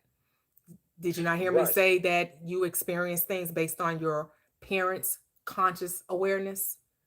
That you are subjected to their subconscious knowing, that their awareness, you're subjected to that? Because you're only concerned about the present moment, your present, what you have experienced personally. But you are not free from the mind and because we're all one consciousness. And your parents are definitely aware that bees sting. Children, adults, whoever, babies, whoever. They're aware of that. And so you just confirm to them that children get stung by bees. That's all. That's what happened. So you're saying that their conscious became mine, was projected onto me. Yes. Okay. And we know this already to be true, right? When you watch your news, are they not telling you how to think, what to be fearful of, what to be aware of, how to feel insecure or how to feel secure? In order to feel safe, you got to have locks on your doors. You have to have alarm systems because you just never know. There's a thief in the night that may come into your home and take what you have. So be on alert and be protected. Does not the world tell you that? And you can either accept it or reject it because there are certain societies that don't live like that. I was just going to say that. Right. Exactly. But our society does, and our society makes a killing off your fear. Right, but there's also societies that don't believe that, but their house still get broken into. There's also societies that don't believe that, and things still happen to them. Right. And they don't even believe it, though. So, what you mean they don't believe it? So, for an example, it's not that they don't believe that someone can't come into your home and take from you. They don't believe in locking up their house to prevent it from happening. Not the same. Me deciding not to lock myself in and be a cage in my own home is not the same as saying that there's still not a possibility that someone may come in and steal. That's not the same. They're just choosing not to make their house a prison cell to be locked in. Because you will see it as locking someone out. They see it as locking themselves in. Not that anyone's right or wrong, but it's perspective. Right. So what about those neighborhoods that don't lock their homes because they don't believe no one in the neighborhood would do that or even think about doing that? And someone from outside of their community or neighborhood comes into that community and does something to their, you know, their home. And so what would you call that? I mean, that's a hypothetical, but it's no different than what I said. I'm not going to give a different answer. I mean, I mean, sorry, go ahead. You have a real case scenario that you know that this happened? Yes, me myself, when I was younger, I'm 43 right now. So when I was like 18, 19, I went into neighborhoods that were not thinking the way I was thinking, right? Maybe they didn't care because they had insurance and they still weren't going to lock their doors. That's what insurance is for. And maybe they didn't care. They didn't care. So they didn't lock it up. And they didn't care that someone came in and stole a TV or took a radio because they knew it could be replaced. Maybe they didn't care. You're thinking that, oh, because they didn't do it, they didn't think it wouldn't happen. No, maybe they didn't care that it happened. Maybe they didn't care that it happened because that's what insurance is for. But I'm still not locking my door. Because my sister had a best friend, and she lived in what she would consider a nice suburban community in Chicago, outside of Chicago. And she was renting. She never locked her door.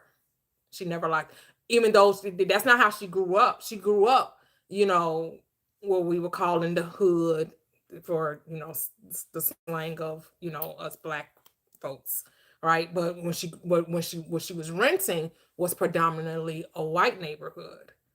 And she just decided that she would never lock her door. My sister would go over there and wash her clothes because she knew she wouldn't be at home. And she would tell her, girl, I'm going to go over there. Oh, girl, yeah, girl, the door's open. She was never robbed. So it never happened to her. But she felt... I'm sorry, go ahead. No, you go ahead. So are you saying, it sounds like you're saying conceptual control. So you're saying that my concepts, my perception that I have can be projected, okay, and can overthrow someone else's or something else's perception and concept. I can make their perception my perception, their concepts my concepts, based on the power of my concepts. If you don't know how to use your mind, if you do not have self-mastery of the mind, yes, your mind can be infiltrated. It is every day. Ask yourself why you believe a lot of the things you believe. Is it because you were told it, or is it because you personally experienced it? Because a lot of things we believe is not from personal experience. It's because we were told to think this way, or to feel this way, or that's just the way the world is. The world is just this way, and you just got to figure out how to navigate the way the world is, as opposed to actually the world can be whatever you say it is. And so now you got to reprogram, recondition what you were conditioned to, because you were conditioned that the world is evil. The world is, you know, you gotta get them before they get you. You gotta guard yourself. You gotta make sure that no one comes to attack you, and make sure no one comes to do this to you, and make sure, when you can decide, well, actually, every man that I meet is a link in the chain of my good, that all things work together for my good, even at the appearance, it appears, at first glance, this situation seems to be a negative thing. I don't care. That ain't the end of the story, because if it's negative, if it's not working out for my good, then that's not the end of the story. The story is not all the way through, because this must work out to my benefit. And if it's not working out to my benefit, then that means the story ain't finished.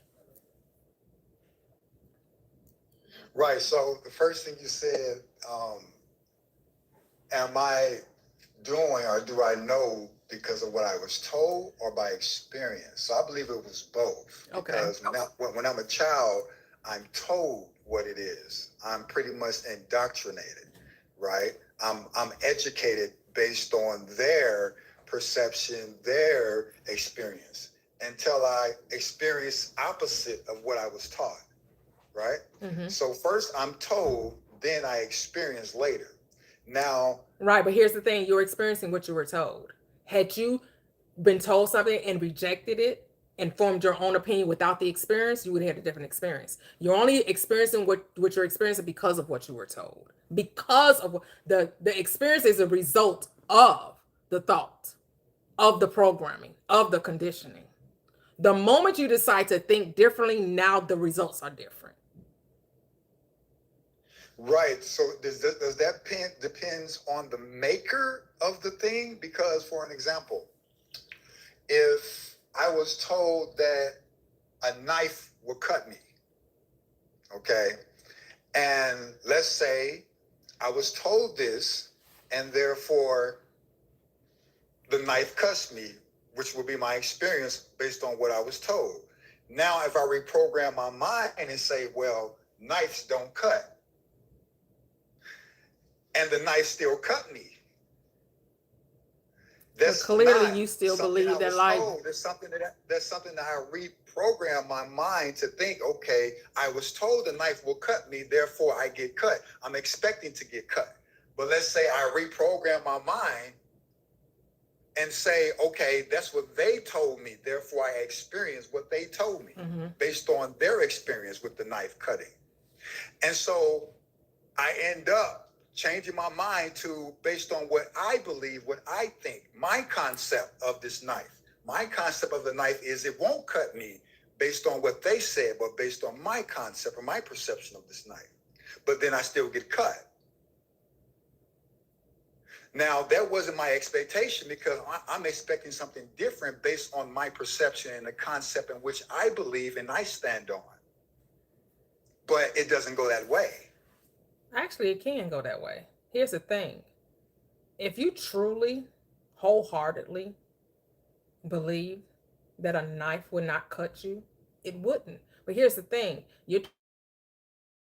Your I am when you really don't believe it. You're only using this hypothetical to try to prove something wrong when you actually don't believe it, because there are people that walk on hot coals and their feet don't get burned. There's no evidence that they actually walked on the hot coals because their feet did not burn. There are people who have been in fires and came out unscathed.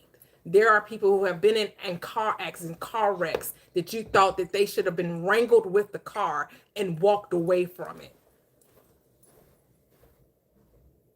So is that something that they thought or something that you was told? What do you mean something that they thought? So when a person get into a wreck, do they think they're going to come out unscathed, or that's what you heard happened? Have you experienced that, or is that something you heard?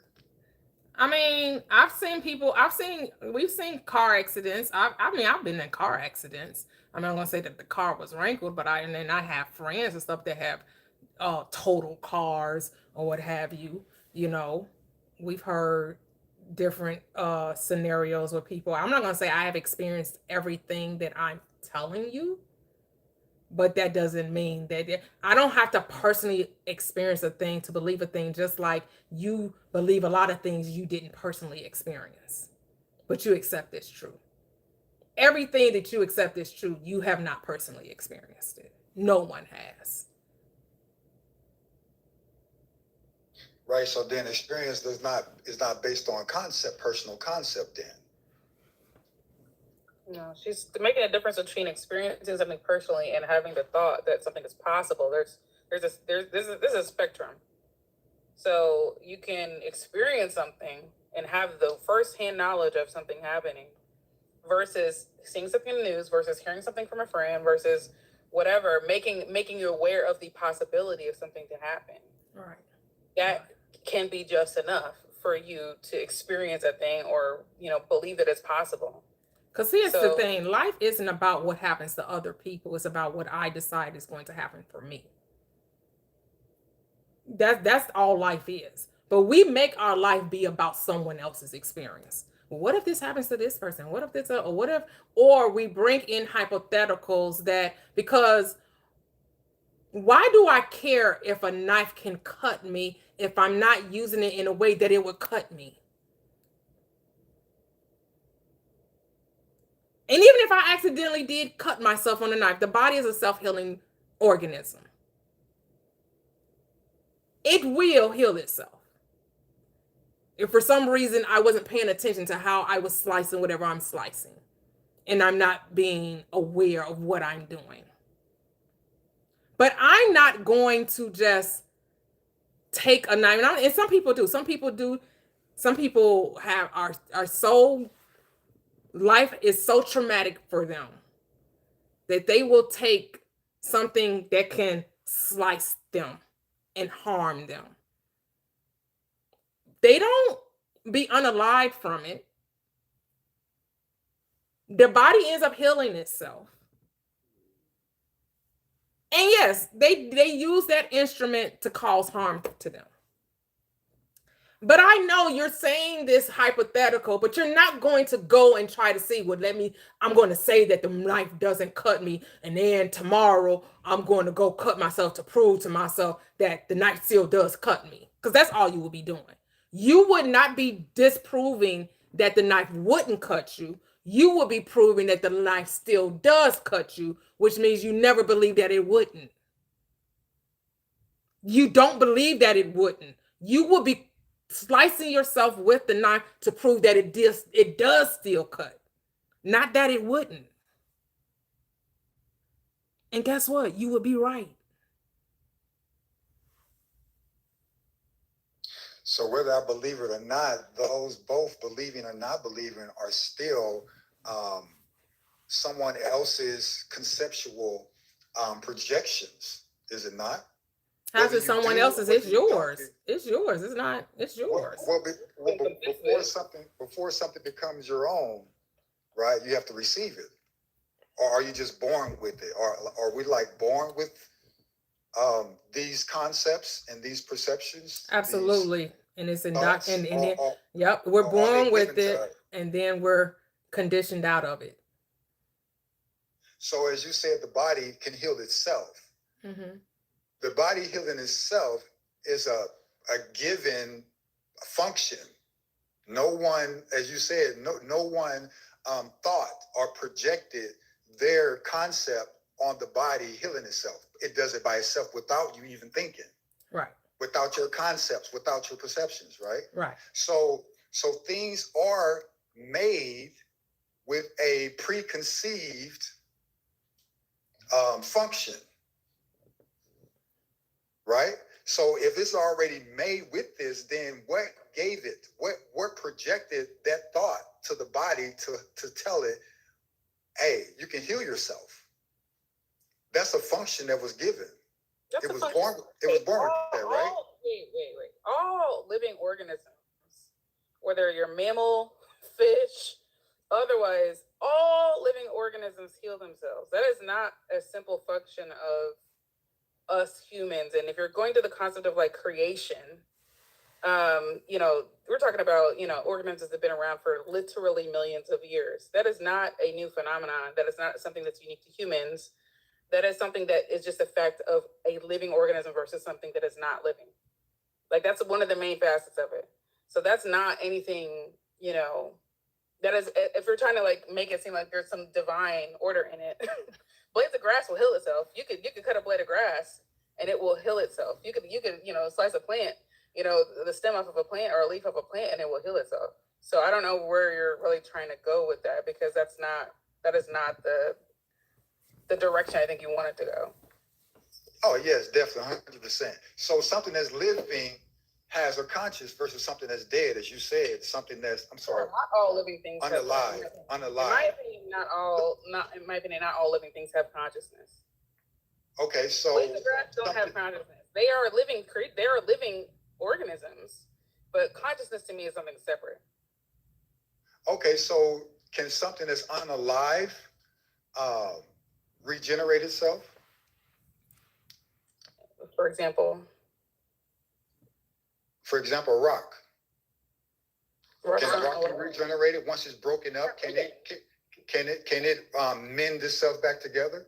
That's what I just said. They cannot. The rocks are not living organisms. Okay, so that means that something that's unalived versus something that's living, two different things. So one has both actually have a preconceived function in it, whether it has the power or the ability to do, or the power, the ability to not do.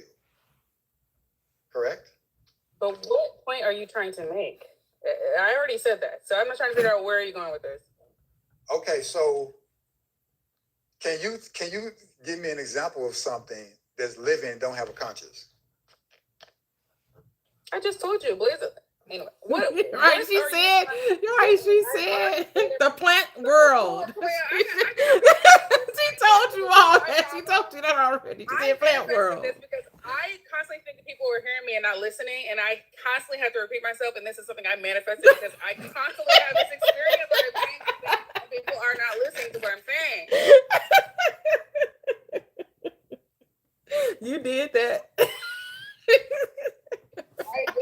So who says? If I need to rework that. So who says plants don't have consciousness? You? I said that. Toya's not saying that. I am saying that. Right. You asked for an example. She gave you one. Yeah, but who gave her that perception that plants don't have a consciousness? Her or someone else? What is your point? And just get to your bottom dollar. My point is, you said that plants don't have consciousness and they're living. You said that, but I'm asking you, where did you get that information from? I mean, from studying, from learning, from science, from observation. Right. So you've learned this, meaning you was projected on this concept. This concept was projected onto you. And then I experienced it from what is your point, though? What are you trying to get at? Maybe I'm missing it. What are you getting at? Right. Just say it plainly. Right. I'm plainly saying everything has a preconceived function. Functions are given. Functions are not thought of. It's not. No, once we get into the given situation, then we have an issue because given by who? Yeah. What are you talking? Yeah, come on and make it forward. Spit it out. What are you saying? What are you saying without trying to say it? But just make it plain. Given by God, the maker. Okay. Thank you. Okay. No, I don't agree with that. I disagree with that. No, I'm saying he finally told us what he's talking about. That's what I'm saying. Thank you. Like blades of grass and rocks and ocean. There are rocks older than the concept of God that are. But here's the thing: our concept of God and his concept of God is different, right? 100%. That's what I'm trying to get at. Right. There aren't. Because you think God, so who is God to you? I'm not even going to say what you think God is. I'm going to ask you, explain your concept of God to us. The creator of everything that we see and don't see. Okay. And so who is this God?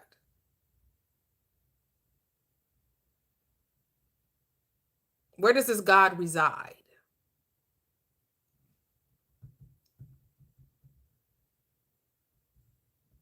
In everything he created, and that we can see and not see.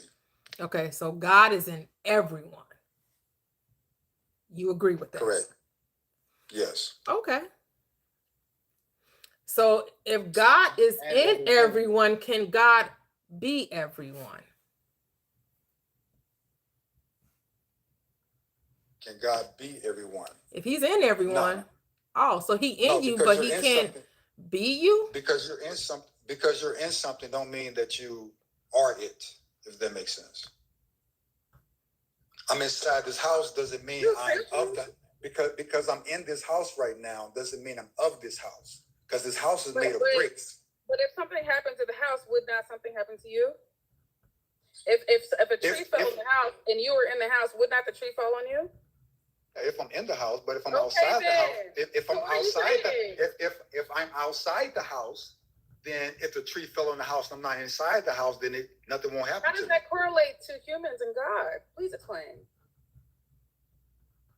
Because if you're inside the house, in a house, if the human is the house and the human inside the house is God, and if a tree falls on the human, which is the house, would not the human inside be affected?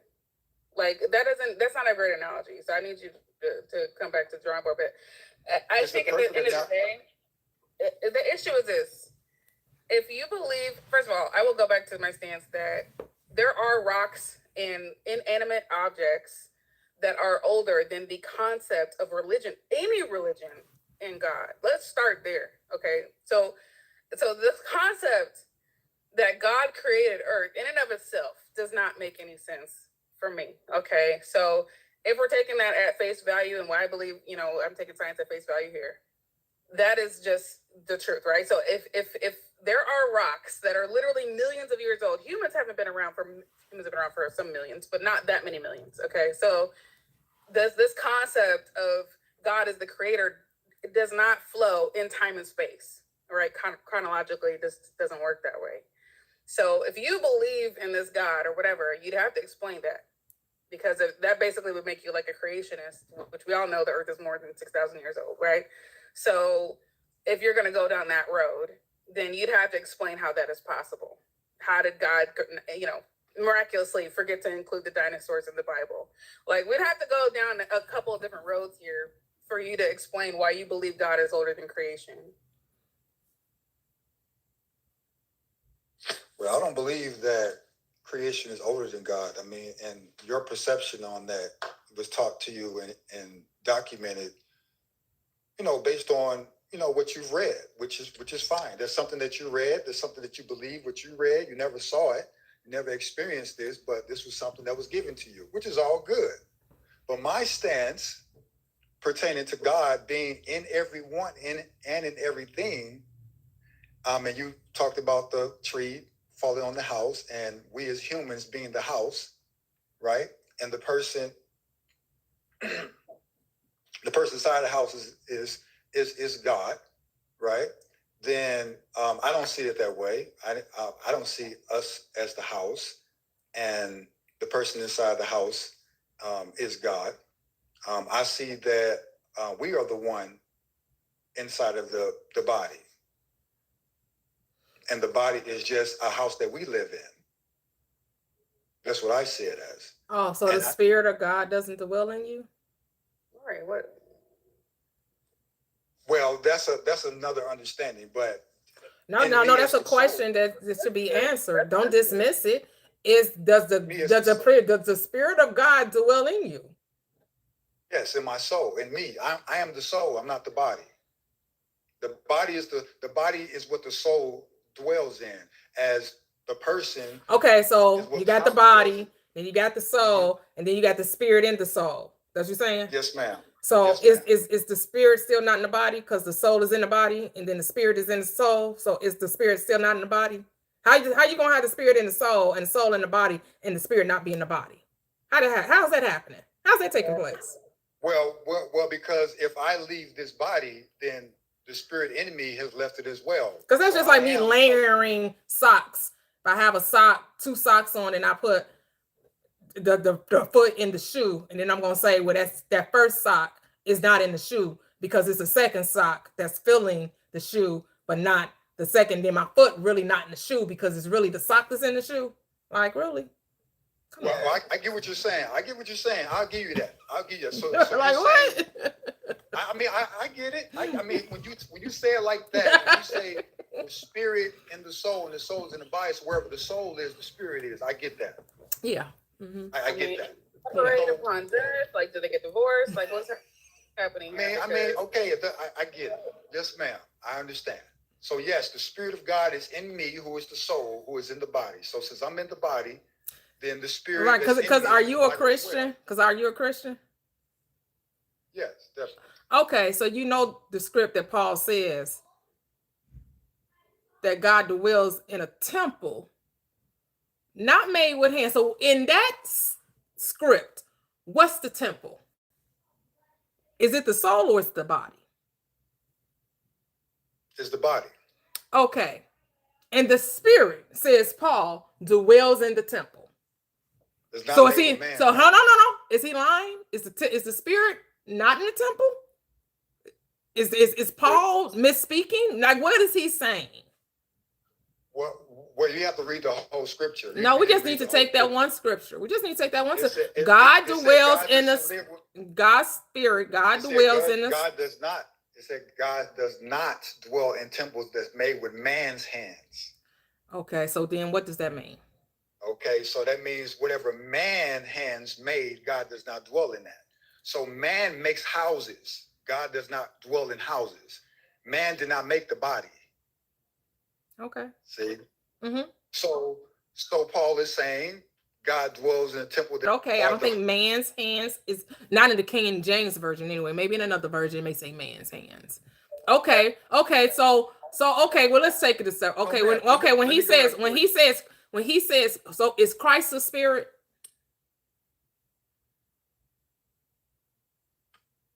Boop. Wait. Is Christ the spirit? Yeah. Yeah, it's both. He's a spirit and soul. Okay, so Christ in you. He in you. What does that mean? He's in you. Christ in you. Your hope of glory.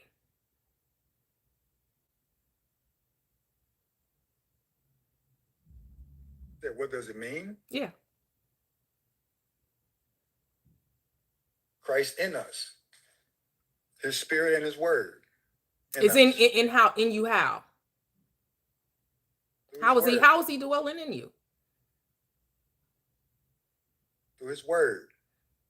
Through his word. What's his word? Yeah, what's his word?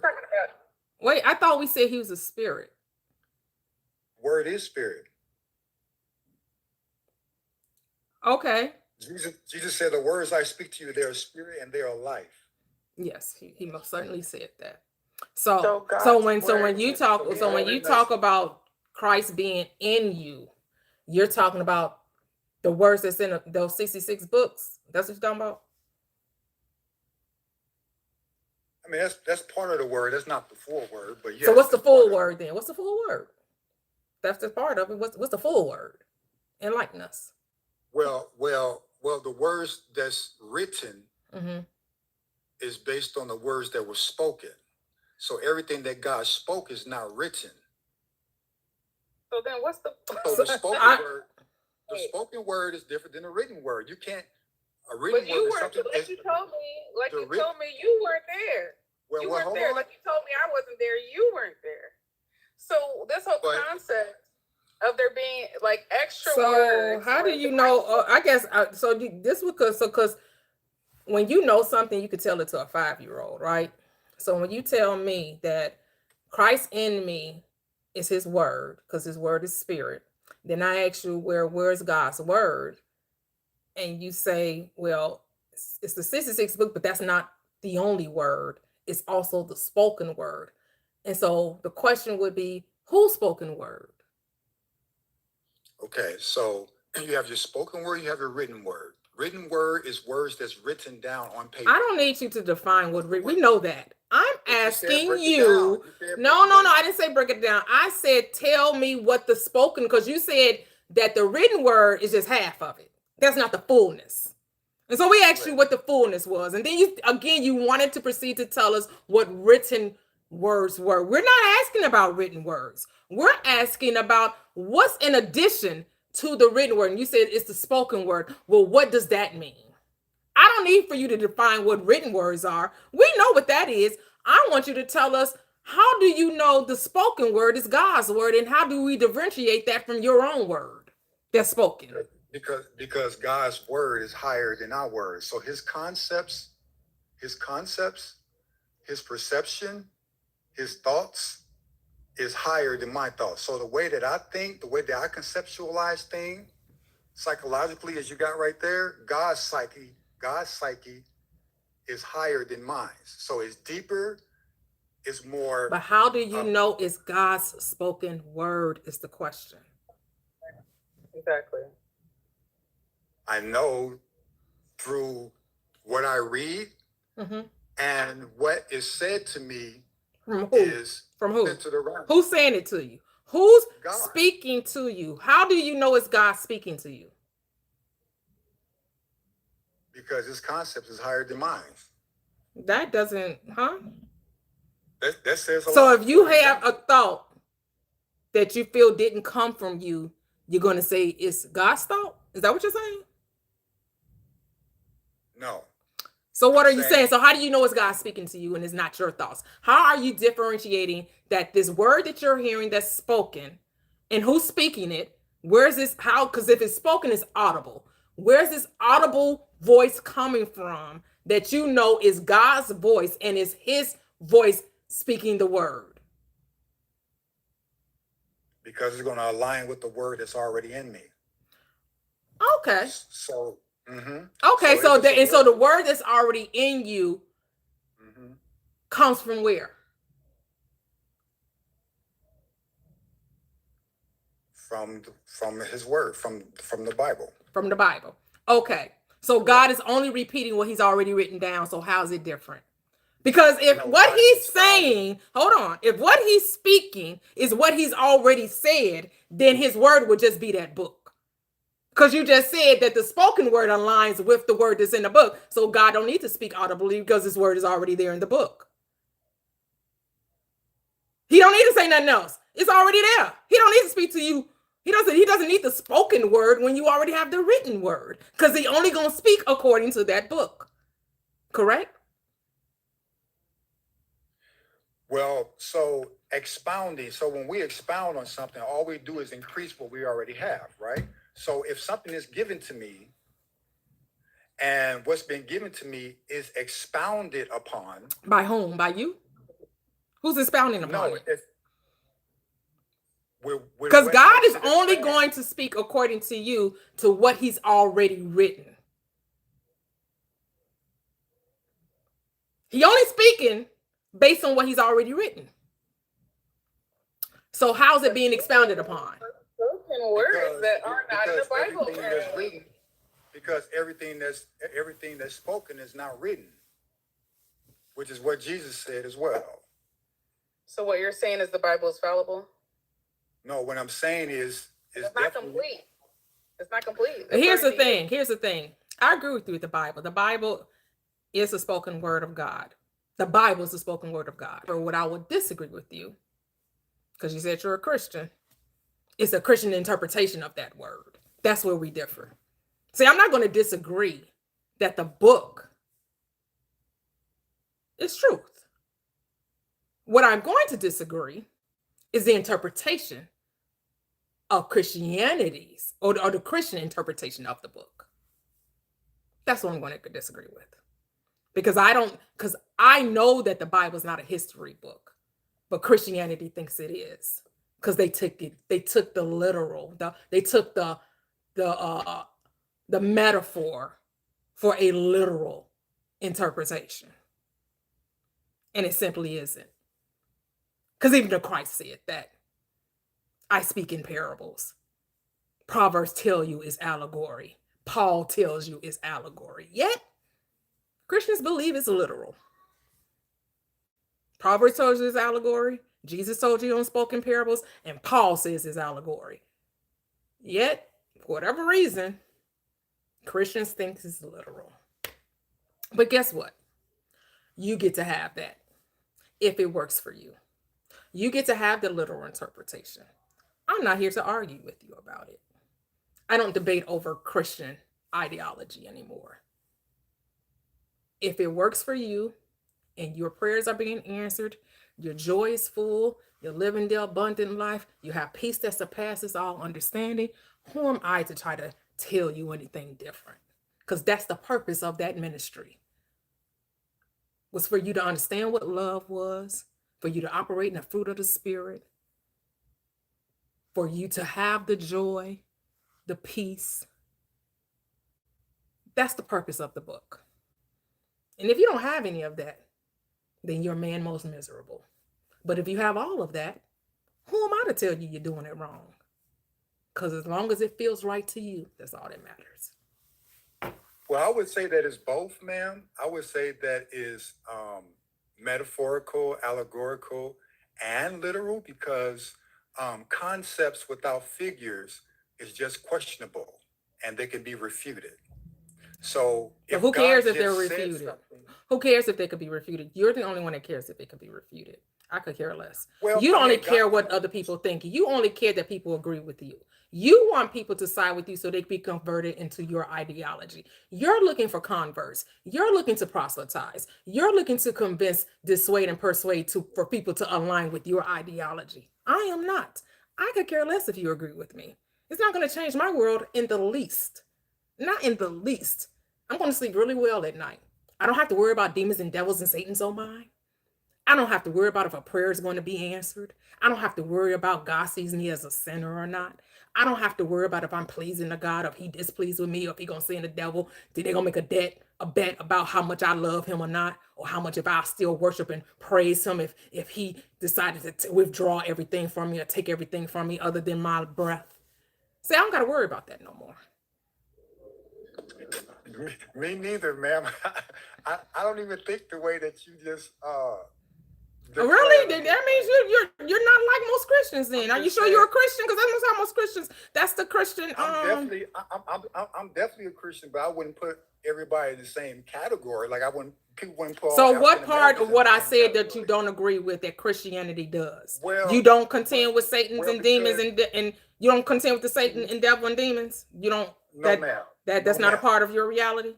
Good. Okay. You don't see yourself as a sinner. No, ma'am. What's a part of my reality is if I say something, I must do what I say. I can't just say I love you I'm married. I can't tell my wife I love her, but I do things and my actions, I show that I don't love her. Right. That's theoretical. Right. I can't say I care about her and I show actions that I care less. Right. I agree. Right. So my thing is, the word is theoretical and questionable if there's no actions. Actions deals with figures. It deals with behavior. So I can't say the Bible is just psychological and not literal. They have no actions behind it. I just can't say it's a figure of speech when there's no figures. I can't say there's a metaphor and it has no truth. When I say it's psychological, see, you need to ask me what I mean before trying to tell me what I mean. That's the problem. So when I say that it's psychological, I'm saying everything that your actions stem from your thoughts. Your actions are preceded by your thoughts. The reason the way you act the way you do is because you think the way you do. If you didn't think the way you do, you wouldn't act the way you do. So if you actually love your wife, you will act accordingly to that belief.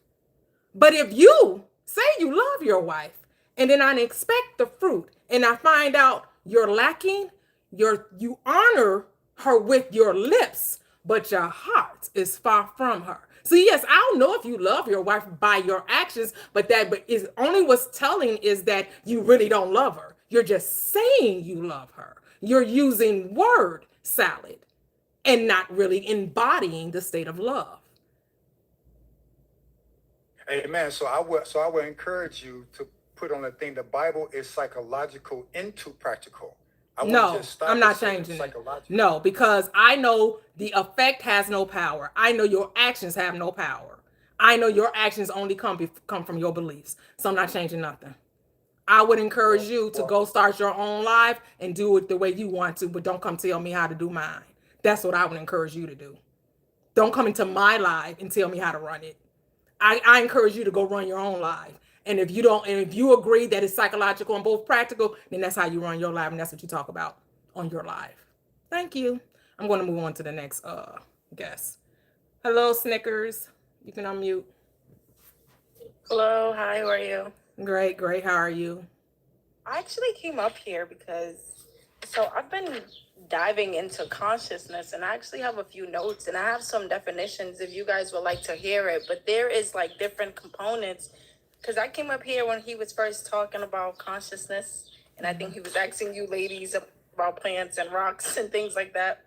So I just wanted to give a definition. Maybe some people can get a little bit more understanding.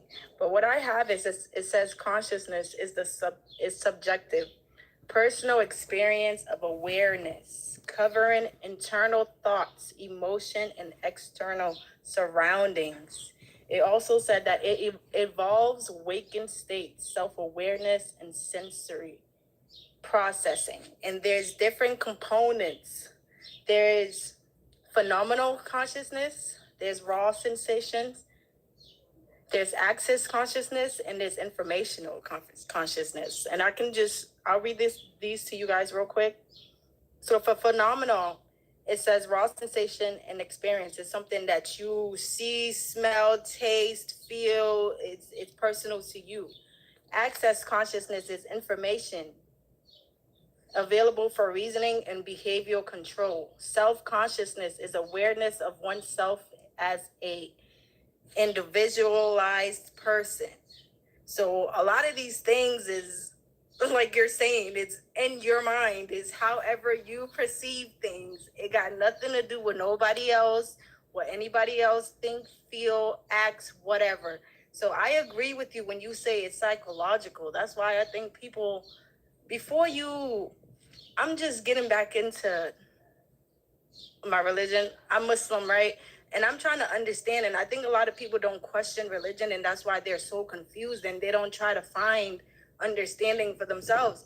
And I think people need to look up definitions. Like, if I'm reading something and I do not know what that word means, I will literally stop, look it up, look up the contents, because it makes you understand so much more. So that's all I wanted to come up here and share. Like, I get what he's saying, but all of that is in your own mind. Like she said, it got nothing to do with anybody else up here. Absolutely. Thank you. And the thing is, you don't have to agree with us, because I'm not looking for converts. I'm not looking for anyone to validate what I'm saying. I know from experience, and I know the world doesn't like personal experience. They want what you say to be proven to them. But here's the thing, I don't need to prove anything to you. I don't need to prove to you what I know to be true.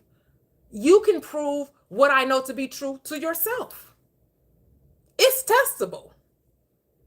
It's absolutely testable. You got to have the right spirit, though, and obviously you don't. So you just have to want to seek knowledge. I think a lot of people don't want to seek knowledge. Simple. Like, seek understanding. Don't listen to what your mom and dad say. It's very simple. It's not that hard, but y'all making it so hard. What? Because we won't listen to you? Because we won't do what you? Because we won't do what you suggest? No, because you can't have confusion with understanding. Who's confused? You're the only one confused. You're the only one confused here. That's all it's about. You're the only one confused on this panel, because you want to give us Christianity and we're telling you no. What did you understand about that? You keep trying to give us Christianity and we're saying no. And we're confused. We're not confused about our answer. We're not confused about our answer. Let me ask you a question, Gentle. Whatever your name is, Gentle. Do you not realize that, number one, Christianity was around? Let me not, because how can you deconstruct something you believe in? That's all I'm saying. You said deconstructing Christianity, but you believe in the Bible. Because the Bible is not a Christian book. It's not a Christian book. The Bible is not a Christian book. The Bible is a book about me that Christians use. The Bible is used by Christians to promote fear-mongering, manipulation, control, coercion. That's what Christianity does with that book. It does not belong to you. It does not belong to you. But that's your perception, though. That's all that matters. That's what you don't get. That's all that matters. My perception is all that matters to me. The young lady just told you what she just told you that. Were you not listening?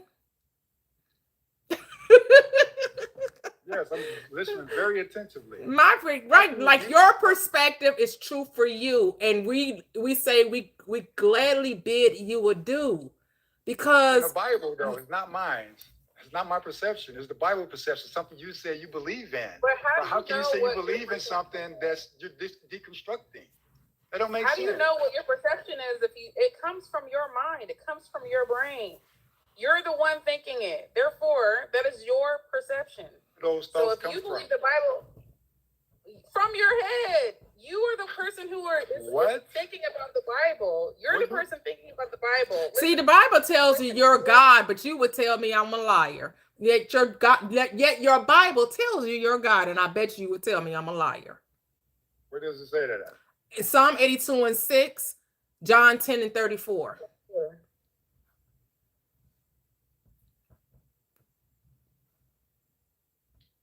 According to the scripture, it says there be gods, meaning Lord's meaning, but we know there's only one God and one Lord.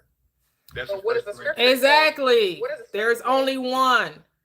God is the all make one, the one make the all. We are individualized, meaning undivided expressions of the one. We're all God. And I'm not the God of you, and you're not the God of me. Oh, it says in Genesis, God made man in his image and in his likeness. Well, clearly it cannot be talking about the human form, since we know God is not a man. God is spirit. So we know the image and likeness is not form, it's spirit. And we all have the spirit of God. Because without the spirit, there is no life. And we all have life. And we all have life. And the only way we can animate the body is with the spirit of God. Because it is in him I live, move, and have my being. But you think this Bible is just about Christians? No, boo. For I'm the God of all flesh. The God of all flesh. But you think it's just about, you think he's just a God of the Christian. I get it. Like Muslims think he's just a, like Muslims just think he the God of the, Islam think he's just the God of the Muslims. But it's the God of all flesh. One Lord, one faith, one baptism, and one Father, which is consciousness of us all. See, God is your mind, but you think it's some, like you said, God is spirit. And the word is spirit. Because in the beginning was the word, your word. And that word was God, and that word was with God. And then that word puts on form, becomes flesh, which means it takes on visibility. You think it's about a man born 2,000 years ago. That man never existed in time and space.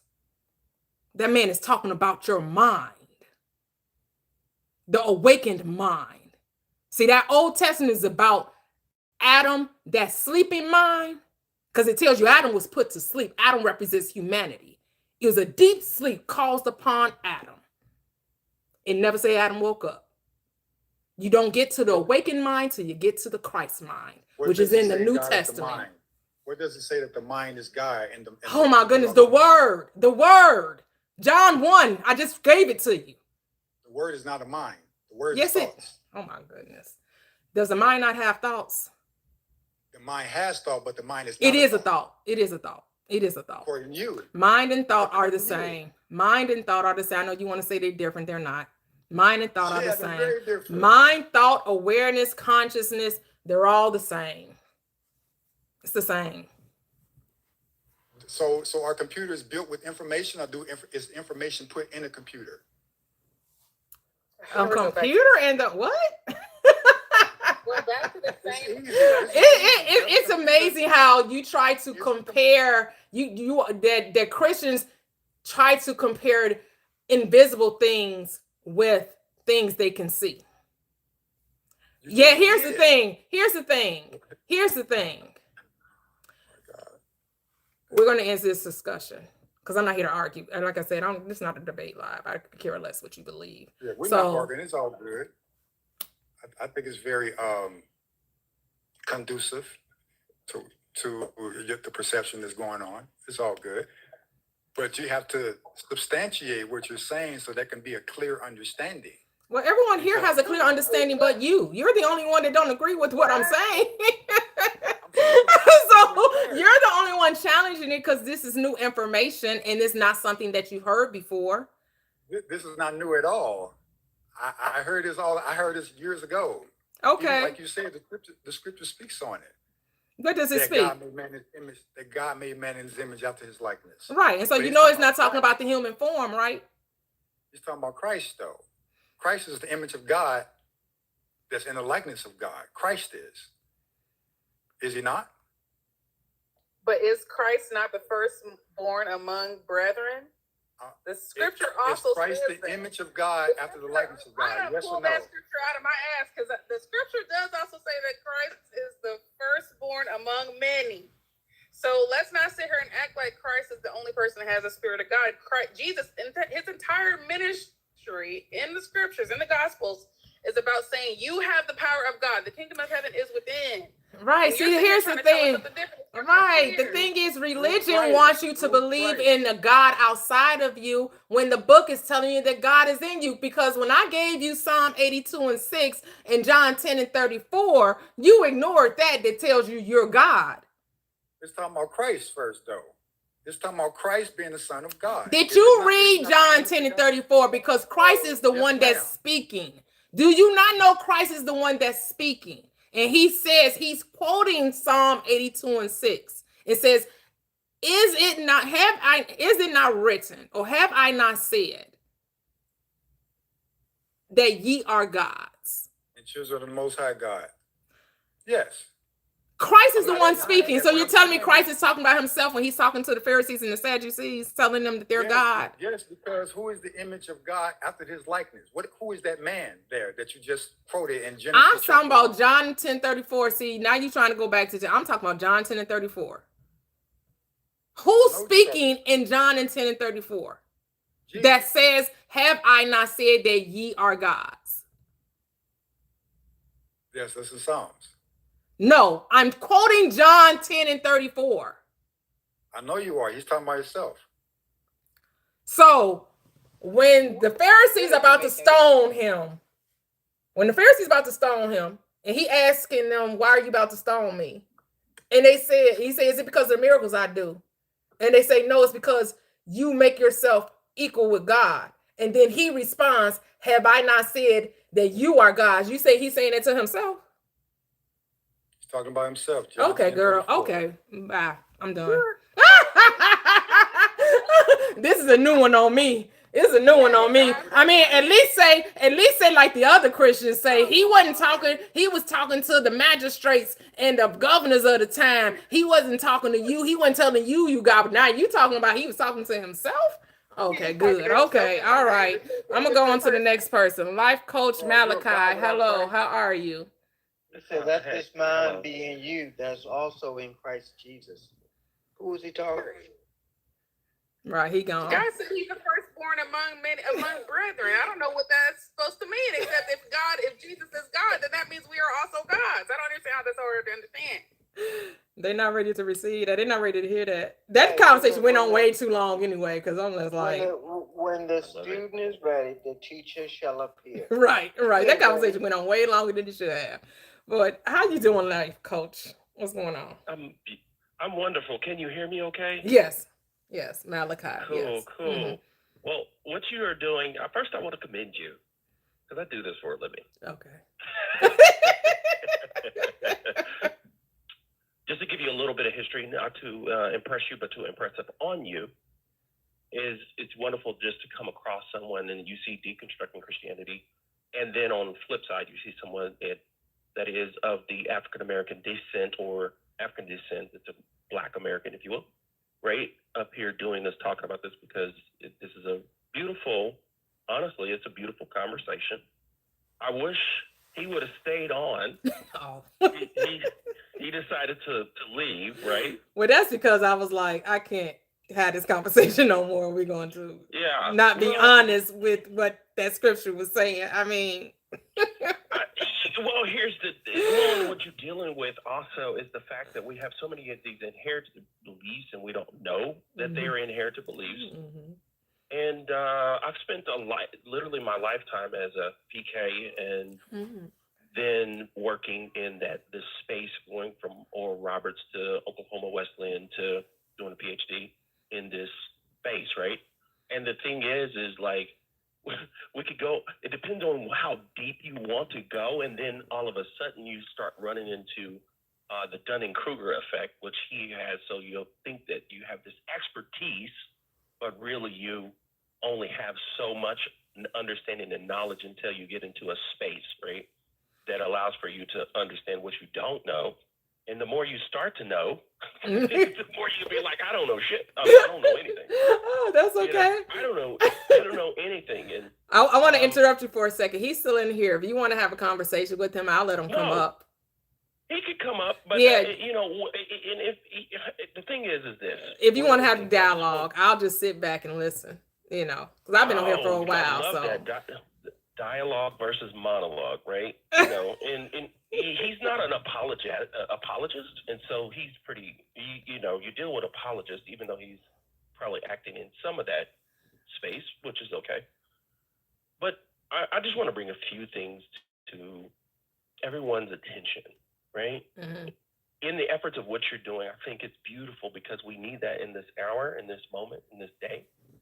Because there's 47,000, roughly, if not more, Christian denominations in America. We have hundreds, but Western Christianity has tricked us. We haven't even talked about Western Christianity in America up until the last probably, let's say, 10 years. Mm-hmm. I've spent a good time. I'll be 50 this year, but I mean, Bishop Carlton Pearson left, started going through this and left the church in 2005. Yep. Roughly when he decided. And he was big in the church community too, right? So if you listen to his last video, whenever he was dying 2 years ago, he said one thing. He said, "This is going to carry on. A lot of people, we deal with all what we deal with." And he said, "There's he says, one person that's going to carry on what I'm doing, and that's Malachi, and that's who I am." Oh, okay. Nice. So I've spent a lot. I've spent time with the big dogs and with serious conversations about this. Like, this is beautiful. Oh, for you to get up here and see this now in 2026, he would be flabbergasted just from 2020 and the people that we would deal with. And I mean, like, people be ready to come to blows. I mean, you got to live in private communities and have security because these Christians could be crazy. Oh, wow. They could be crazy. Wow. Yeah, I guess I had a gentleman up here. He said he was from Belgium, and he was like, "Oh my goodness, how do you have the courage? How do you not operate in fear?" Like, he had a whole series of questions he was asking me about this, and he was like astonished that I didn't operate in fear and how easily I was communicating. I'm just like, well, I know I'm not the only one. Why be like a unicorn or something? Because I know I'm not the only one. I have a Life After Church is a community I just started on Facebook, and Deconstructing Christianity is another friend of mine. I'm tied to some of the biggest people in this space, not to just say that, but I just think it's beautiful because, like, it wasn't that way. It wasn't that way. Just a few years ago, huh? Yeah. No, it wasn't that way. And but I want you to know that to interrupt you again, that Gentle Jeweler came back. So if you want to have that discourse with him, I will tell you that he's definitely not a Christian nationalist. Okay. I will tell you that, right? And I think he's, learning, and he's growing, and he wants to grow, and he's really not one of those people, right? And I think he could be somewhat misunderstood, but I think you're fairly open. But one of the things I would like to say is I run everything that I do now on some of the last Bishop Carlton's words, and one of the things we would always say is, it is a time that we ask, what do we believe? Why do we believe it? And how do those beliefs add to or subtract to the quality of our lives, right? Belief leaves room for doubt. What do you know? There's something that you know. See, I don't have to worry about what the Bible says and what the Bible does, because I already know that, man is what God is what man says that God is, because man created the word God. Yes. Right? Mm-hmm.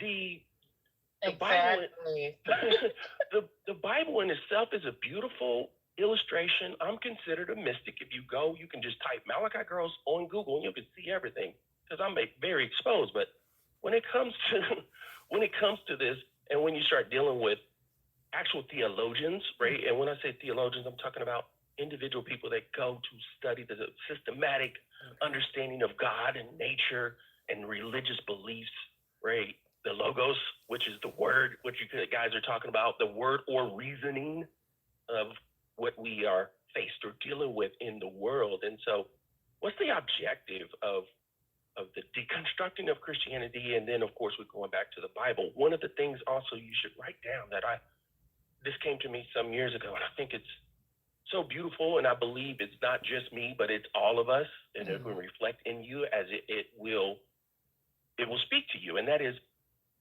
we study the history in the Bible, but not the history of the Bible.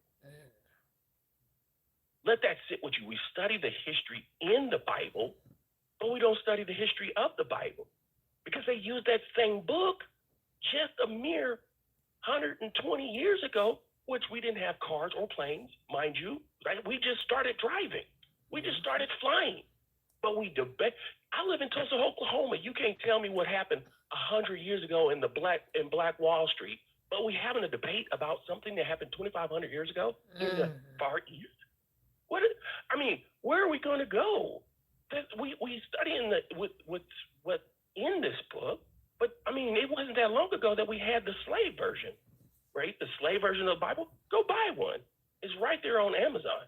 You can buy a slave version of the Bible, right? Most people are trying to study the logos or the history, if you will, the eschatology. They're trying to study Jesus versus being like Jesus just a little bit, right?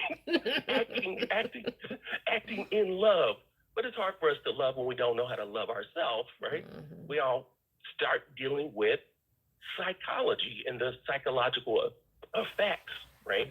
I can agree with you 100% that the Bible is psychological in the sense that it's the psychos, or dealing with the mind and dealing with what it says.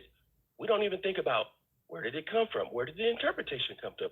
And then it's like, wait, this was translated, retranslated, then translated again. And most of us are talking about 1611 with King James. And I say King James on purpose because King James was a person that liked, the opposite sex, which is fine. But yet they follow this and don't know this. And then we date back to understanding, the Council of Nicaea and Constantine. How did we even come up with this particular text? And I'm not saying that anything in the text is false, but I go on the nature that Carlton would say, that the Bible is man speaking or writing its experience or its expression on what God is. But sometimes we try to make, especially in America, we want to make God out to be a superhero, a superhuman. But if God is in states of consciousness that you can't understand or comprehend, but then we come back and we start talking about how we comprehend or understand God. That's why I'm more of a mystic in the sense that I want to experience the expression or experience what God is, right? Because who God is just what God is. But one thing I have relinquished from my life is being able to call God a gender, right? Right. That's just a thing that we do. But it's interesting that the Bible was written in that way, right? Even if you look at I don't know if people are familiar with the texts that were not included, or the lost text, or even if you go pick up an Ethiopian Bible, right? Because that's more of an Eastern philosophy or Eastern Christianity. And in my world, the Eastern Jesus, the Eastern Yeshua, right? Sometimes even just saying that word Jesus or saying that, are you a Christian? It's like, not really, because of the fact of what we think or who we think that what is a Christian, right? And America has done a phenomenal job, and right now it has doubled down when it comes to who gets to own that title. That's the whole premise, right? I was trained in this space, right? when I say trained, I was literally trained to be the background. I'm a musician, right? From a musician to running the back office of the church. And I'm not just saying church, I'm talking about dating back to working with Dr. Miles Monroe, right? Just seeing how this stuff really functions and how it really works. I remember just, they make you take these statements of faith and make you not say you're going to drink and everything and knowing that, or not knowing that, but Richard Roberts, his son, is going out to drink, right? It's like, so all of us should be, and we should be questioning, right, what we believe versus what we know. And even if you, I don't use the Bible anymore in the same context, in the same way, because I don't need the Bible to know God, right? I think those people can give us some insight. I believe they can give us some great understanding, right? I believe that the history has some greatness within it, but I don't think that if there... But see, I don't see it as history. That's why I call it a psychology book. It's not history. I don't believe that any of those people existed in time or space. They are all states of consciousness, from the birds to the mountains to the seas, the lakes, the oceans, the prophets, the disciples, the 12 tribes, the tribes, everyone are all states of consciousness. It's all states of mind. See, if you take that Bible literal, well, yeah, who the hell want to serve that God? Who the hell want to even identify? Who the hell would ever want to identify with that God? But when you understand that Bible is about the different states that the duality of mind fell into with the Old Testament and the oneness that the mind awakens to Christ, now it makes sense. Because that's all that book is telling you. The book is telling you from Genesis to Revelations that it's all mind, that this world that we call reality is just a dream state. And we're just dreaming this life as we perceive it to be. So no one's wrong, no one's right. It's just whatever you think it is. That's why I say that this world is belief, that this whole world is make believe. We make this shit up because none of this stuff is solid. None of this stuff is fixed in stone. The only law is the law of belief. The Christ reminded us of that. That is done unto you as you believe, and everything that happens in your world is based on your belief, and then it becomes a knowing because it becomes your personal experience. And a belief just means that you accept the thing as true. That's all it means. You accept it as true, and we accept lies as true all the time. We also accept the truth as true. But sometimes people would rather believe the lie than the truth. People want to be lied to. They don't want to accept personal accountability or responsibility for their life. They don't want to know that their thoughts turn to things and they create the people that they see in their life, their job and work experience, the love of their life, the family relationships, diseases in the body. It's all mental. It all streams from consciousness, which is your mind, which is your awareness. And that we were programmed from birth to believe in limitation. But no one can stop you from knowing self when it's time for you to awaken to self. When it's time for the Christ return in you, can't no man stop that. Because you knowing your God is not from human revelation, it's from conscious revelation. The Christ said, oh, Peter, flesh and blood didn't reveal this to you. My Father, which is in heaven, has made this known. And where's heaven within? And who's your Father? Your consciousness, your awareness, the I am. This is an inner knowing. So those that aren't ready to receive it, keep on moving. Keep on moving. Listen, don't stop. There are plenty of people going to do that. You're going to keep on moving. And the thing, here's the thing, though. If you don't be aware of this, someone else's reality can project onto you. Yes. Literally, you have Donald Trump, because literally he is a powerful thinker, and he's a powerful in his way or belief in that, literally. Man, you can learn how to create just by listening to Donald Trump. If you really pay attention to how he talks. He loves superlatives. It's going to be huge. It's going to be big. I'm going to do it right. The way he talks, he's telling you, he's giving you the sauce on how to create your reality. It's delusional too.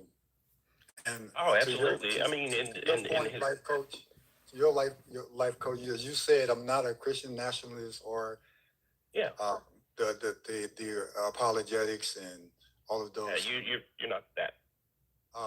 But I will say that this is why we don't lean to our own understanding nor our own thoughts and perceptions, because just because you think a certain way doesn't mean that something is going to be that way. Now, in your own world, which they call psychosis as well, not only delusional psychosis, but schizophrenia, those people believe and they feel like they see certain things and they act accordingly. And there's a place for that.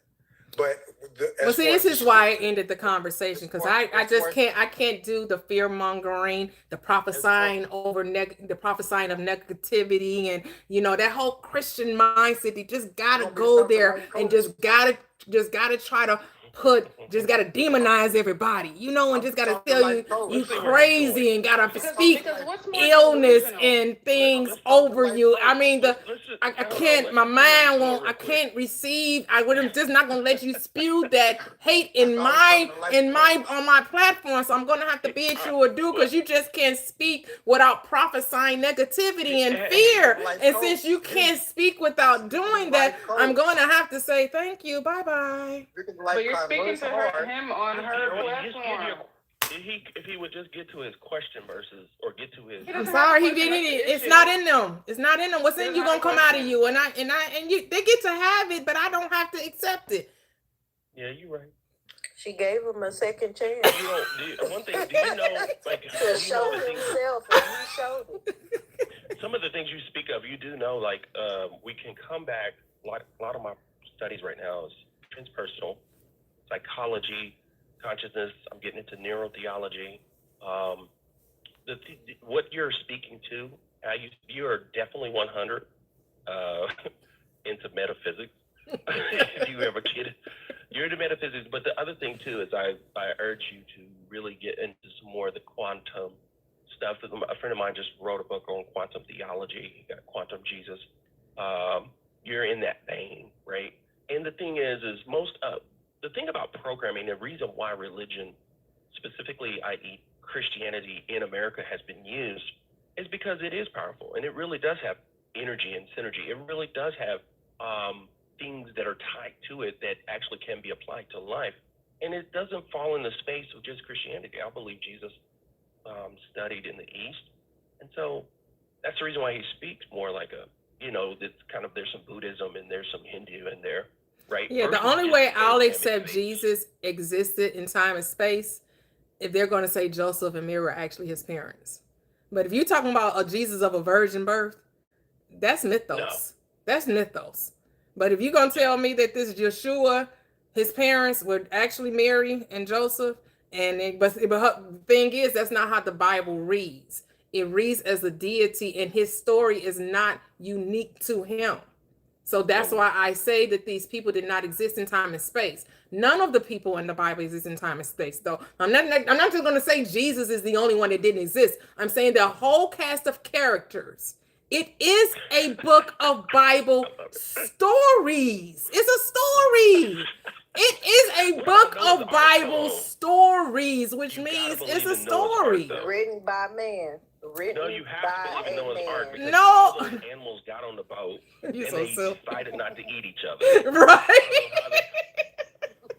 And then they got off the boat, and then they was like, all right, before we procreate, we got to eat some of these plants. And then we're going to go back to eating each other. Oh, my goodness. Malachi, I'm going to let Miss Pisces. Go for it. Unmute.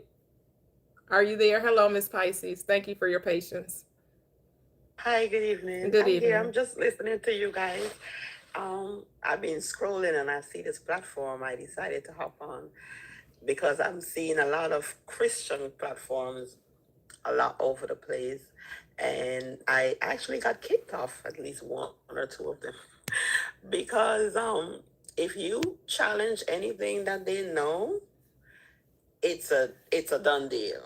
Like they can argue the fact and try to make their point. They feel like if you don't agree with everything that they're saying, and if you say, like I said to one of them, like I have issues with some of the things that's written in the Bible. Like it doesn't add up. It don't make no sense.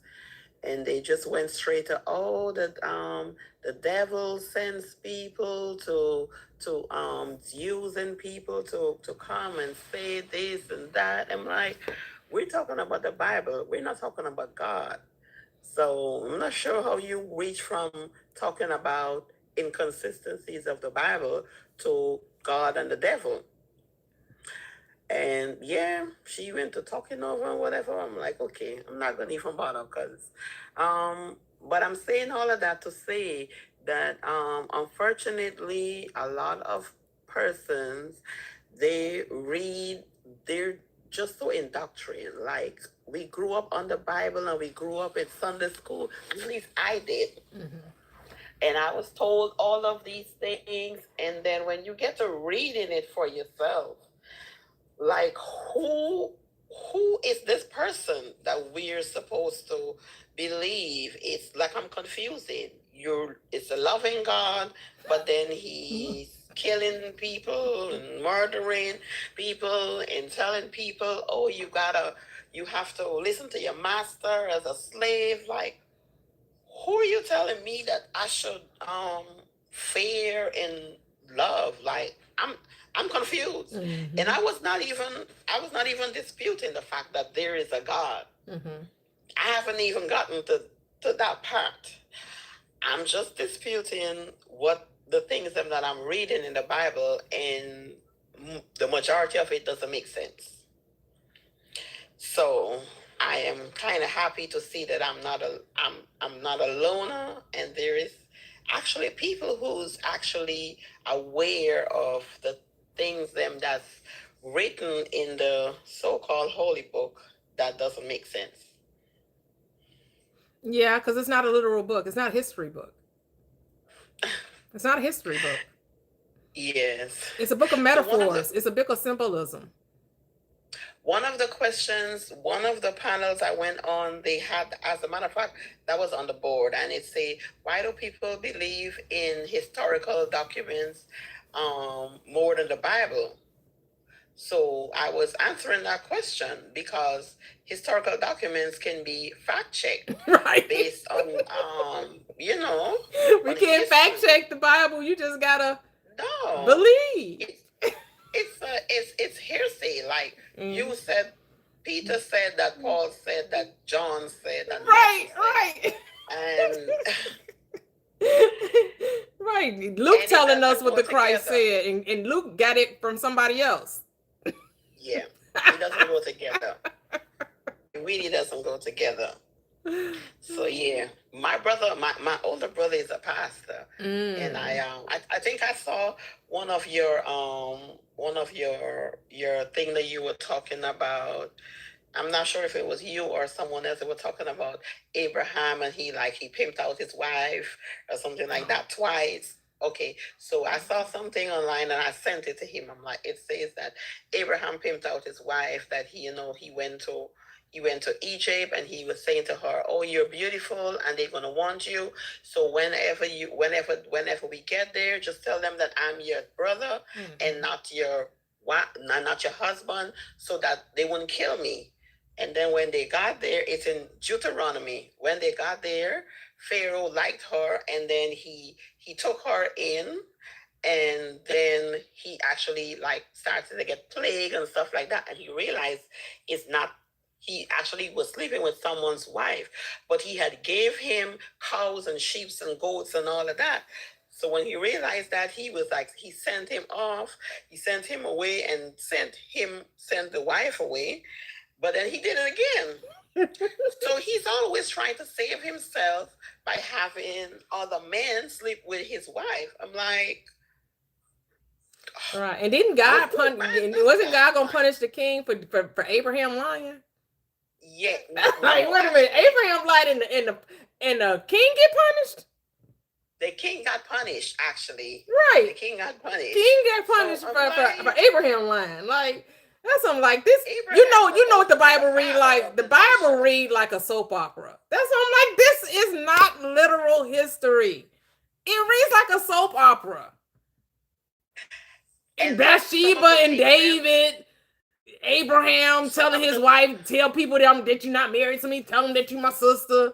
You know, Jacob, he gets tricked into marrying. He wants one sister, but get tricked in. You gotta, before you can get the one you really want, you gotta marry the other one. You know, it's a soap opera. And then one of the things that really caught me was the Genesis situation. Because in Genesis, in the first book of Genesis, Genesis 1, I think it's like chapter 20 something, 27. It said, on the sixth day, God made the man and woman, mankind and woman, and he also made the birds and the something else, but he made that on the sixth day.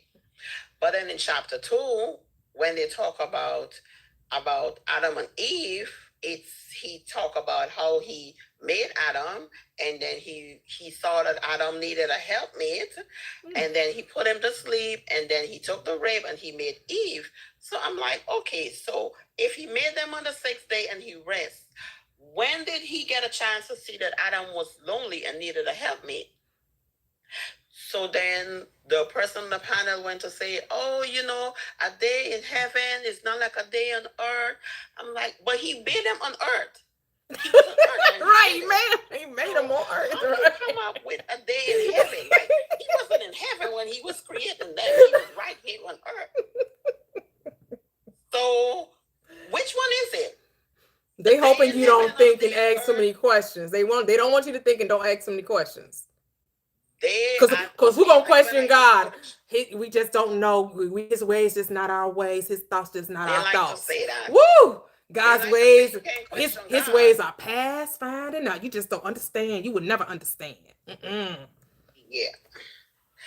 So when I get to say that, then now she moved on to something else, and then it went down to Moses and whatever. I'm like, okay, so now you're saying that I said, that in the Bible, they're because I was saying, like, the Bible, I feel like the men that wrote the Bible, they wrote it for their own benefits. One of the things that I went to is the doctrine in the Bible that speaks about, slaves should obey their masters, and even if the master is upset with them, they should still do what the master want them to do. I'm like, what is that? And it was like, slave doesn't mean the same thing back then. It's Americans come and take slave to a different level.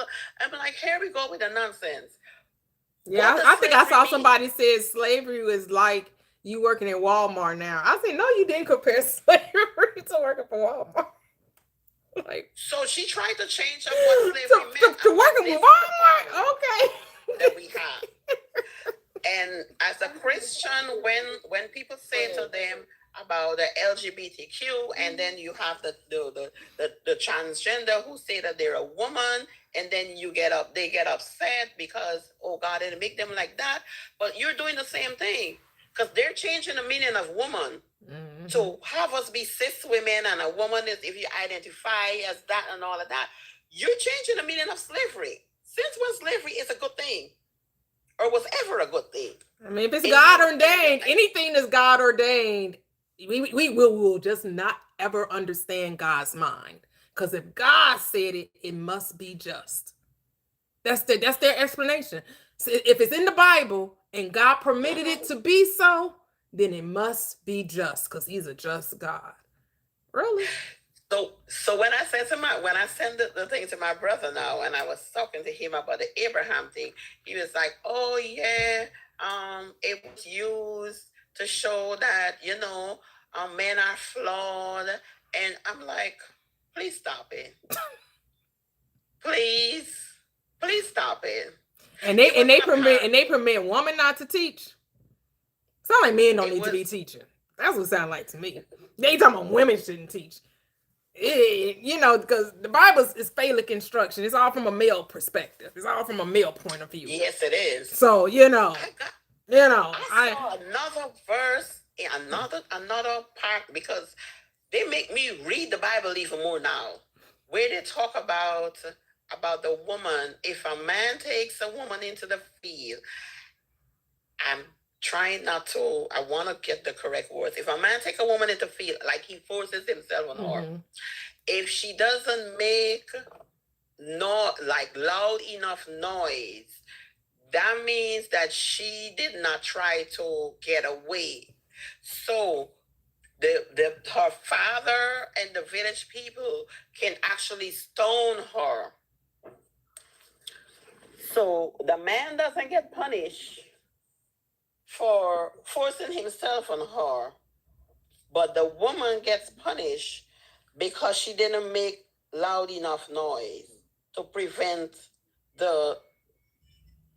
That's what I'm saying. That's what I'm saying. If you take this Bible literal, it condones inhumane behavior to one another. It makes it okay to do these things. It's justified because it's in that book. And because God said it, then it must be right. That's what you're saying. So, exactly. That's what I'm saying, because I'm God of this situation. Yeah, you're right. Because that's what I'm saying. You're right. I'm just gonna land and I'll listen to you guys. Okay, I'm going to Shani though.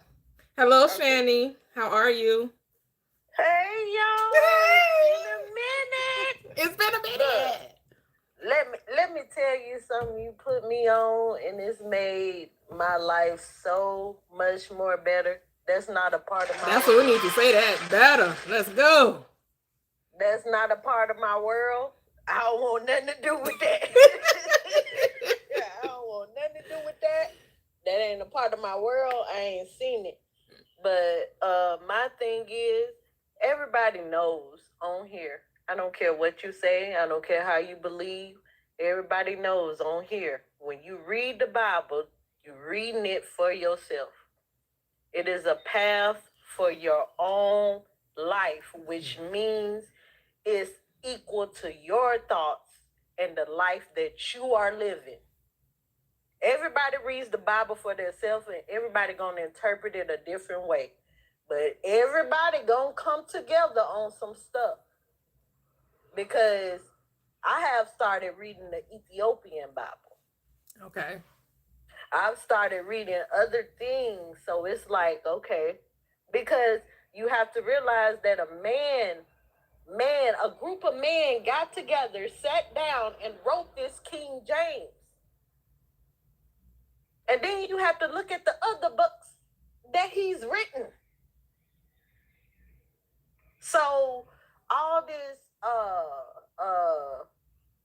what people think and how things are supposed to go, it's not about that. The spiritual world does not deal in feminine, transformer, none of that. It don't deal in that. It's just your spirit. And being positive, it will bring positivity to your life. I'm telling y'all. Yes. I'm telling y'all, just be positive. It's your world. You create it. Yes. Once I found out that, dang, I'm the author of this. I'm the author of what surrounds me. I can cut people off. I can say no. I can say, hey, no, back up. Give me 6 feet. It's C19 again. Give me 6 feet. Right. Give me 6 feet. You control your own world. That's what he means by ye are gods. Mm-hmm. That's what he means. You control your own reality. Yes. Period. And since I've came to that realization, the problem for me now is telling other people.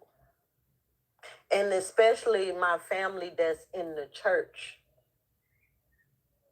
And they so embedded in this system that they will pew you down if you tell them something different.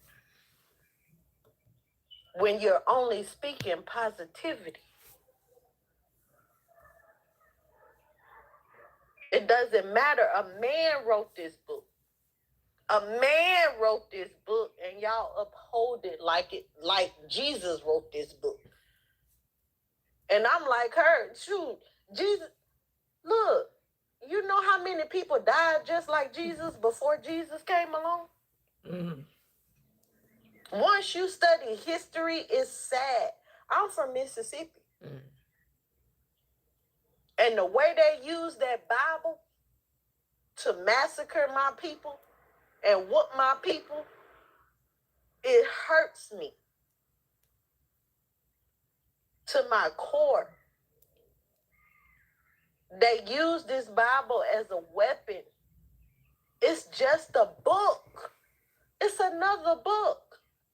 Once I started reading that Ethiopian Bible, and after that, I'm going to try to find the Emerald Tablets. Mm-hmm. I don't know. But once you read and read and read and see what people study around the world, you will know. You will know. This is heaven. You have to make it your heaven. Yes. Absolutely. It's all mental. When you read that book, it's only you in that book. Yeah. So it is mental. And him up here earlier, he talking about something. No, that's not true. Where do your thoughts come from? Your ass? They come from your mind. I love you. They come from your mind. All this stuff is symbolism. It's all created by you. How you walk in this world is how you gonna live in this world. And if you want to create heaven here and now in this current time, all times exist at the same time. Current, past, and future. Because it all exists in your mind. Yes. You think about your past. You think about where you're going. And you think about what you're doing now. It all exists concurrently. Love it. Just teach y'all kids, man, to take y'all kids out these schools. Teach your own kids. Bring them up because they are our future. Bring them up and teach them this. Positivity. That's it. This Bible has been used as a weapon and it's not good. It don't have a good rep right now. I'm sorry, it don't. I apologize. It don't have a good rep to me. It's all in what you make it. It does not, but it's good to see you, sis. It's good to see you still on here. It's good to see you, Toxic. And it's good to see my boy Kevin. He on Teacup now. Mm-hmm. But y'all have put me on a positive path.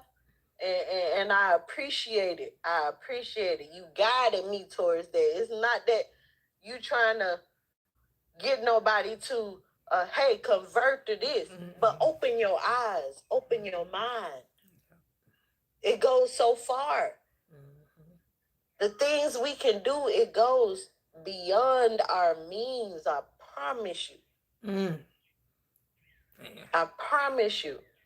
And that's all I want to say. Oh, beautifully said. Thank you. Oh, I love your delivery. Got some comic relief there with some other, oh, girl, chef's kiss. Thank you. Thank you. Mississippi, lock in. I know, right? So we're going to go to, I don't want to mispronounce Mississippi. it. Don't say it. I know, right? Is that Sayana Smith? Kayana? How do you say it? Hey guys, it's Siona. Siona, hello, how are you? I'm good. I'm on mute because my partner in the background is playing something and he's kind of loud. I don't want y'all to hear his crazy stuff. Oh, okay. But yeah, I've been on your panel before and I love everything that you talk about, so I'm supporting that. Oh, nice, okay. But did you ask me a question? Or if you did, you got to. Oh no! What did you want to? Did you want to talk about something? Did you want to speak to something? I did. I had to wait for it to come back to me though. Oh, okay, no problem. Yeah, it will come back. Okay. And when it does, I'll throw my hand up in the chat. Okay, cool. Okay. Okay. And so who was it? Sea Monster? Yes, good afternoon. How y'all doing? Great. Good afternoon. How are you? I'm okay. I gotta say, I never been on your panel before. Shani saved your life, and I follow her. So now you got me speaking after her. I don't know what to say. I don't want to sound bad because I never heard Shani spoke like this before. But damn, she spoke a lot of good stuff. We've been on. I've been doing a delineation path since I've been on TikTok. I've been on to that now, so it's a lot of things that we digging through. That the concrete of it or the foundation of it is the religion system. Okay. Not your belief in God. You can believe in God, believe in the universe, believe in Allah, whatever you believe in. But the way they with my people, especially in Mississippi, with this religion, is horrible. Yeah. So what I got, let me first start off with this. So belief, to me, the word believe is to have doubt. You believe and you don't know. So to me, believe is to have doubt. The other thing is, Haile Selassie said one time, religion is supposed to help people get to righteousness. It's not to really believe in it, but to help you get to righteousness, which you can get to righteousness on your own if you know how. You don't need religion, because righteousness is where people need to be at. And what is righteousness? What does that mean to be righteous? It's just being positive about everything, about life, about nature, about people. It doesn't live your life right, like how you, because you know as a person, you will know what you're doing right from wrong. You know it automatically. You know, if you even look at a kid, 2 years or 3 years old, if they know they did something wrong, you see how their reaction is. They jump the back, they hide. You never thought that was right or wrong, but they know automatically that something is wrong with what they did. So it's in our nature to know what's right from wrong. We don't need religion or anything else to really teach us that. So we automatically know this. That's pretty much being righteous, being good. There's no right or wrong, and there's no right and wrong in consciousness. And children are being trained right or wrong. They're not innately knowing that they're doing something wrong. It's the reaction of the parent that they're responding to, not the reaction to what they did. Well, sometimes, we could disagree and agree to that, but I hear what you're saying. So what I got to say about this whole religion thing, to me, I don't know nobody spoke on it, but to me, it's just all mythology. Christianity is mythology. So what I've learned is this. It started off with Egyptians, right? Mythology. So they had Heru and Set, right? Okay. And then you had what you call Aman, which was a symbol to a greater power. Not God, just a greater power that pretty much that's the power that nothing on this planet can survive out is the sun, S-U-N. But then when the Greeks got there, you know, they screwed everything and they started their own mythology. So they came up with Zeus, Hades, and Hercules, which is a son of a god. Which you turn around and you look at Christianity, the same three characters, God, devil, and Jesus, a son of a god. So to me, all of it is mythology. It's nothing really, it's just stories, like you said. And what other people don't feel to realize, like they go back to the Egyptians and say, oh, they worship all kind of gods. No, they did not. If you pay attention, because they do, anything watch TV and they show this stuff, they move it so quick. But if you pay attention, the hieroglyphics they have on these tall walls is down a narrow path that leads to like an open stage. So those are actually plays that people are looking at those walls, not history. It's plays that they perform. So that's why you have all those the different gods and stuff. It's mythology. It's not nothing real. And that's the part that they don't understand. So to me, religion is a man-made thing. The white man pretty much used it to to be able to control the people of their time in their location, because people needed some kind of guidance, and that's the way they choose to do it. But for me, it's not for us to really believe in. I mean, you could find some good stuff from it, but not all of it. Yeah, so that's my take on the whole thing. Okay. Yeah. And like for me, it's my wife she's believe in the Bible, she believes in God and all that. Mm-hmm.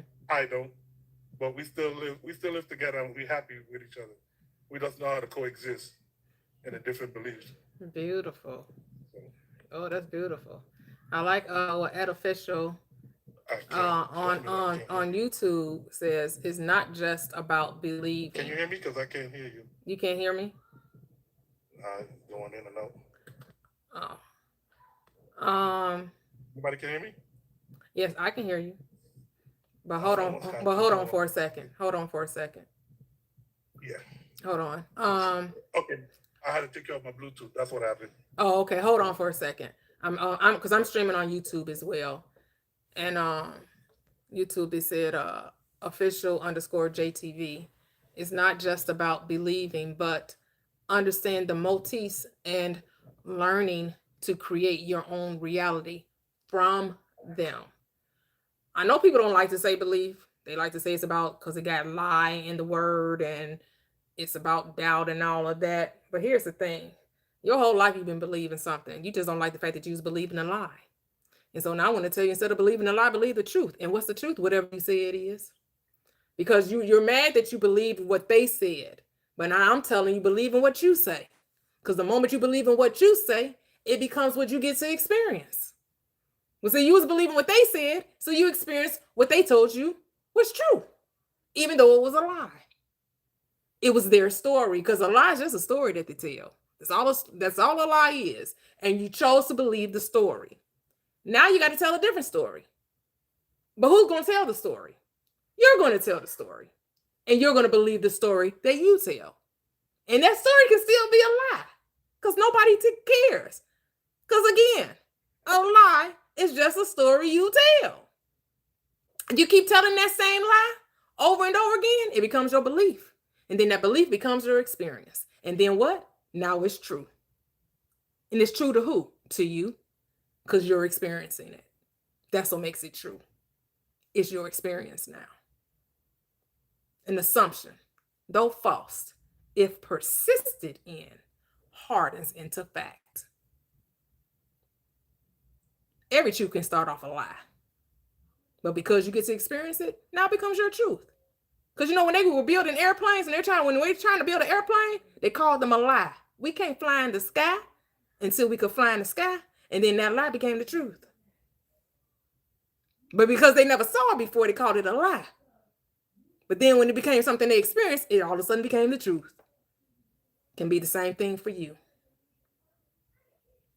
Because believe just means to accept the thing as true, or to accept the thing as real. And you just made you were accepting a lie instead of the truth. But again, you were just accepting the story that somebody else was telling. And now it's just up to you to tell your own story. And let that lie become the truth. Because if I tell you I'm a millionaire, and you say, I don't see no signs of a millionaire, and you know how much money I make on my job, but then I become a millionaire, was I lying? You might say, well, you were lying when you weren't a millionaire, but you're going by appearances, because I was a millionaire before I became a millionaire, because I told you I was a millionaire. You just needed evidence. And then when I gave you evidence, it was no longer a lie. It was the truth. Hello, C. How are you? Welcome. Hi, how are you guys doing? Great. How are you doing? I'm just so happy to have found the others. This has just been a journey, and I'm just at a point where I followed everything to find the truth. And I've gotten to a point where I found the truth that they've been speaking of, but I'm here alone.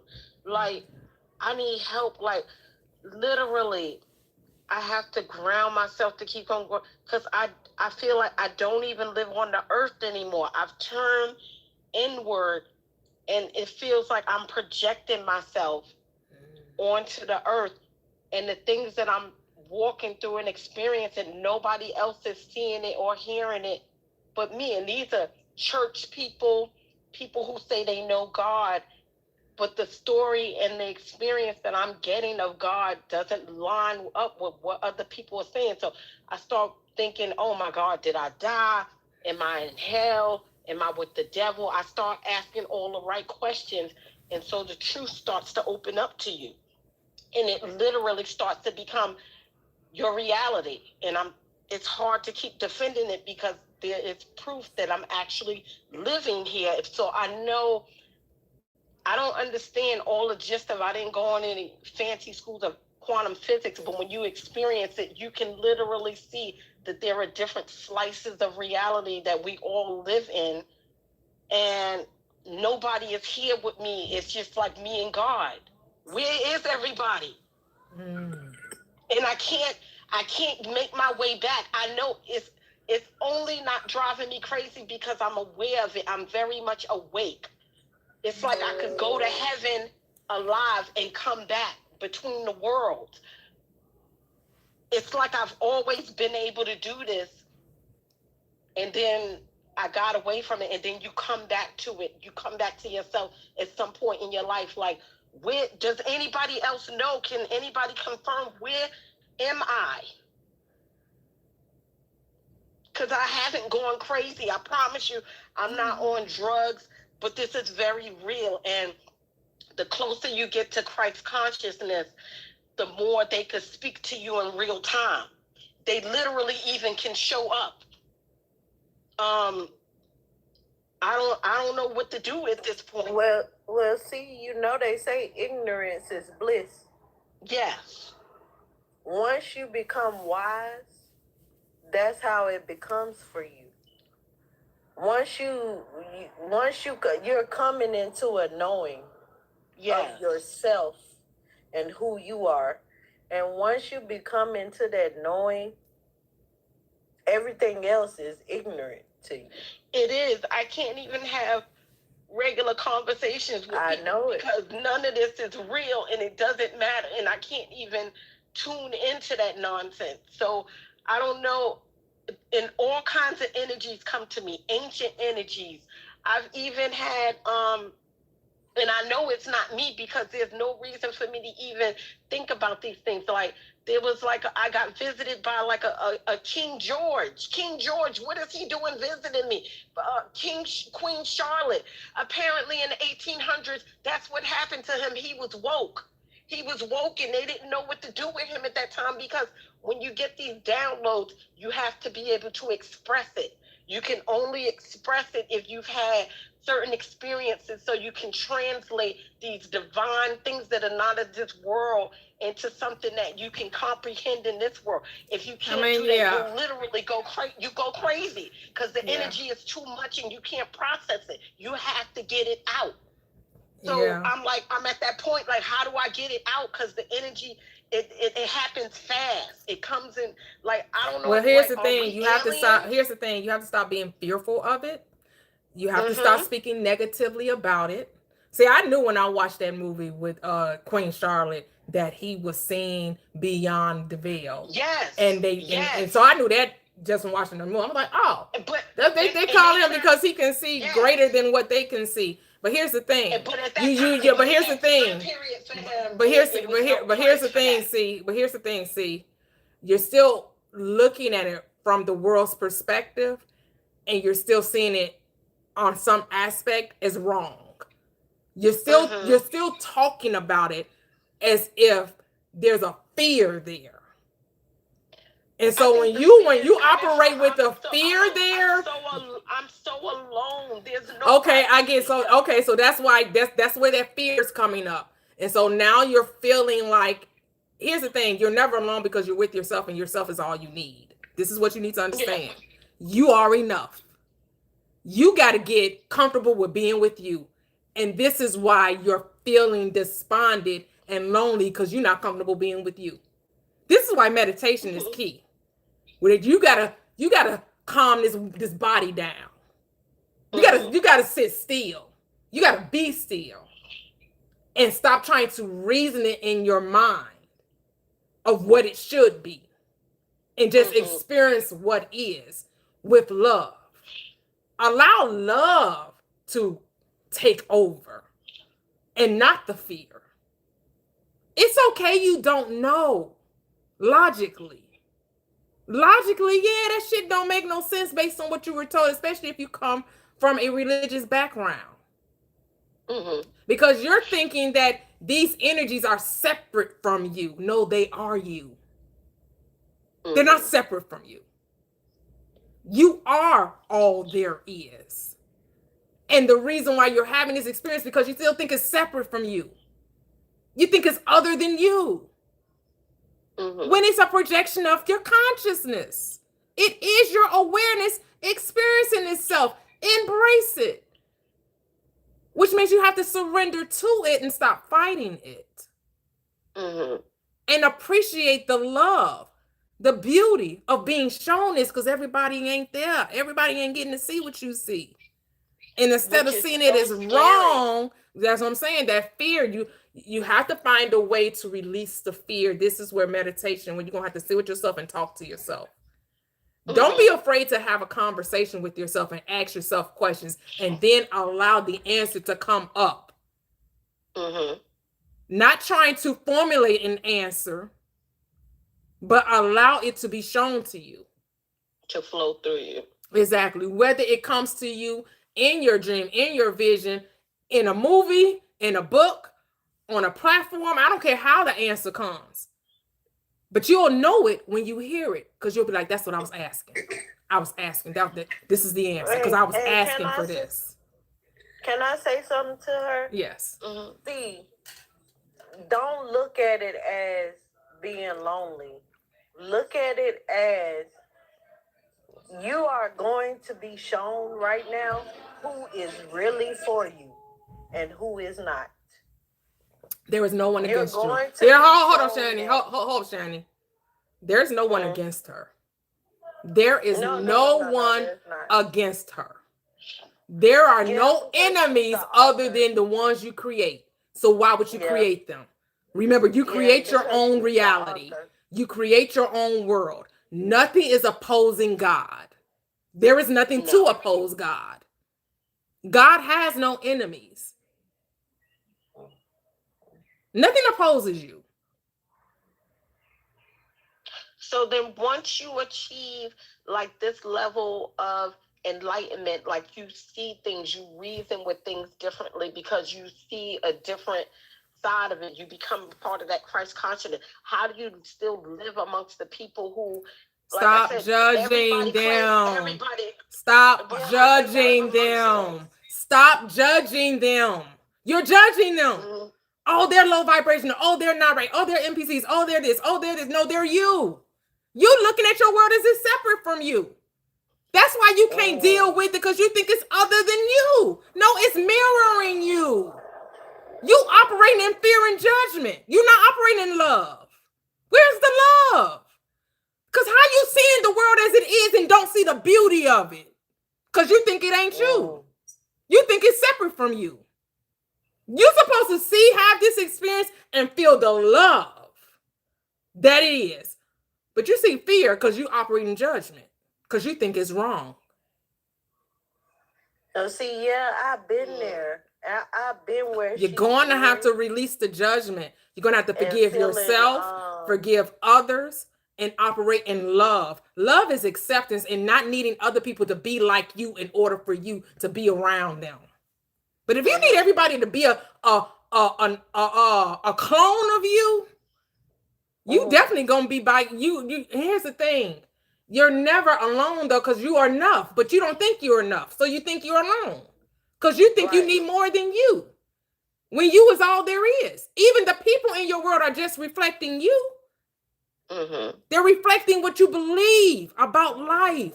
So if you think that people are against you, guess what? The people that are against you have to show up because that's the story you're telling. So they got to play the role that you're writing. You're telling this story, and guess what? Life says you're right. You believe you got somebody against you, life says you're right, and they're gonna bring people, it's gonna draw people into your experience that are against you because that's what you say. You get to have what you say. Yes. So why aren't you saying that people adore you? They support you, they love you, they're only mean good to you. Why would you write into your reality that somebody's against you looking to harm you? Because you get to experience what you create. Abracadabra, what I speak, I create. Yes. That makes a lot of sense because I know where she's at. Because after my mom passed, look, nobody dialed my phone. My phone still don't ring. Don't nobody check on me. Don't nobody call me. So I blame it on them. But I don't know how to see that. So I know where she at, but I've been comfortable with being by myself. I've been comfortable with being by myself and being, knowing the difference between being alone and being lonely. So I studied the difference in that, but with what you're saying, yeah. Yeah. You got to tell a different story. Actually, my family checks on me. Actually, my family looks after me, right? Because here's the thing. They can only show up to you as you think of them. So when you think of the unlovely shows up. But if you think of the lovely has to show up. The world is literally at your command. What are you commanding reality to show you? Oh, that my family never calls me. My mom passed and they don't never think about me. They don't support me. And guess what? You're right. Because that's the story you're telling. But if you decided to tell a different story, the story would have to change. Your reality will have to mirror back to you what you believe. And what is believe? Acceptance of a thing is true. Do you accept that it's true that your family supports you and loves you and checks after you? Or you going to keep telling that old story? The thing that you don't want to happen. And then get mad at them for playing the role that you casted them in. Because you wrote that script. You told them not to call you. You told them not to check on you. You told them not to think of you. It was all mind. It was all in your mind. Just tell a different story. You don't have to condemn it. You don't have to judge it. You don't have to analyze it. You don't have to scrutinize it. All you have to do is tell a different story and keep telling that story and keep telling that story. Not to make it so, but because it's already so. Look at the awakening as the most beautiful thing you could possibly experience. Look at it like, oh my goodness, I knew there was more to this world than what my physical eyes were perceiving, because I'm not seeing with my eyes, I'm seeing with my consciousness. Eyes are windows. Do you see with windows? No, you see through windows. You're seeing through. You're going behind the veil. Love it. Embrace it. See the beauty in it. Be playful with it.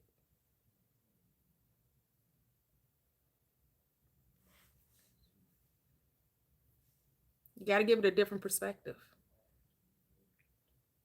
You have to choose life.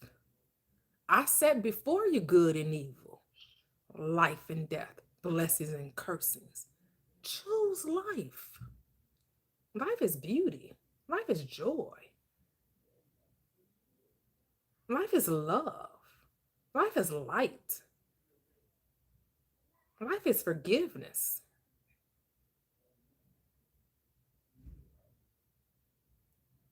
But you get to choose.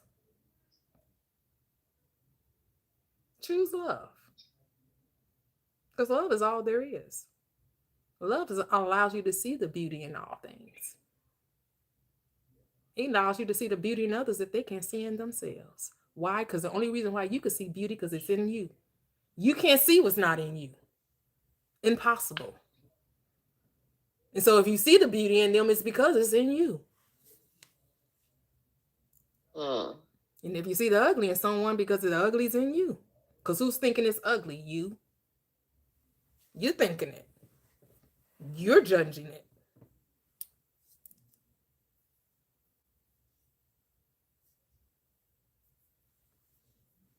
It's beautiful. Come and talk to this one last guest, and I'm gonna get my butt up off here because I've been on here for like quite a few. I think I'm doing another 8-hour stint. Man, the time just passes. Woo! Time just passes. Oh my, yes, it's almost like 6.5 hours almost. Woo! Okay. You okay, C? Yes. Okay. This is very helpful. You are love. Start being loving.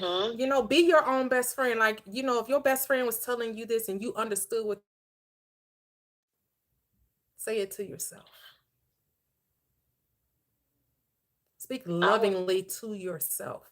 I try to be more forgiving with myself. Yes. I will learn how to be more patient with myself. That's it. But as much as I know this, as much as I believe this, as much as I live this, you still have those moments when it's like, what have I done? Nothing. Haven't done anything. You're just being. Yes. Just being. Just being. Just being. And that's enough. That's enough. I think we always look, how can I be enough? Because look, I did the work with my friends, but my family, I just chalked it up because they've been doing what they doing for so long, which is the script that my mom gave me from them. So it's like, okay, this is how I look at them now. So I think that's what it is. Like, she passed down the script. Oh yeah, your family will do this to you, and your family, see how they don't check on me, see how they don't call me. And it's like, okay, I just ran with that script instead of changing the narrative. Yep. I just ran with that script, and shit, I gotta do a lot more thinking. I gotta do a lot more thinking, And it's not even about trying to see each person differently. It's really about changing the way you think. That's really all it is. It's just changing the way you think, because they're just a reflection of your thoughts, And if you still choose that you don't want to be around them as much, ain't nobody judging that but you. Nobody's judging it but you. So why you judging you? And that's the truth. They be in my head like, oh, my cousin said this and my cousin said that, but it ain't nobody saying it but me. That's it. That's it. That's it. That's it. That's it. And so we're going to go to Keith Jones so I can get on up out of here. Hello, Keith. You can unmute. Hey, how you doing? I'm great. How are you? Hey, I'm doing great. I just stopped by, to talk to Miss Positively. And that's why I consider you being a very positive person. Oh, thank you. But I came by because I saw the moniker. I said, man, I'm not the only one thinking like that. It just hit me one day. I said, people looking for the Antichrist. I said, have they ever thought about themselves? You're looking for something else, and you're the one. Yeah. And then I'm gonna be quick, because I know I just heard you had to go. Then the other thing is, I just found out today, it's a lot of people, they have those phones that can only receive calls. They can't call out. Because they be like, you see that, they ain't calling me. Why you ain't calling me? You funny, I like that. Say the phone works to both two ways, right? You know what I'm saying? Your phone don't work. So that's my story. I love it. Y'all have a blessing. That was a good one. Well, that's me. Why y'all don't call me? Why don't nobody call me? I ain't down now number. I ain't called nobody. Oh, sometimes. That's all right. They say, That's all right. wow, wow. That's all right. You got to go get that other phone. It calls out. Right. And look, they tell me the phone work both ways. No, I don't want to hear that. I don't want to hear that. That is too. Oh my goodness, man, we had a good time today, y'all. Oh my goodness. Yeah.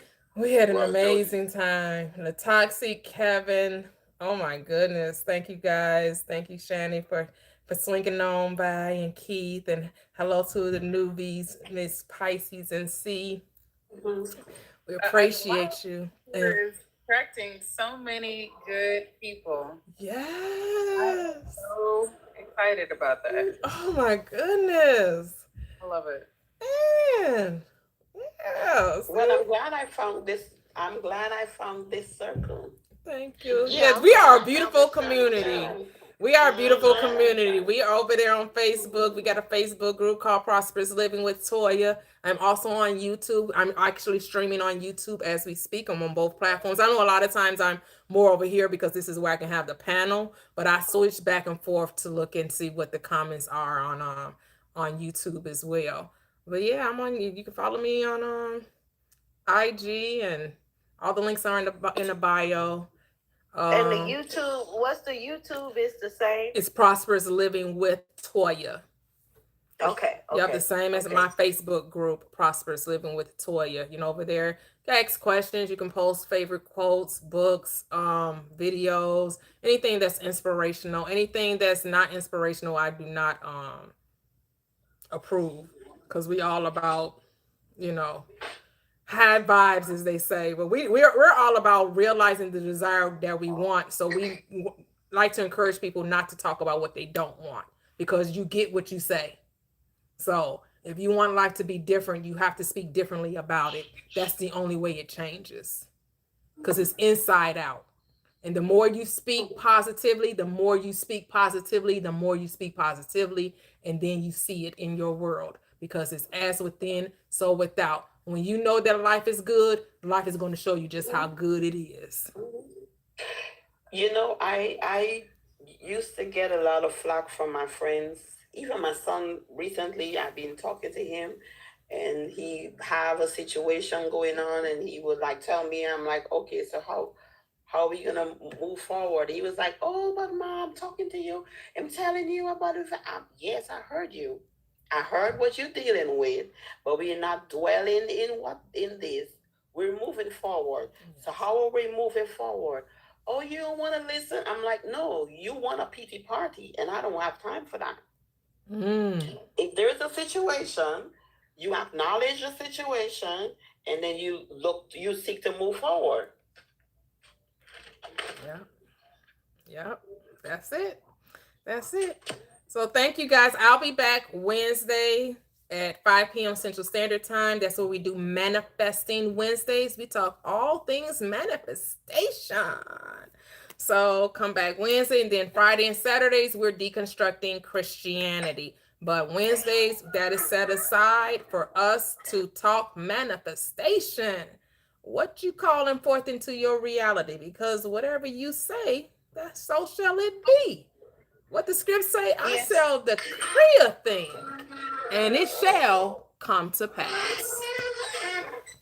So thank you guys. Catch you next time. Have a wonderful rest of your weekend. Enjoy your next week and all of that good stuff. Thank you so much. Bye-bye. All right. You have a great one too. Okay, you too. Thank you.